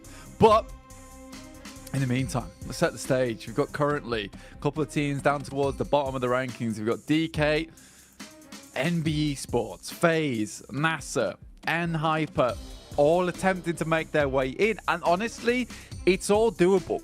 Right, off the back of a big game. You look at 16th place with Sem9 at 55 points. For N-Hyper in 23rd place, that is just 15 points away, right? A chicken dinner, 5 limbs. That's all it takes. So every single one of these teams, it's more than doable. It's not a fat chance. It is very, very likely that if one of these teams does extremely well, they'll make their way in towards that last chance. It's not a pipe dream for a lot of these guys. So this is going to be one of the most exciting final games we see. Sem9 look happy after the back of that last match. There's a little bit of sweating, I imagine, going on for them, but they just need to do okay in this last Miramar. That's what they've afforded themselves, Jackie.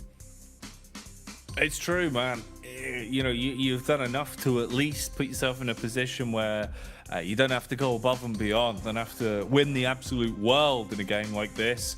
You just got to do the bare minimum, keep yourself afloat and be happy, confirming your spot and knowing you stay alive, knowing you're actually in the runnings going into that last chance and being into a position to close things out. Mixture of emotions here as well, Blank. You know, you can see from that human element of things, the teams that obviously the reality of the situation probably now starting to creep in, knowing that, you know, no matter what, their likelihood of really changing the outcome is slim to non-existent for a good few of them.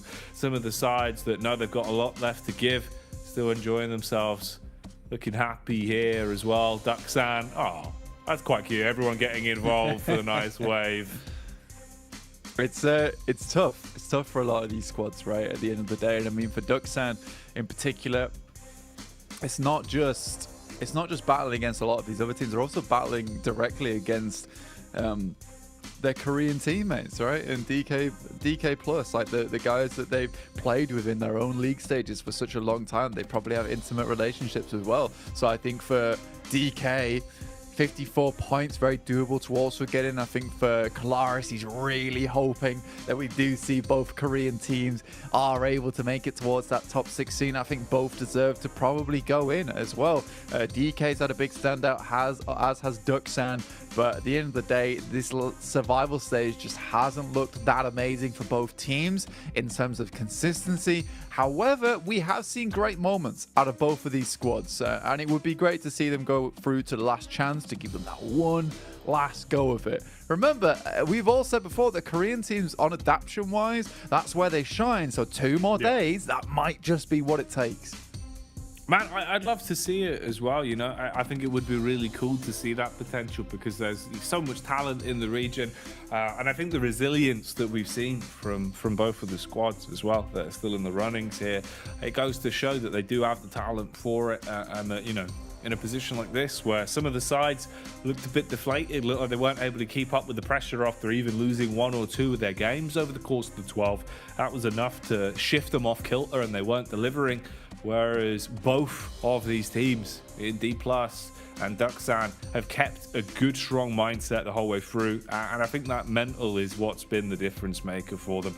Understanding that it's never truly over until it's over. But us setting the stage is about to conclude, and we can instead move into the game itself.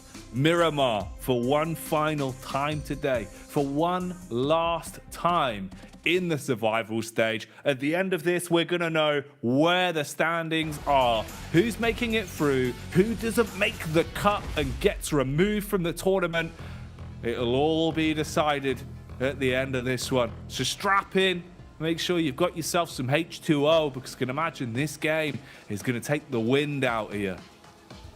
And you're going to need to stay refreshed, eyes peeled the entire time, root for your own squads, make sure that you're backing them all the way, because they need all the support they can get in this last game where things get tense, where things get a little bit serious for these squads. FaZe trying to get themselves up towards a better position here, but the day has not gone well for them, constantly losing players at the start of things. MB Esports getting to a really good position on that last match, Jackie. DK, standard gameplay, but a little bit painful towards that late game. NASA, as we said before, extremely unlucky on most of their plays today in terms of the Crash Kings, followed up by the rest of the players hitting onto them afterwards. But it all comes down to this. There's only a couple of teams that'll be able to work their way up in towards that top 16. Which teams will get pushed out and which teams will work their way in, it'll be all decided on the north side of the map up towards water treatment. Okay then. This is what we've been given. The playing path of destiny for some of these teams. Let's hope they can make the most out of it. Any commotion that you decide to go for here better be calculated. If we see any early fights, it could be the difference for a good few of these squads. Fanning out early on though, as they spread themselves across the map and look to get the looting element underway. Brute Force are quite close by to MBE, a stone's throw away, but plenty of room and a magnitude of compounds with different ground loot in, so you're not going to be too worried about forcing the issue. Potential though, if we see someone gathering themselves, good bit of firepower early on and catching whiff of Brute Force as they're going from building to building, that's where a problem could arise. You got MB, like you said, close to Brute Force, and it is the idea that right now MB are desperate for those points. So eventually Brute Force is either going to have to make a southern rotate or a north rotate. I expect them to head up towards La Cobraderia. Very easy rotation for them to go for here and try and take precedent over some of the high ground positions on the northern side of the map, right? So for MB Esports, there is potential here to go for a little bit of a gatekeep, maybe hold these players out. But do you want to risk getting 4 eliminations or getting completely wiped out and be the end of your story there and then? These are the sort of decisions that you have to make towards this final game if you're in the danger zone, right? If you're in the red. Have to take risks sometimes. Sometimes you got to give up those risks in favor of the future of your tournament life. But it's difficult. It makes those decisions feel very, very horrible. And something that might have been an easy and quick, smart decision for you to make before becomes really sticky. Sticky decisions are never what you want. You prefer clean, dry, smooth decisions. They normally are always the best ones. Right now though, a bit of movement going on as everyone's starting to shuffle their way around and situate themselves in the battleground of Miramar, trying to find a nice place to lay claim to. Bit of stalking going on as well, as Akaze has been following one of the main men from BTR, keeping his eyes on him from a distance. That's Superboy. So we can get a read on this now. He'll spot the overall area they want to set themselves up in, can pass the info back to the team. Being the point man, he doesn't want to be seen himself or stick himself into the fight, just wants to understand what they're up to and calm this across. So if there is an opportunity for a fight for MBEs, once they've grouped up, they can go for it together. At this point, it's a two-pronged attack. 2 players staying back towards the hillside, the other 2 being the ground troops going in on the lower levels. Leopard's in a great spot for this. You've got cover, you've got high ground and a nade to work with. Should be fairly clean for him, but the Molotov is something you couldn't account for, Blank. Set ablaze and forced out of position. He's burning, and all it'll take is a few shots to finish him. How is he still alive, Dan? I think he's provided a lot of time for the rest of the squad. Yes, they will be able to take him out, but MBE starting to get a little bit surrounded here. Superboy sends a nade in, won't find too much damage off the back of it. And I think BTR might just think about leaving this one alone, deciding that it's better off that they just take off with this one, leave it out of this. Gem Force off in the distance will take a couple of pot shots over towards Mondo, but he's back in the compound. That's one elimination closer to the top 16 for MBE, and a fairly decent spot over towards the western side. Nice position there from Akaze. Influence Rage. Move up towards N-Hyper. It's GK first with a nade in hand. The rest of the team not too close towards him. Little boy tries to throw one in. GK first will leap away. Doesn't want to risk another nade coming his way. But it's Inko actually taking down Federal there. Finding a nice pickup. That's one of the impact fraggers for Influence Rage as well. He's been playing some big PUBG Mobile over the past couple of days, so shutting him down from what looks to be quite a substantial distance as well. Actually pretty damn nice. Squash is the one they send to go and secure the package. By that, I just mean the points on the elim, which will be quite easy for him there in the final few moments. Make sure that one is 100% theirs, and go back and join the rest of Inco.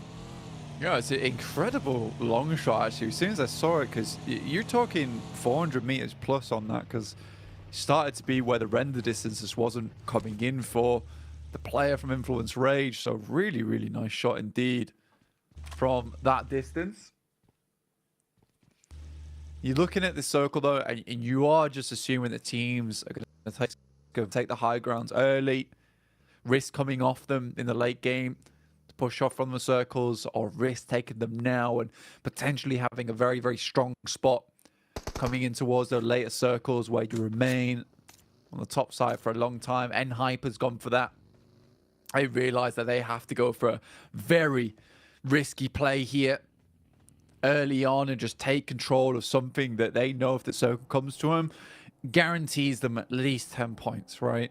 Which isn't enough, but then they have to push it a bit further after that with the eliminations. We will see exactly where that stage 2 ends up, but you can already tell that a lot of teams are trying to posture themselves for strong positions, and it's mainly the teams that are on that bottom side of the lobby that are going for it.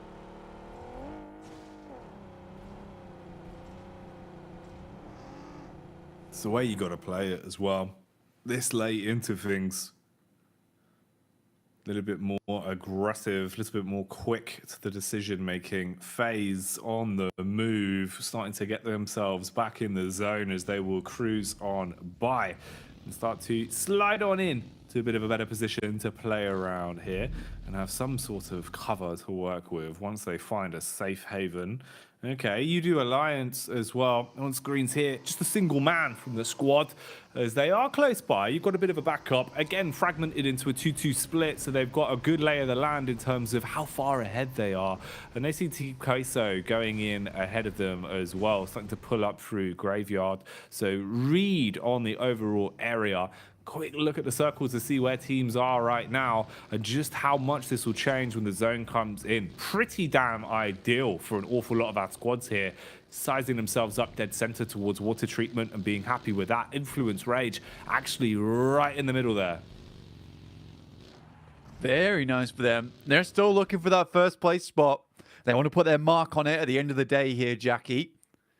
N-Hyper remain in a fairly decent position over towards that north side, but doesn't feel likely it's going to end up there. Dropping the circle over towards water treatment is one of the more crueler circles we can see here over on Miramar. With the way that everything dips down and long valleys to play around in this area too, does make things very, very difficult in the long run. Inco lost a fair amount of health over towards two of their players, but I imagine they'll get them back up to speed very quickly. My God, Alex is a good shot on IHC. He's been so crisp, man. Oh, they're Alex just sending has it. been giving it today, and that seems to be what the entire team wants to do. They might expose themselves a bit too much, though, on this cleave around the corner. This is bad news for Godless was MBE. a bit late, man. This is all starting to go wrong now in the way they're playing it. This is really bad news for MBE. If IHC can continue to press the issue here, MBE Sports, that's their run done. Oh. holding on to this is only going to get harder. IHC come swinging around the corner, take heavy damage. Godless was instantly knocked, but they've reset from that position. They've got the smokes down. Coops has found the back door. He's third-partied on the sec as well. Uh-oh, this is not what you want, NBE, and I don't think they can really course correct. IHC, though, now Scrap versus them as they try and take the fight back. Enigma Galaxy making their move up the side of the hill as well, Blank. This is carnage.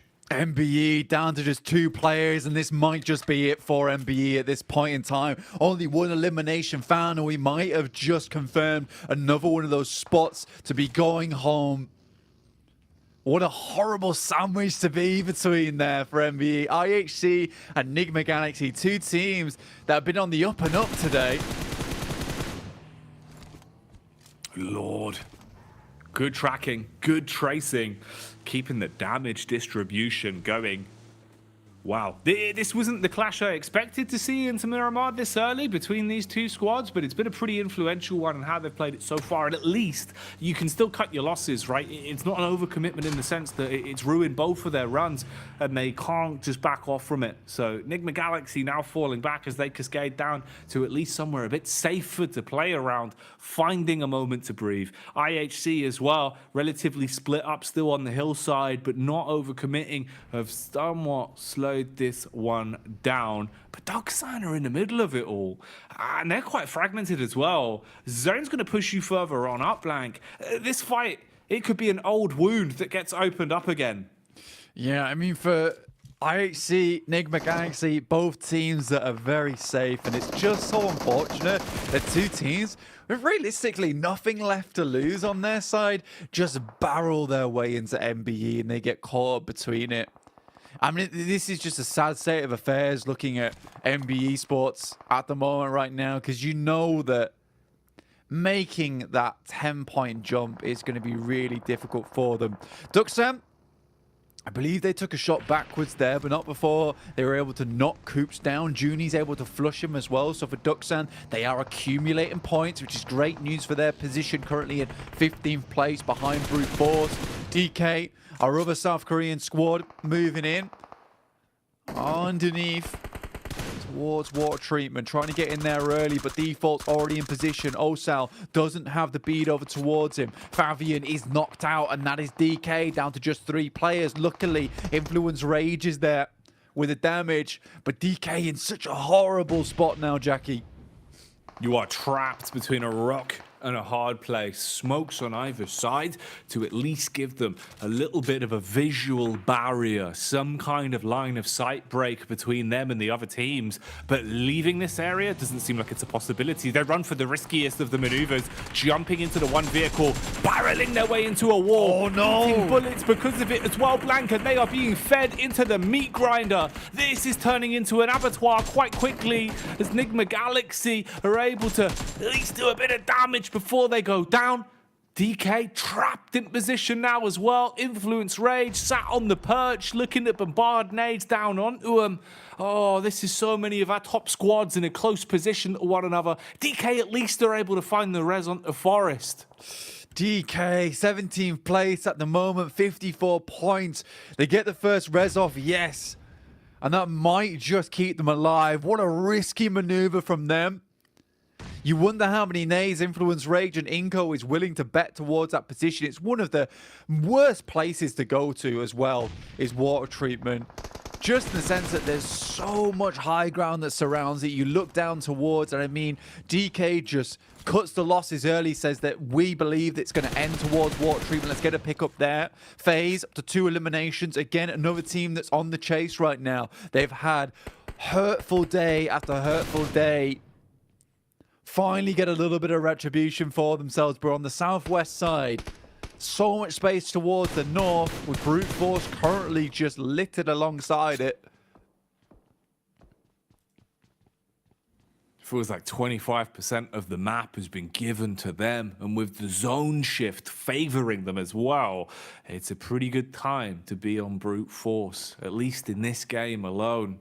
Overall, though, still going to need to do some obscene things to thrust yourself further up the standings. Default this time, not as crisp as he has been. His gun skill's been through the roof today, but just peppering bullets downhill on this one. Looks for the quick jump behind the steering wheel and wants to join the rest of his team further uphill, rotating off and keeping both of those vehicles in a position where they can play with them. You're somewhat surrounded as well in terms of the squads, but the high ground will be a bit of a blessing for you, at least when it comes to contact early. Queso come driving on by, and Pusher sees it. Ooh, Influence Rage as well. They've gone quiet for a few moments, but given another opportunity to strike as the connections are there. Nasa as well. Third partying onto Rook whilst they take damage from Inko. Okay, Blank. Scraps all across the place. Inko and Influence Rage on either side of water treatment. The Brazilian pincer is in for DK and the teams that surround this position like Team K. So Eugene gets cleaned up here by Nasa. So many teams here towards the bottom 8 seem like they're getting themselves into fairly decent positions. Sem9 look to make their rotate up towards the northern edge, and it's Tam that already instantly sees Nasa, but they'll be able to hold them out now. Sem9 in a dangerous position. They're right on the bubble, right on the cusp with 55 points. This would be a horrible time for them to go down. 90 depth guts up and close. Oh, Depp with the damage, hits the head, has to fall further back and pop the meds so he can stay alive here. Nasa right now are causing problems, and the nade will force you further back as well. 2 of them, to be precise, thrown out to cause some issues. Shotgun level maneuvers being called for now as well as they close the gap, turning long range into close.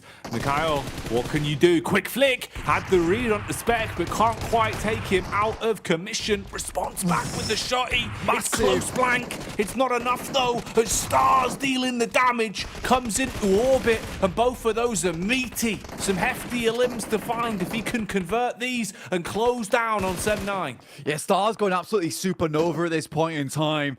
A crazy nade over the top of a Sem9, down to just 1 player now, 55 points, like we said, right on the barrier. Nasa on the chase themselves, up to 3 points.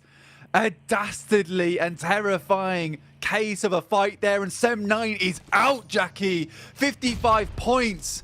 They would require DK not to get a single elimination, and Nasa, FaZe, and MB Esports not to get any more themselves. But in the meantime, it is FaZe taking it face to face with Duxan. The plot thickening the longer this one goes on. The fight occurring before our very eyes could affect those standings quite a lot. And Mela, oh, the mischief maker with a nade, blows away Junie. DK, or for Duxan rather, feeling the pressure as this is really getting quite rough for him now. You're not in a position to do too much against FaZe. Feels like it's turning into a bit of a formality. And these aren't the only fights that are going on as well. Nasa still trying to push their way back into a playable space. And they've got to fight tooth and nail for it. Doing a good job versus N-Hyper, as they are at least able to cleave their way through the front men, start to push into the zone a little bit here, restock on the utility as well, but they're eating the grenades, Blank. This is not ideal. Quick response back, that one bounces and won't land on target. Smokes up at least. Try and deny this information. Nasa, like you said, fighting tooth and nail here. They're down to 3 players, but they've got 7 eliminations. They're up to 50 points so far, Jackie. They're close to that boundary. And Hyper just down to 2. The GK steps out in the blue for a good amount of damage. In the front side, it's Xenox holding his own by himself, but he's so incredibly low. GK first decides it's not worth his time. He's going to move out of there. Binny from Duxan moves on forward. Final player alive towards the shack, but he can't get in towards the front side. Nasa desperately trying to continue on their journey, but it's G-Fan holding them out. N-Hyper equally in a horrid situation, and it looks like it might be the final curtain being drawn here for Nasa. Shifan with the timing, straps down. And Nasa, 1 by 1, are finished off. Out of the runnings now, as they are hard taken out of commission. Same could be said for Queso, as they also expire on this one. Finally starting to whittle down the large list of teams then. The storylines also developing with some of the plays that we've already seen here. And Miramar has still got a lot more left to give. Team Queso out, but safe. 8th place. Nasa in 18th place. That will be their journey finished. A strong run towards the end, but not strong enough. Some greedy and aggressive plays that just didn't work out for Nasa. They displayed some incredible performances throughout the entirety of their survival stage, but they do not make it here. FaZe, on the other hand, in a last stroke of glory here, 7 eliminations of their own, but they've got all 4 players still up and running on this southwest edge, looking like they're in a decent position. They knew they didn't have to go too far, and it will be DK taking a knock as Influence Rage rip them to pieces. DK in 17th place. They need more points, Jackie. They can't go down like this. If this is where it ends, it will be a tarnishing a day that they've tried to come back in. Right now, though, the players are being finished off for good. The geometry blocking the bullets and at least keeping one of them alive for a second. But Forest is in position. Immense as well. The healing blank, but his entire squad is gone. It's all on him. The hatchet is pulled out from Lil Boy so low, and he will fall, claim that one, and shut him down. 17th place, another team joins the rest in the bottom 8 there. Dukshan will have to go on as the South Korean representative if they can make it further into this game. If DK perhaps maybe had found that last elimination on towards Influence's Rage, his last player, there were 2 eliminations off the back of it, and it might have been a very different story. But that will be the end for DK. BTR currently central. Duxan in a cheeky shack, surrounded by so many teams that we pumping their way. But it's FaZe Clan that interests me the most here, Jackie. On the south side, 4 players alive, 7 eliminations. A lot more points to go. Well, 5 in fact, so it's not even that much of a jump for FaZe Clan at the moment if they want to head up towards 16th place. No, it's doable now. It feels like it's a lot more of an achievable prospect blank, and it's kind of the one team we've been hammering on all day, saying FaZe didn't look the same as they were yesterday. At least at the minute, they're starting to play more like themselves, finding elims, a good bundle of them. Close quarters engagement here, and for Duxan, it goes up in smoke. Taken out by the Molotov, no more points to be earned for them. A lot of points found there by FaZe, up to 9 eliminations, but hold the phone a minute, because DK, I forgot that they'd got that 1 knock. So as soon as Influence Rage fell, DK technically got counted in for that 1 elimination, drawing up to 55 points, which means they're on the line. 16th place. FaZe would have to go out very soon if DK wanted to remain in that 16th position. But the game that currently FaZe is having, it just feels unlikely that they're going to stop anytime soon. But for DK, there's still a hope. It's a hope, but it's in the hands of another team. Like you said, this is FaZe that right now, blank, only being a thimble away from having enough points to actually break in and snatch away a spot. It could be doable. It could be achievable. Playing far better here on Miramar right now.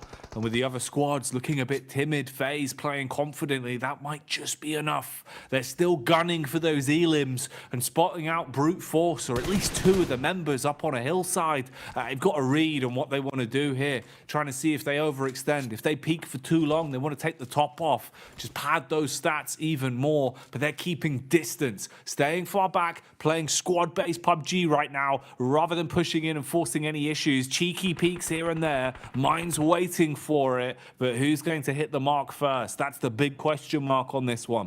Difficulty is that right now FaZe is on the ridge side.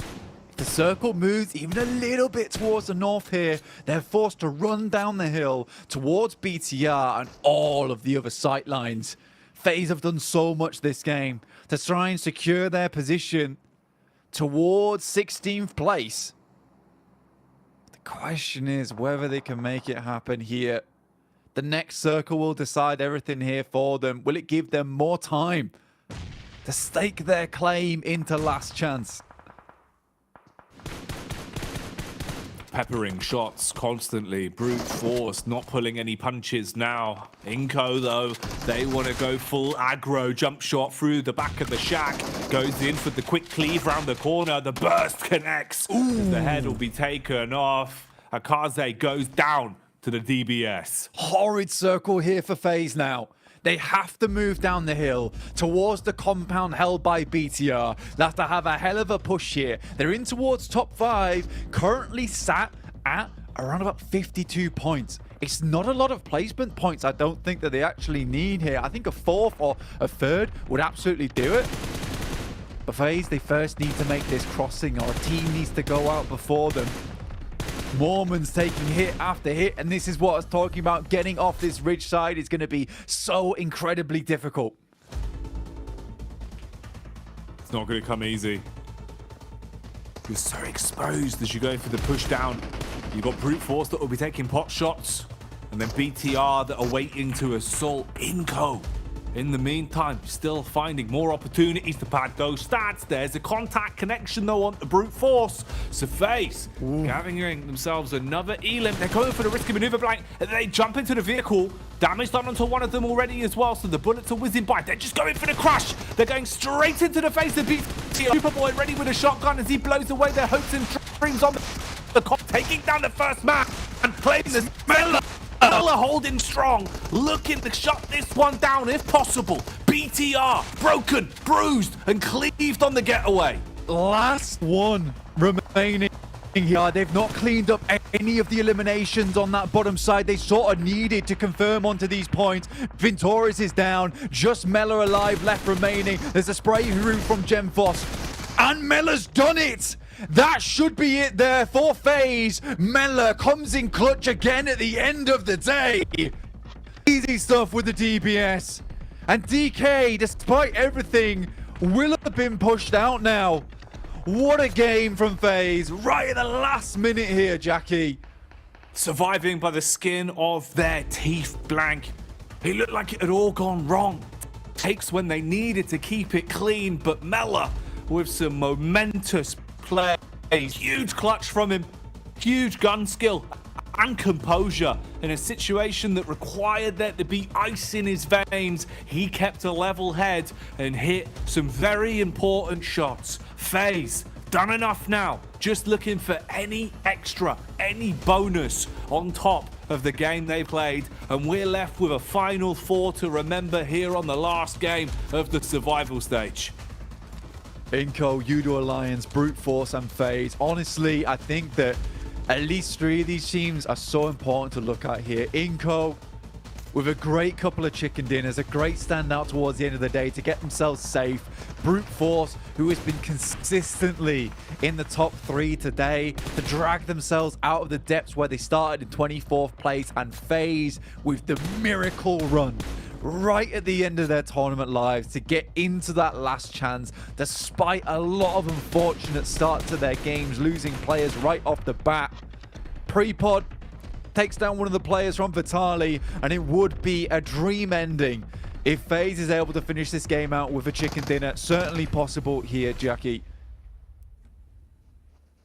With the game they've already played, it would be the Cinderella storyline finish to what has been a fantastic, not only past few minutes from FaZe, but overall a blinder of a Miramar. They've got nades to work with. They've got a rough idea of where the peak from Udo Alliance is coming in from as well. Exchange of nades into the building. The shack getting shaken by the reverberation from these detonations now. And they're going to skate a bit further back, set themselves up. Mella playing on the stairs. Loot box control taken as well. So that supply drop rearming them and giving them a little bit more to work with in terms of the stock they've got going forward. Squash has been playing a slow game. He's been waiting and lurking, trying to third person his way into this. They've seen each other as he comes around the corner. He quick peeks up. Squash hits the shot and says no to Brute Force. Denying the first peek, has to extend for the cleanup and grabs that one. In come the smokes from FaZe though, looking across the road, but it is a lovely game there from Squash, able to take out a player. Nade goes through, it's a banger from Mella, once again directly on target, followed up with a Molotov unneeded here. Mind tries to deal with Vitali, last player remaining here from the guys on Inco, but it's FaZe. It's always been FaZe here towards the end of the game that we've been looking at. Flashbang, blinded by the lights. Here is Mela, but he leaves a light show in his path as well, with his nades been sent through like fireworks. Nade after nade to close the gap, starting to get closer and closer. Good damage done there as well. Pre-pod forced to play on the angle now, scared about what could be going down as he's waiting for the heal to come through. At least resets his HP and sets himself up for the final fight, one that's going to be intense. Mind, meanwhile, goes for the wide swing, looking for the info play. That's right, get yourself down on the ground blank, as they can't afford to expose themselves like this. You don't want to be seen on any of the angles right now. A mistake for FaZe this late into the game would be costly. This is a chicken dinner that could be there. For Brute Force, FaZe realizes it. Eventually, Mind's going to have to leave the warehouse. Doesn't want to set himself up with a bit of to play around with Vitali. Or perhaps the dreams of Brute Force finishing this off with a chicken dinner. But it's FaZe looking to end this. Onzen gets taken down. It's all on Mela with the DBS. The absolute king from the side of FaZe, who has done so much for the team. Even in a 1v3, finds the first. Can he find the second? Bring this to an incredible finish. Zooms around the side. The plane is half HP. Trying to go for the wide swing, shooting in through the window. He's being chased now. Quick peek from Mind on the wayside, looking to cleave round the corner and hit the shot onto him. Mela does damage onto the down teammate, takes him out of the equation. Wanted to go for the quick heal, instead switches to the gun, but the DBS fires out. Won't quite land on target, but he'll still finish things as FaZe are able to close it down. Grab that one in the end, and after a Cinderella story of a comeback, grab themselves more than enough points to break in to the last chance qualifier blank. Elated and excited because they've earned it themselves. Huge game from them. Mela pointed at his teammates saying, "I told you so, I told you, Kip." At the end of the day, we saw Mela dancing on his first day of survival stage. Now we know why. This guy is confident as anything to win out these games. What an unreal game from him. 9 eliminations, 1,000 damage done, a 1v3 versus BTR, a 1v2 versus Brute Force. And that is how you brute force your way in towards the top 16. What a game from Mela. This was an unreal storyline. His nades, again, like fireworks, celebrating their victory, getting into that top 16. One of the most unlikely teams to see do it as well. It's wild because we were singing their praises. We were really impressed with the level of lethality FaZe were pulling out consistently when we saw them previously. Today, it was slow. It wasn't the same team. The moments of greatness were few and far between, but Mela showing up when it mattered most, and the squad playing perfectly in this game plan had a really good set of how they wanted to approach it. The head on them today was fantastic, and honestly, props to them. You know, well deserved. You can't really fault that. They have fought tooth and nail to make it through to the last chance, and they've earned it. Absolutely earned it, 100%. Let's look at how those overall rankings look back over on the desk. Well, depending on what teams you're a fan of, it could be either good or it could be bad. FaZe kind of, what a way to end things off here, Max. They were able to obviously take the chicken dinner. Mela getting 9 eliminations. And FaZe, I mean, they start off things strong with the chicken dinner and they end things off strong with the chicken dinner. In fact, thinking back to day one. Yeah, I almost want to use the reverb to talk about Mela right there. Like, what an absolute bang of a game here. On his lonesome, if you take his points alone, I'm pretty sure he does qualify his team here for the survival stage. But what an insane breach, especially like BTR, they had a good foothold in that position too, and they just get completely destroyed by Mela here with the DBS that, I mean, of course, if you want to just shred teams, the DBS is like the weapon to do so, but what an amazing transition. And avoiding, right, Kalaris, all the fight just happening, all the madness happening in water treatment, because the moment you go there, you're going to die. Avoid the fight, get the chicken, get the dinner, get the 16 eliminations, and make your way over in the survival stage. I'm going to be real, I've been a bit of a naysayer of FaZe, but when the gauntlet was thrown down for them, boy, did they deliver. 26 points in a game here when it was... everything was up against them. When you think about where they are in terms of placement, where they are in terms of the overall rankings, they had to have adrenaline pumping through their veins at every minute of this game, and they thrived in it. They thrived in it. 1,071 damage from Mela. That's an insane performance coming out from just him, never mind the rest of the team. 1,071 damage for 9 elims. That means every single shot he took, Kalash, pretty much resulted in elimination coming on through for his team. He was just absolutely on point from start to finish this match, able to transition into the compound of PTR and now claiming their way up in the rankings, able to make it up there. But man, the limit, the cutoff point, and it will be Duxan able to advance to the next stage. I know who doesn't, Kalaris? Sam9. Whoa, yeah. Wait a minute. Well, you know, honestly, looking at this too, I mean, Alter Ego finishing off in 22nd place and Hyper 23rd, Melise 21st. It's unfortunate to see these teams, you know, down here at the bottom, but then again, there's got to be 8 teams who don't advance forward. The one thing I will say about FaZe, though, is yes, you can thrive in the pressure, but 11th place finish isn't going to get you into the Grand Finals. They have to push even harder in pretty much the same amount of time coming up in the next 2 days of play here. It's going to be tough for a lot of these teams. I mean, even Gladiators, if they want to be able to get to the Grand Finals yet again, this performance is not going to be what they need, and it's going to be so tough considering where things ended off. They keep squeaking by the skin of their teeth. Look at it. In terms of placements, they're the lowest placements earning team out of the 16 that get to that last chance qualifier again. Gladiators, they were able to have a few pop-off moments in their second day of games, but it was close, man. It is close for this team that is always talking about becoming a world champion, but right now I'm concerned they might not even be top 30 in the world, which is quite a statement, I suppose. And it's rough too, right? Because you're only going to have less than 24 hours really of prep work for the last chance right now to prepare for this new lobby, a mix of like all the groups, group red, yellow, and green, all combined into one lobby of 16 teams. That is going to be tough because it's only top 5. You don't have that much wiggle room. You have to have consistent points coming in every single match. You cannot have any room for mistakes here. Otherwise, top 5 is just not going to cut it for, as you said, Gladiators as an example. We've got so many teams that can make it up there, but I think we have a few favorites in mind here, but otherwise it's going to be tough to predict which top 5 teams will advance. Well, in the meantime, we're going to head down to the stage with a special interview from a certain player from this team. I don't know which way it is on your screen. It's going to be Ventoris coming in from FaZe Clan.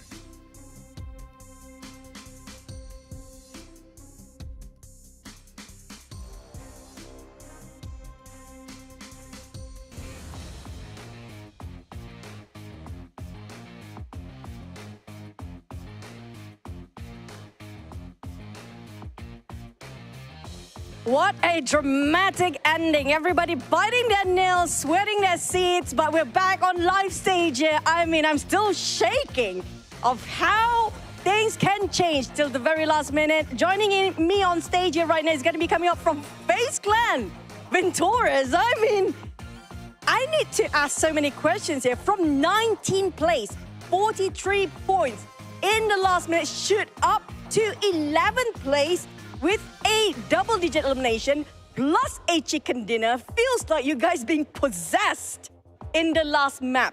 What going through your minds for that last Miramar map? What was the discussion? What happened to you guys? คือตอนแรกเราได้ลำดับที่19ตอนนั้นอะไรอยู่ในความคิดเราอยู่ในใจเราจากอันดับที่19 43คะแนนจนมาถึง Chicken Dinner ในรอบสุดท้ายเราคิดอะไรอยู่คะก็ผมว่ารู้สึกตอนแรกก็รู้สึกเซ็งนะครับเพราะว่าวันนี้เราทำได้ไม่ดีมากแต่ว่าเกมสุดท้ายก็พยายามบอกกับน้องๆทุกคนว่าเฮ้ยเราไม่มีอะไรจะต้องเสียละใส่สุดเต็มที่เลยFor FaZe Clan, at first they feel a little bit disappointed, but there's nothing to lose. So they tell everyone in the team like fight as much as you can. That's literally it. I mean, that was incredible play from FaZe Clan. Epic comeback as it is. Now, I mean, we definitely want to celebrate with you guys, but the thing is we don't have a break in between for our last chance stage. Now, since we don't have break in between, what will be your preparation for tomorrow? เนื่องจากว่าเรามีการแข่งขันโดยไม่ได้มีการพักเลยแล้วพรุ่งนี้เราจะมีการเตรียมตัวยังไงคะก็น่าจะกลับไปคุยเรื่องข้อผิดพลาดกันให้มันแบบเข้าใจแล้วก็นอนให้พอครับเนาะมาแข่งพรุ่งนี้So they will be like have enough sleep and communication in the team fix like everything like which part that they have make the mistake for today. Now, since you guys actually made it through the last minute here, right? So I need to know how is like the preparation for you guys in the final or the last chance stage here, what kind of mindset you're going in for tomorrow?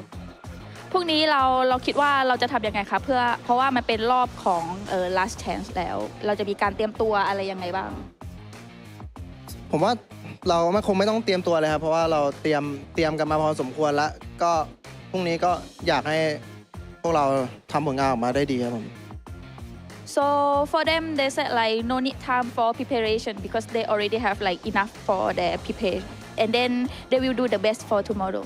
Okay, I wish them all the best. But also, since you mentioned about the first day, it was pretty hard for you guys. So I need to know what's the most challenging moment for you in this survival stage here now, and what needs fixing for tomorrow. ค่อนข้างเป็นช่วงเวลาที่ยากลำบากสำหรับเราในช่วง 2-3 วันที่ผ่านมาเราคิดว่าช่วงไหนที่เราเป็นการท้าทายสำหรับเรามากที่สุดแล้วอะไรที่ต้องแก้ไขคะผมว่าวันนี้ครับเป็นวันที่ท้าทายสุดแล้วเพราะว่าจาก performance ของเมื่อวานเราทำมาได้ดีมากแล้วก็วันนี้มาแล้วก็ช่วง5เกมเราทำมาได้ไม่ถึง10แต้มเลยนั่นแหละแล้วก็ประมาณนั้นไม่รู้จะพูดแล้ว Okay, for the most challenging moment he said like maybe today lah because yesterday he quite did a little bit like nice one the performance is better than today so today is quite tough for them and then he said like maybe there's nothing to prepare for tomorrow. Just do it, I guess, at this point for them. Okay, since you fought all the groups, right? All the 3 groups you fought for this survival stage, you faced them before. Now, which team or more than one team, for your preference, that can actually be the most challenging or maybe stop you from getting that top 5 slot to Turkey?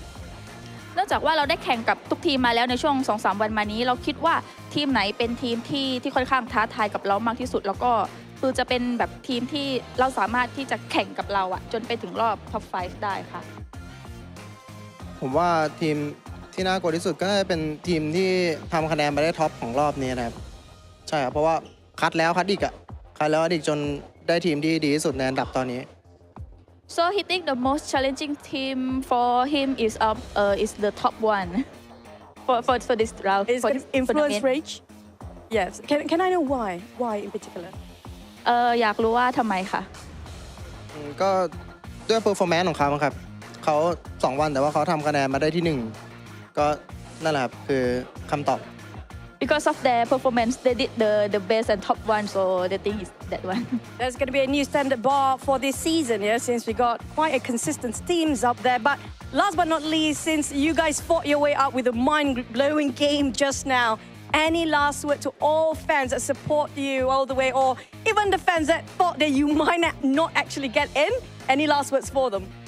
อยากจะพูดอะไรถึงแฟนๆไหมคะทั้งแฟนๆที่เชียร์เราอยู่แล้วก็แฟนๆที่คาดไม่ถึงว่าเราจะเข้ามาถึงในรอบ16ทีมได้ค่ะก็อยากจะบอกว่าเกือบจะหลับแต่ว่ากลับมาได้นะครับผมน้องเอาให้ครับน้องเฮงเอาให้น้องแว่นเอาให้ครับครับผมก็ขอบคุณทุกคนที่เชียร์นะครับผมก็อยากให้เชียร์เราต่อไปในอีก2วันข้างหน้าครับหวังว่าพวกเราจะได้ไปไฟนอลครับผม So he said at the first he almost to fall asleep, but at the end he can come back. And then hope everyone that supporting them for the next 2 days, and he hope that he will get into the grand final. Ventorius, you might be sleeping, but I don't think Mela is sleeping. He's sweating with that DBS just now. What an incredible ending here. I mean, you guys have a lot to talk about for Kansas, but we're going to wrap up for our survival stage. Tomorrow will be the last chance, another battle with a temporary relief for the side of FaZe Clan, but who will be the top 5? Now that's going to be a different story entirely. Back to Casters.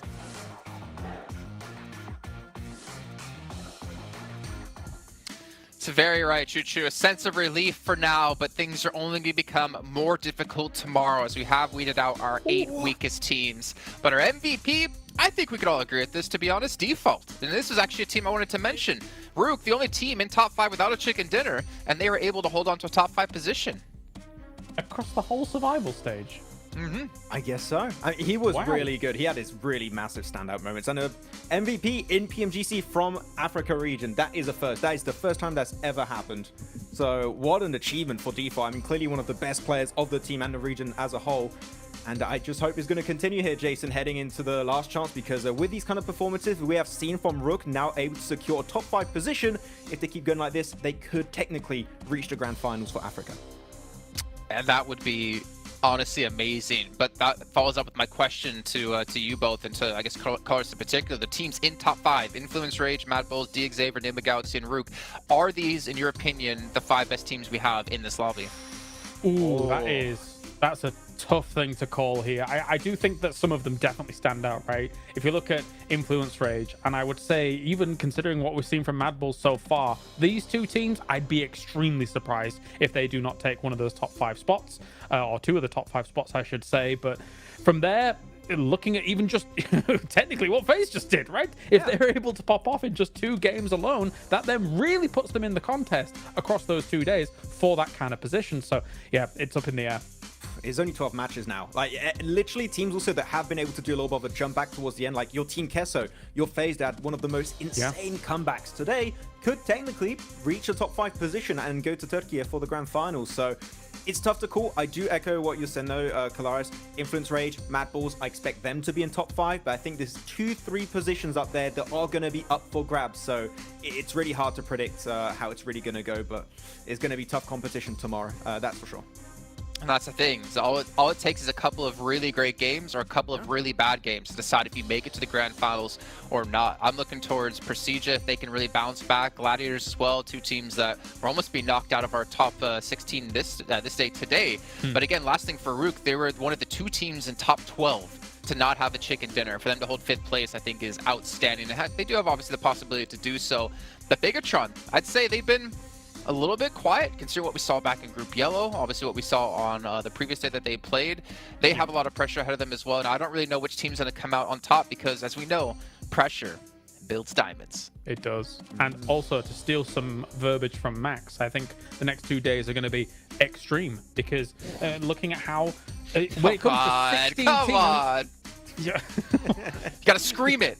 Okay, it's going to be extreme because to get in a 16-team lobby with the caliber of teams that we've got here, it is very difficult. And as you say, for someone like BTR, they were in a position in this last game where they had a great spot, but they did not look warm in that game. They got eviscerated. I'm looking at the leaderboards right now. Of course, we've got Influence Rage that we're doing fantastic. And keep in mind that for the Grand Finals, we already have Loops, we already have Alpha 7, Influence Rage, I believe they're going to qualify. If Inco keep building a bit more momentum in these next 2 days of Last Chance, we could have 4 Brazilian teams in the Grand Finals there, which is an insane ratio of Brazilian teams. There's a high chance they could get like at least one of the 3 trophies available there. So I'm telling you, man, Brazil, there's a high chance they could be the region to bring the trophy home this year. So we'll see how it's going to go. Yeah, and honestly, that would be fantastic to see. I think Brazil have been deserving of a trophy for quite a long time now, but that's still a little bit of ways. That's going to be over in December. We can get to that point. We do have to end off our show, but not before reminding you guys once again about the Infinix GT10 Pro, our official smartphone here at PMGC 2023. And while you're on this device, make sure you guys check out TikTok with the tag PMGC 2023 to find out everything happening behind the scenes, especially now with the Last Chance stage kicking off tomorrow. But gentlemen, thank you again so much for joining me here on the desk. But I cannot wait to see what's going to happen tomorrow. Our 16 teams are fighting for 5 positions to get into the Grand Finals, and to find out who's going to do it, we're going to have to return once again for some more PUBG Mobile action.